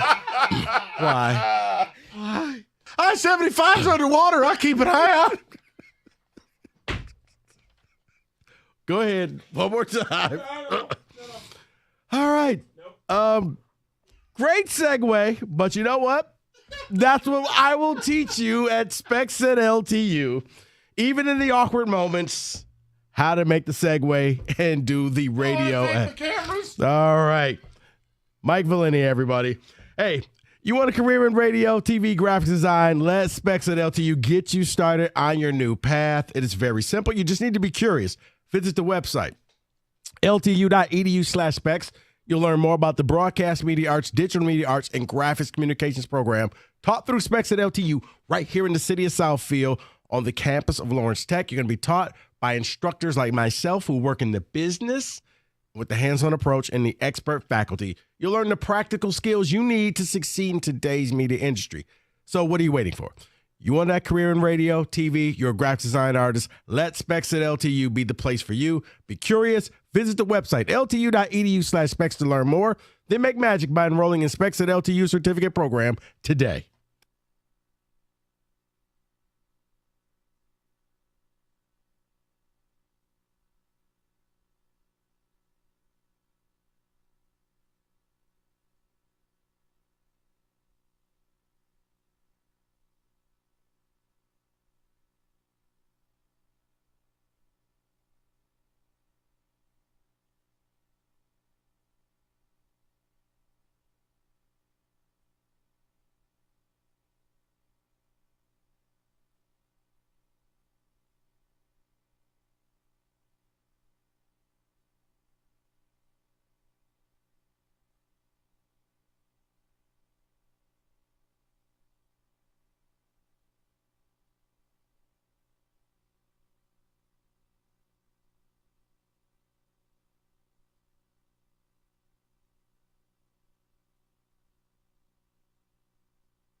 All right, Super Bowl around the corner. Imagine driving the length of a football field at 55 blindfolded. That's how long it takes someone to respond to a text message while driving. It's dangerous. I mean, people are half an idiot sitting still. What do you think they are behind the car? Bottom line, if you don't have life insurance, then your family's not protected. So call Mike Papura now, 877-734-2200, or you go on the web to nbphealth.com. And remember, National Benefit Plans wants to be your health and life insurance agency for a lifetime.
.97.1, nice to have you with us. We will get to an NFL issue that we like to joke around about, but I've arrived at a point of conclusion. We'll get to that in a minute. I just wanted to add this. You can do what you want with it. Adam Silver, commissioner of the NBA, was on with Dan Patrick. And Adam Silver floated a change to the NBA. Now, it's no secret. The NBA's ratings are in deep decline. Largely, it is nothing more than an AAU-style open run 3-point shooting contest that usually features low effort to no effort and a cast of basically 75% completely unlikable, detestable superstars. And that's before you get the politics being thrown into the game left and right. Okay, I have it. Now, Adam Silver has an idea, and I want you to tell me whether this fixes the league. Okay. He floated the idea to Dan Patrick today of going from 12-minute quarters to 10. Now, besides the immediate alarm bells going off in my head of what's the players union going to say about that when the owners try to say, hey, 8 minutes less game a night equals X percentage of you getting less revenue. But that's just because I'm cynical. What? I guess I'm wondering why? Less crap? I mean, less wear and tear on the body for load management? Oh, okay. But hold on. These guys barely play. Right. That's what I'm like. I guess I was expecting something like profound, and I'm like, I know. But look. So they're going to go back to college days. It's this continuing theme where, and we're going to have this conversation tomorrow. I want to get more invested in the Pistons because they're playing good ball and they're trying. But the league is, I can't even figure out like how this happened to me, is like overnight. I hate this league. Like I don't know what it was. Maybe it was that my team was close for a while and then they finally won it. And then the only reason I was hanging on is because the Celtics were in this quest. But overall, Rico, I can't yell at our audience like, you have to watch this team. You owe them your time. And I'm like, the product is terrible. And it's not their fault. But Adam Silver, doesn't that feel like he is completely missing the mark here? Yeah. You have an optics issue. You have a style of play issue. And I think there's a real issue between the relationship of fan and league. Ticket pricing and fans, the effort of the players being an open discussion, that would never happen in another league. You know what this is to me? This is the equivalent of the NFL coming up with a new kickoff rule. And you're like, why? Yeah. What? No. This is what's going to fix the game. Really? Well, again, I think the NFL's on a road to ruin. I mean, going to 18 games, no one asked for that. Right, but when they came out with the whole, hey, we're going to fix the NFL. We got new kickoff rules. Wait till you see this. And the landing zone, it's like, nobody asked for this. But I will give Silver credit for this. 1 second, David, and I'll come right to you. I'll give Silver credit for this. In no sport has any commissioner, has the answer ever been less of something. Go to the flip side. The NFL, it's more. You hear the murmurs about a European division in 2028 and the Super Bowl not being till after President's Day. No one's asking for that. Black Friday football and Christmas Day football. At least Adam Silver, look, we know the NBA's real problem is you need to shrink the league. Yeah. There's too many teams. That's not happening. But 12 to 10, make the game shorter? I don't know. I wanted to see if you could figure it out as to how that's the solution. No, it's not. Like I said, to me, it's moving the extra point back to 35, and okay. Did you change the game any? No. I still think they've got to edit the court in the NBA. They've got to take away the corner three. It's just become a cheat code. It's become ridiculous. David, go ahead. I'm sorry, buddy. No, what you're saying is true. It doesn't make any sense, but here's the reasoning. The NBA is the only league that plays 48 minutes. Olympic games and college basketball games are 40. Yeah. So it's about the international basketball is why they want FIBA? To do this. Yes. They play 40 minutes and they want to do the international. But they actually play basketball over there. Agreed. Versus this. Agreed. So while the minutes may be the same, the game itself will not be the same from international play. No, the paint's not even the same. Right, so they're going to widen the lane as well? See, I don't know. You would have to do a lot to get it to that, but we have to get the players to play. Look, I'll just continue to say it. I think the NBA is in a heap of trouble. But there's really no way you can fix it because unless you say, okay, guys, you can only shoot, or maybe they just keep it as is, but you can only shoot 3-pointers in the final 2 minutes. No, it's just you get rid of the corner three. If you take the arc and you just draw it, right? You don't have it loop around to each baseline. The point of connection is now going to be out past the elbow to the sideline. Gotcha. So if I take the 3-point line and I move it back 2 feet, and I take away your ability to have a corner three, you can shoot threes, but they're going to be very punitive. Now we have to have a reintegration period of styles making fights.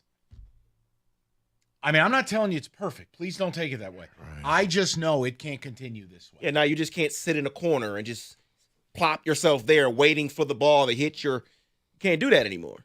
It's too easy, and there's too many threes. We've got to reemphasize skill.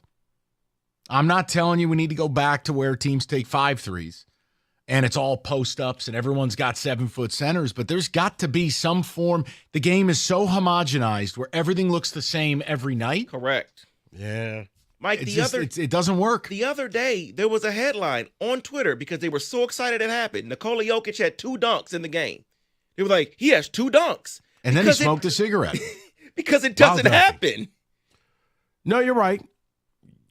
Yeah, I mean, long gone are the days of, the Pistons or the Knicks playing that style of, we're just going to grind this thing out and play defense. Look at hockey on a night-in, night-out basis. Teams have styles and systems. Baseball, you can win with pitching, win with hitting. There's pitching chaos. Whatever it is. Certain teams want to have a balanced lineup. Other teams want to kill you with left-handed hitters and pitching. Yeah, because the beauty of it is the NBA has evolved to what it used to be fun to watch the Denver Nuggets back in the day. Right. Because they didn't play defense. And you knew it was going to be like the first one to 130 would win. Think about a battle between the 7 seconds or less Suns versus the grit and grind Grizzlies. Yeah. So, yes. No, I thought it was interesting. I just think Adam Silver is a little detached from what really needs to happen here. Yeah. So, look, do what you want with it. I just wanted to give you a quick update on it. We'll move along. But the NBA, to me, I can't do it. I think it's just fatigue from the analytics. And there's no other sport that has fallen victim to it at this level. This makes baseball and what the Tigers did look trivial. Yeah. I think it was a slow, damn near 25-year burn. And it's finally coming to fruition where it went from straight from high school to, one and done to the G League. Well, see, there's the other problem. You've just hit on this. Now, this is where I'll get called a boomer. The guys you're drafting are walking into this league with no ability to play. Exactly. So the draft is now useless unless you get a Wembanyama or unless you get let's say, a Cooper Flag, whatever it is. The NBA is now turned into a development league. Yeah. That doesn't work. Yeah, well, back in to me, the heyday of like the 90s, everybody was coming. When a player like Jordan left, he still had a year left to stay at Carolina, but nope, he went to the pros. He left early. Even if we had a 2-and-done, I think that would improve the league because you know what? You would know a lot more. Okay, this guy is good. This guy's not good. Yeah, you would have. I mean, Rico, correct me if I'm wrong. If a guy stayed 2 years in college, played, had NBA capabilities, he would play on average 80 games over the 2 years. Figure what, 35 in a regular season, couple in the postseason? Yeah. Does that sound about right? Yeah. All right, so you'd have 80 games of tape. Yep. And an off season. Get your body right, work on your game for one summer, get back to it, and now you're in the league. That, to me, would be a night and day difference versus now you're drafting kids who average 7.6 points a game as a true freshman, and you're going, you didn't even start. I'm taking you 8th overall? And, Mike, it used to be, okay, you took the first-round selection. They played. The second round was developmental. Now, the first 3 picks may play, but after that, good luck. Hit or miss who's in the league actually playing and who's in the G League.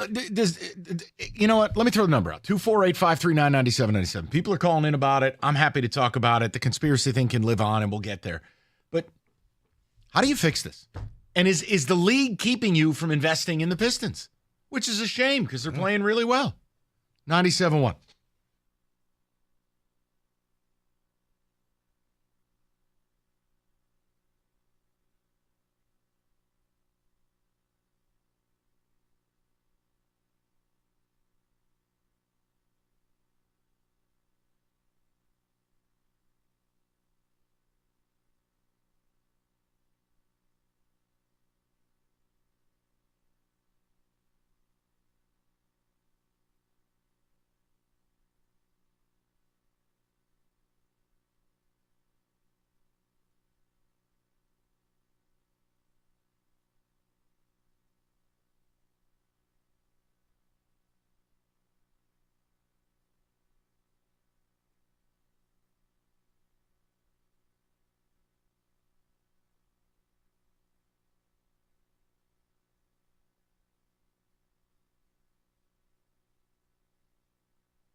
Tigers president Scott Harris spoke with the media just minutes ago after the signing of righty reliever Tommy Kahnle to a one-year $7.75 million deal. Harris said they aren't done making moves yet.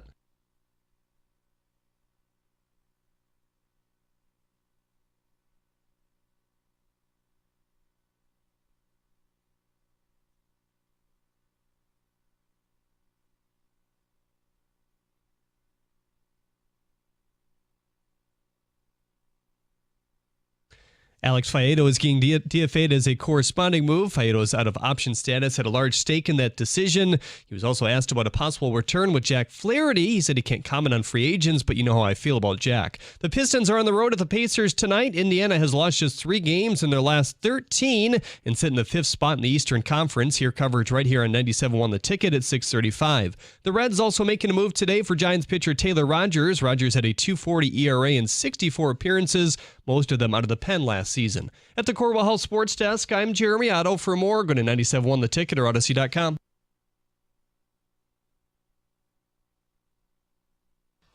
5 o'clock, and I have to tell you, over 20 years in this business, it takes a lot to surprise me, but I'm thrilled. I always love the feedback on stuff. I brought up the Adam Silver thing just as a quick discussion point.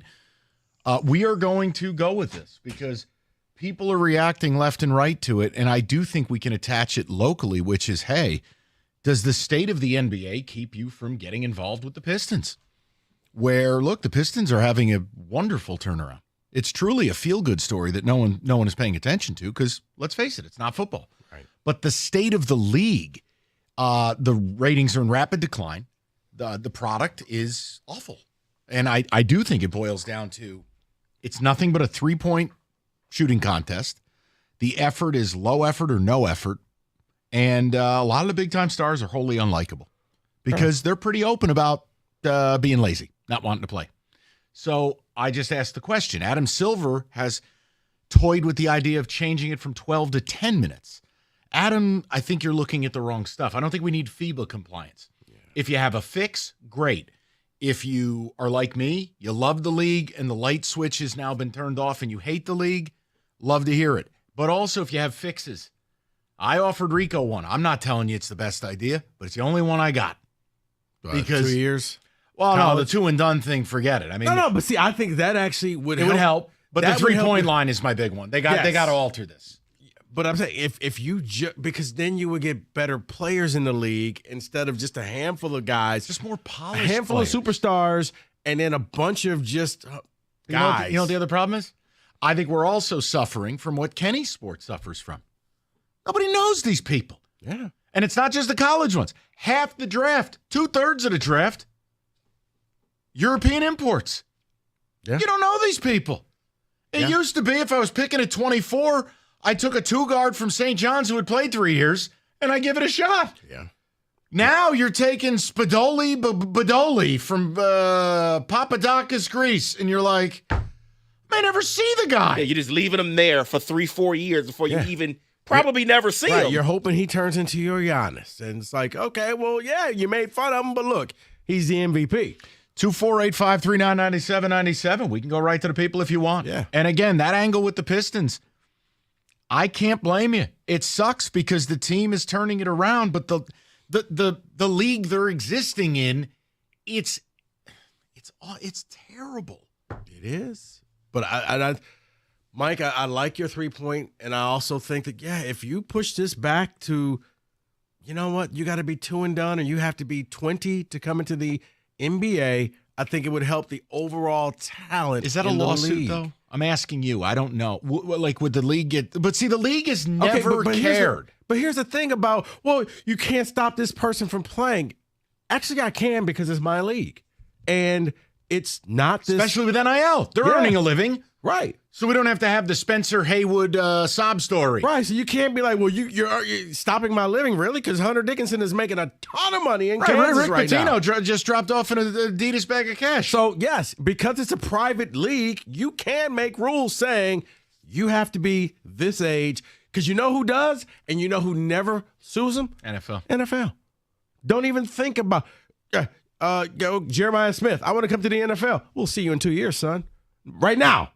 No, in 2 years. 248-539-9797. We'll go to Justin, 97.1. Justin, what's going on?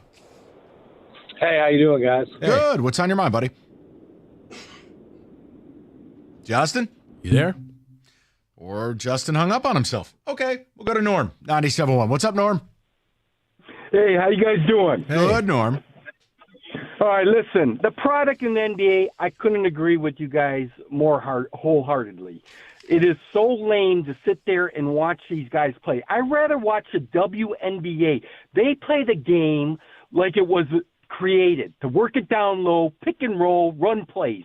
These guys, like you said, Stoney, not Stoney. Don't worry about it. It's fine. Just call me Wojo. They're coming into the league, and they're just not coachable. You have to spend 3 years to coach these guys up, and that wasn't the product back in the 80s, back in the 90s. These guys knew how to play the game, and it is so terrible. I have not sat down and watched a regular season game in 4 years. I've given up on them. Yeah, Norm, I can't make fun of you for it. The product has been bad. I admit, I think the only reason I held on as long as I did is my team was on this 6-year, vision quest, making the Eastern Conference Final every year. And finally, we lost in the finals and then they got it done last year. And then you sit and realize this is awful. My team's a part of the problem. I mean, we had a game 7 against the Bucks a couple of years ago. They shot 73s. It's not basketball. Didn't they open the season with like 67 threes this year? Yes. And I look, I also think it's like you want to crush the players, but part of it is you'd have to unwind the yarn ball.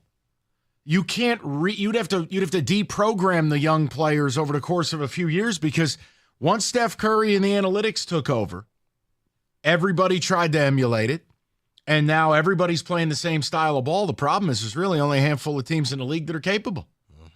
Other than that, you end up with, it was Bulls and Hornets a couple of weeks ago on a Friday night. They combined to miss 93-pointers. Miss 93s. And Adam Silver's worried about quarter length. Oh, okay. Let's go to Rob. I was about to say, or maybe the NBA goes back to remember the hand checking that they abolished? Maybe they allow that to happen again and allow you to play defense. Go to Rob, 97.1. What's up, Rob? What's going on, Mike Rico? Hey, I got the perfect solution for you guys. It kind of answers your question with the analytics and everything like that. You take away the three-pointer for 2 quarters. So threes don't count in the first quarter, threes don't count in the third quarter. They only count in the second quarter, fourth quarter. It brings excitement to the game, and then it forces the coaches to actually coach and call plays to, get guys in the paint, get everybody involved. And then you're not just having a 3-point contest all 4 quarters. All right, here's why I don't like that is any rule changes that don't involve uniformity. Meaning, well, this quarter it's this and that quarter it's that. There will never be a change like that. It will have to be something you do that is in totality. I understand what you're saying, Rob. Because now you're like in the NBA rock and jock era. Exactly. Yeah, I don't want to do – and it'll never happen. Right. I mean, Rob, you might have the most brilliant idea in history. That'll never happen. You know what I mean? For sure. I just thought it would be, the idea, like to kind of like, because it's the coaches, they're calling these plays, just drawing up for them to come down, set a pick, shoot a 3. And then it's like now they got to, go back to the like the 90s and the early 2000s where they got to draw up an actual scheme to get, to get off a 2-point shot. So let me ask you this. The rule will force them to do it. Let me ask you this question. What about the Pistons angle to it? They're having a wonderful turnaround, but does the state of the league keep you from buying in and watching it? Honestly, yeah. I haven't watched no Piston games on TV this year, and last year I was at 20 Piston games, and I haven't watched one on TV this year. Wow. So they turn it around, but the product is so bad. You can't it's so be bothered. Boring, and it's is. so, not worth it. Rob, you know what it is? It used to be a cliche. I can't believe I'm turning into this. Like, this is really my middle-aged white guy face. Well, you don't really need to watch the league until the last 5 minutes of the game. I used to hate when people would say that. Yeah. But it's really arrived at it. I don't know, Mike. I mean, I'm now starting to think maybe if you really want to get this thing going back, you reward defense. Oh, no. You reward defense because all this, if you now can play defense and you could go out there, All right, well, you know what? Now you can drive to the bag. You can do a lot of things. You can just don't make it like 04, please. I can't watch playoff games that are 72-67. Please. Can we find a middle ground? I'm begging you. Okay, because here's where you're at now. I know. And it's not going anywhere. Middle ground. Okay, but here's the beauty of it. Right now, every night in the NBA is everybody jacking threes. You can only go back to a playoff game in 04. So that wasn't the norm. That was just one game that everybody's been hyping up for years and years and years. Allow them to play defense. Allow them to hand check. Allow them to do that. And I think that maybe you'll get the balance where it's not just I'm going to sit out there and shoot threes all the time. Dave, a couple of ticket texts. We'll get more of the callers. It's been a deluge here. I didn't realize we were striking a nerve with this, but I'm happy to. It's fine. David, go ahead. Unless you can eliminate rest days and increase parity, the ratings will continue to decline. I see no helping it. Mark in Pinckney. Yeah, I think one thing is I am fine that when you pay a guy $200 million and he has an injury history, it can't be authoritarian where it's like, no, you will play every night. I am fine managing your asset. But it cannot be this thing that in October we're not playing back-to-backs or we're being very brazen and open about it. The other problem we have is more generational and societal. Someone like Zion Williamson actually feels like he's justified behaving the way he behaves. Or Jimmy Butler, or Joel Embiid. It's asinine. I mean, Jimmy Butler makes $48 million a year, and he says, I have to find my joy. And then Jimmy has a player option, not a team option, a player option. He gets to tell the team if he wants to make $52 million next year. And you won't get on a team flight and play? Really? Do you understand what that resonates to your audience? And no, I'm not going to do a sob story about how your fans can't afford eggs. I'm just making a point. There are real people that support this league that look at you and go, you know what? You are Satan.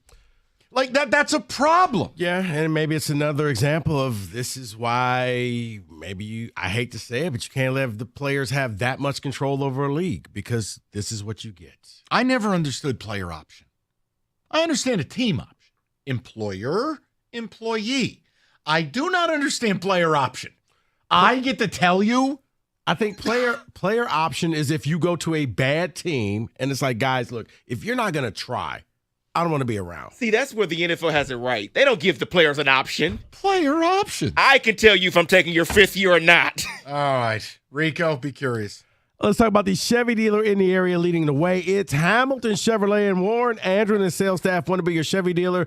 They'll guarantee you the lowest payment on your next Chevy, period. They're going to find you every discount, rebate, and incentive to save you money. Get into Hamilton Chevrolet right now and start the new year off right with great deals on their inventory of 2025 Chevrolets. Selection is best right now, and they're ready for immediate delivery, including the January Rico deal. Still a few days left on the brand new 2025 Chevy Blazer 2LT for just $299 a month for 24 months. You walk in with $995 down, you drive off with 10,000 miles a year. You know the best deals are found at 14 Mile a Mile. Just stop in to see my guys in Hamilton Chevrolet. Tell them Rico sent you. Make Hamilton Chevrolet your Chevy dealer. Visit HamiltonChevy.com. That's HamiltonChevy.com. Chevrolet together, let's drive.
All right, to the people.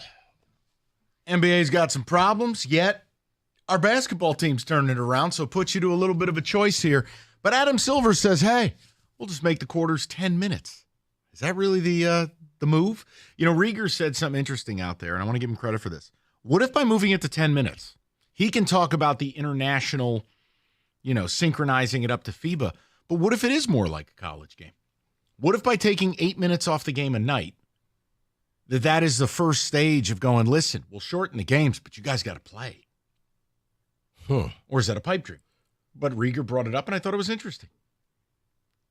Interesting. I mean, points would be down. I'm not worried about that. Right now, please. But I was always told that's the big difference between college and pros. They score college points is in the pro. God awful. All right, Tony's in Macomb, 97.1. Tone, what's going on, buddy?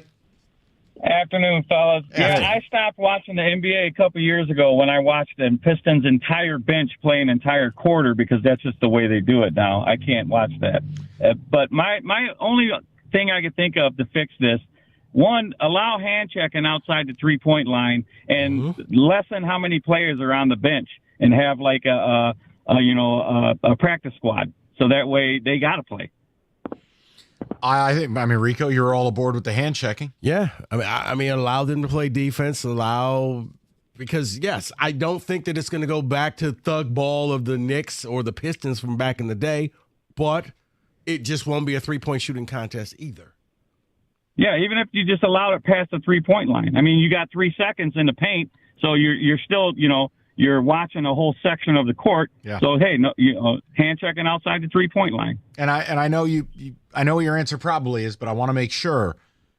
Does the state of the league keep you from kind of re-engaging with the Pistons, even though they're turning it around? I can't watch nothing but 3 points and no defense and 90 missed shots. It's and I can't watch who wants to watch the entire bench play half the game? Nobody. No. You never watched that in the past. Well, no. Who wants to watch that? To Rico's point, I mean, the caliber of player in this league on a starting basis, I'd argue the Stars are as good as they've ever been. But after that, the fall off is precipitous. Yeah. I mean, it is some of these bench guys, you're going, how is this guy? That's the other problem. See, I don't know if the average fan cares. I know we're too close to it because we do this every day. But it does get to a point, like I said something flippantly yesterday. And I don't know, my mind works in weird ways. I was thinking about it last night when I was just watching TV. Like I said, the average, what it costs for a starter in this league is about $21 million. That's the AAV for just a replacement level player. $21 million to be an average replacement level NBA player. Well, does that not seem like that is not in line with where the league is and where Earth is? Yeah. Or how about this? And this goes back to the caliber of players that are coming into the league. Think about this, man. The Pistons have had high draft picks now for a lot of years. And we're still talking about trying to develop a core. Back in the day, Jaden Ivey, Thompson, all these players would be your core. Instead, they're all role players or sitting on the bench. You're exactly right. They're not good. You get Isaiah Thomas. You start getting Vinny Johnson. You start getting Joe Dumars. But Tally. I don't even go back that far. It's like I think back to the mid-'90s. You were drafting Rasheed Wallace out of North Carolina. You knew his moves. You knew who he was. You knew he had an attitude. He had logged over 100 college games, and that man walked into the league, was ready to roll. Right. Now we're still saying, who can we get to play with Cade?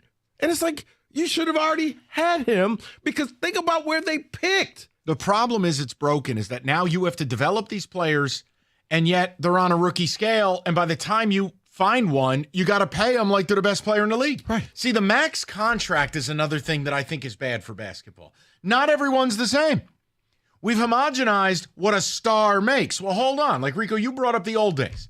All right, Alex English did not make the same amount of money as Michael Jordan. No. They were both stars. Yeah. They were both best player on their teams. They weren't the same. But now, max is max is max is max is max is max. It's, huh? Yeah, maybe they've just given the players way too much control, because you're right. The star player on your team does not mean you're a max player. To me, LaMelo Ball is not the same as fill in blank, and yet they make the same money. In my world, you know what? If I'm Silver, guys, it's 10 max players across the board. 10. That's it. Honestly, here's what. Keep the cap. You do everything what you do. Teams can pay whatever they want. Your star demands $60 million a year. Figure it out. You don't have to pay him. You can pay him, but you're going to live with the results. Free market. You can't turn this into communism. What the hell do I know? Let's go to D, 97.1. D, what's going on, buddy? Mike Rico, I love you guys. How are you, sir? You guys made me cry 2 seasons ago with this same topic, and I called in and y'all laughed at me. What's that? I said, well, first of all, you guys were right. They should reward defense. Maybe take out that stupid in-season tournament, give the best defenders that money, so it might bring back some defense, maybe. It is a Steph Curry effect, and I hate it, and I can't watch Boston at all. I know. Too much three. No, we're the devil. I know that. But can you watch the Pistons? No, listen, I love the Pistons. I don't know why people are not watching, but they actually play tough. If they can eliminate the turnovers that make you cuss at the TV, it'd be even better. But my suggestion was, when y'all laughed at me, I said, make dunks 3 points, because it's going to bring people back to the basket. Dunks were way more exciting back in the 80s and 90s with, NBA, when they glorified the dunk and they took it out. Hey, D. You got to bring it back. D, look at the dunk contest contestants. Like who? They're terrible. Yeah. You know what, D? It used to be must-watch TV, and now it's like, I don't know who any of these guys I'm going to tell you something, D. I want to show you I'm a fair and balanced. I'm willing to evolve. You know what, D? 2 years later, I like your idea. Yeah. To hell with it. Let's go. Maybe. 3, make them 4. I don't care. No, but if you think about it, he may be onto something that if a dunk, not a layup. Incentivize going to the rack. Right. A dunk is worth 3 points. Okay, you know what that means now, guys? The big man would be back in basketball. Oh, you mean they're not standing at the logo firing threes? Now all of a sudden, Wemby is like, hey, Wemby, go play down low. Get your 3-pointers there. I don't mind it. But you know what it is? And D, honestly, I think I've reached a point of desperation. Yeah. Because it's an unwatchable. I do think a part of it is, and I hate to sound like rotten about it, a lot of the league's most notable players are wholly unlikable. Yeah. Yeah. There's nothing we can do about that. Well, hold on. What you can do about it is what Rico said, D. We got to stop the nonsense. Like this Jimmy Butler thing, the league should step in. Yeah. No, Jimmy, here's the deal. You got $100 million in fully guaranteed money. Get your ass on the plane, or you don't play in this league no more. Right. I'm sorry. Like if I'm the players' union, how would I defend Jimmy Butler? Yeah, Jimmy, guess what? How about this? You make nothing. You're out the league. Go try out and audition. The next league year. should step in and go, look, this is an exceptional circumstance. Jimmy, every game you miss is going to be a $2 million fine. Period. Well, there are 40 games left in the season? Or you just, you know what? There you go, $40 million. Not even that. No, whatever the equivalent of a game check. You don't get it. Well, I want more than that. I want triple a game check. I want pain. I can't tolerate it. The Zion thing. I'm going to play one every 3 nights. You know what? Yeah. And look, good on the Pelicans, because the deal they signed, they can cut his ass. They don't owe him a thing. Because maybe that's another thing that the owners, hey, guys, if people, you could pay them based upon, you're almost going from a salary to an hourly employee. You don't want to play? That's fine. We don't have to pay you. I think the other thing that could work, and it would require a labor stoppage. I know what I'm saying is not going to happen, but just work with me. It would require a labor stoppage. Only partially guaranteed contracts. No. We signed you to $250 million. Only 100's guaranteed. And you know what? And once again, I like what D said. I do. Go ahead, make the dunks 3. I don't care. That may fix things very quickly. They got to do something, and it's not 10-minute quarters. No, you don't have to. Because think about it. Now you don't have to reconfigure the courts, but you'll start drafting centers. Zach Edey, a guy like Zach Edey becomes valuable. He shouldn't be in the league. All right, be curious. Because he doesn't shoot threes. I don't like him. See? Why? Because he doesn't fit the new NBA. No, because he was in college for 30 years and got every call. Do the read. Jeez. I beg of you. The big game has arrived, and fans are excited to see who's going to be hoisting the trophy in New Orleans. You can get in on all the action at ESPN Bet Sportsbook. ESPN Bet's big game giveaway promo is offering a chance at $1 million in prizes. 25 winners will walk away with $10K in cash, and 7,500 winners will get $100 in bonus bets. No deposit or bet required. Download the app and opt in today. Odds and lines are subject to change. You got to be 21 years or older. Gambling problem? Call 1-800-GAMBLER. Terms and conditions apply. See app for details.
All right, Moran Chevrolet, #1 Chevy dealer in the state, and the deals for the new year, hot off the presses. GM employees and immediate family can lease a 24 all-wheel drive Blazer EV, $199 a month, a 24 Equinox EV, $119 a month, both 24 months, both $999 down. You know the deal with service. You go to MoranExpress.com, get the certified service, get the free loaner vehicle, go on about your day. Moran Chevrolet, where you always get that best price, period. Score your best deal. MoranExpress.com or on Gratiot, north of 15 Mile in Clinton Township. Chevrolet, together, let's drive.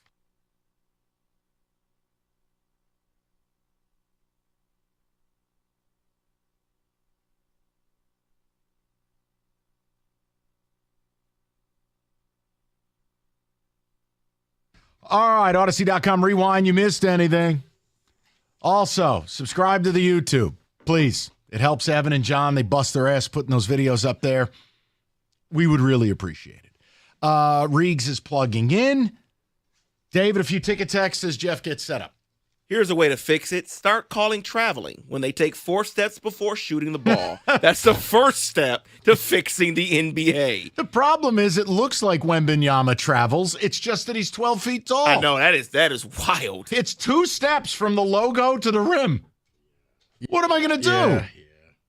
I will always still remember. I don't know if you remember that old ESPN commercial where it was like all the people were there singing "Don't Walk." It was an NBA song, and it was kind of like one of those "We Are the World" moments. And it was all the ESPN host. It was Coolidge from The White Shadow. All right, I'll have to look this up. And they were singing, like, the song was called "Don't Walk," and it was like, Patrick Ewing, you know who you are. If I could go on a search for your cousin and find MC Hammer attending the Florida Derby in '92, I can find this commercial. You can. I'll always remember whenever I hear people talking about walking in the NBA. It's back when ESPN was funny. Back when like Charlie Steiner was doing the "Follow Me to Freedom" commercials. Yes. Okay, Y2K. Yes. Rieger, you ready or no? Yeah, I'm actually looking at YouTube right now trying to find. Oh, I found it. It's right here. No, you didn't. I did 17 years ago. We're on the air. You do. Damn. All right, that's enough, Jeff. Thank you. How you guys doing? What's going on? Super. So I listened today. I thought it was appointment listening to start the program. I dropped everything that I was doing because I knew you guys were going to talk Michigan. And I, too, want to talk Michigan. I'm only on for 35 minutes, but how embarrassing. Like, how embarrassing for the Wolverines and all the people that happen to like that Michigan football team. I think what's more embarrassing is the fan base and the media. Honestly, like, you don't even have to be emotional. It was 18 months ago. That's what Rico and I said from the start is, yeah, go, enjoy it, take your pictures, do your thing. But your rep is toast. And as long as you can live with those ground rules, we're good. And you still have people who want to play pretend. And it's like, how many pivots are you going to make? Started out as, I don't believe you. Then it was a low-level staffer. Then it was a lone wolf. Oh, I like the lone wolf. I mean, you go, Don't forget, we're going to fight. We're going to take you to court. Amicus briefs. Yeah. Then it was. That never happened. Well, the text didn't have anything in it, except they do. And it's like, at what point do you Connor just. Giants wasn't on a sideline. But at what point do you just stop and go, you know what? We did some dirt. We won the title. We move on. I can't with these people because it really is just politics. Well, sports news and political news are the same thing. You can't talk to either side. It's insanity. Can I admit something to you guys that I'm actually not really proud of, but I'll just admit it anyway. So I grew up my whole life a Michigan fan. Whole life, right? Of course, I didn't go there. Walmart Wolverine, president of the Walmart Wolverine. You know, I liked the helmets. They were winning. I didn't like Michigan State, blah, blah, blah. Justify it. Oh, I have to. Because after having gone through what we just went through for the last 2 years, I feel, I can't relate to Michigan fans. I don't find myself caring about Michigan football. I watch because I like watching football. I don't care about Michigan basketball, on the other hand. I actually care about it. You've always loved Michigan hoops. You are an OG with Michigan basketball. That's weird, though. This is 20 years ago. This guy would be going down to watch Brian Ellerby. Oh, man, yeah, that was a tough era. That was. He didn't sweat. It was very weird. Yeah. And then Tommy Amaker, not much better. The turtlenecks. LaVille Blanchard. Power turtlenecks. Oh, yeah, Kevin Gaines. Oh, baby. Oh, wasn't he the one he was wrestling on the lodge or something? I believe Remember so. it was like a traffic stop, and they were like Yeah. 2 players were fighting each other on the highway. I think you're right about. Near Michigan. You're right about that. What about Avery Queen? He went on like one of those Maui Invitationals and never got to come back. I think we're good. Oh yeah, What about Peter Vignier, the one time he showed up in the Big Ten tournament against Penn State? Oh, see, he's got it. There it is. What are we doing? There's That's your the commercial. Don't walk commercial. Yeah. Like I said, it was back when ESPN used to make funny commercials. Now, not. And they actually showed sports? Yes. Oh, my God. Pistol Pete's in this commercial. The Okie State mascot. No, the funny is Coolidge from the White Shadow is in there. I don't know what that means. You never saw the White Shadow? What the hell's the Wasn't White that a Shadow? radio program? No, it was a TV show. The White Shadow? Didn't you get like a decoder ring? No, it was a TV show back in the day. Like how back in the day? Oh, my God. Craig Kilborn. Yeah. Oh, yeah. I forgot he was part of ESPN. Yeah, they had Little a lot. Penny. It's automatically a good commercial. All right, I will watch this later. All right, Rieger is next. All right. I'm yes. sorry. You know what's hysterical? Mike's like Michigan right now. Mike is like, oh, how dare you talk about that video on the air? And then he just spent 30 minutes watching it. 30 seconds. I don't know. You know what? You're right. Okay. I'm wrong. Thank you. You're right. Thank you. Say Listen, it again. Good luck. I wish you all the best of luck with Michigan fans. Oh, thank you. We did 2 segments on it, moved on because it's like cut Well, and I dry. only got 2 segments up until Pistons basketball, so we're going to do and 2 conveniently, segments Bob's on not Michigan here. football. Well, he's here tomorrow for 2 hours, so I'm sure we won't do it tomorrow. Well, it would just be him for 2 segments saying, there you guys go. It's nothing. Just consider the source. All I will tell you, this is what we have always said about Michigan can't always be right. But he's damn sure going to try. Okay. You win. We'll talk to everybody tomorrow Not a at 2. cheeseburger. Rieger's next.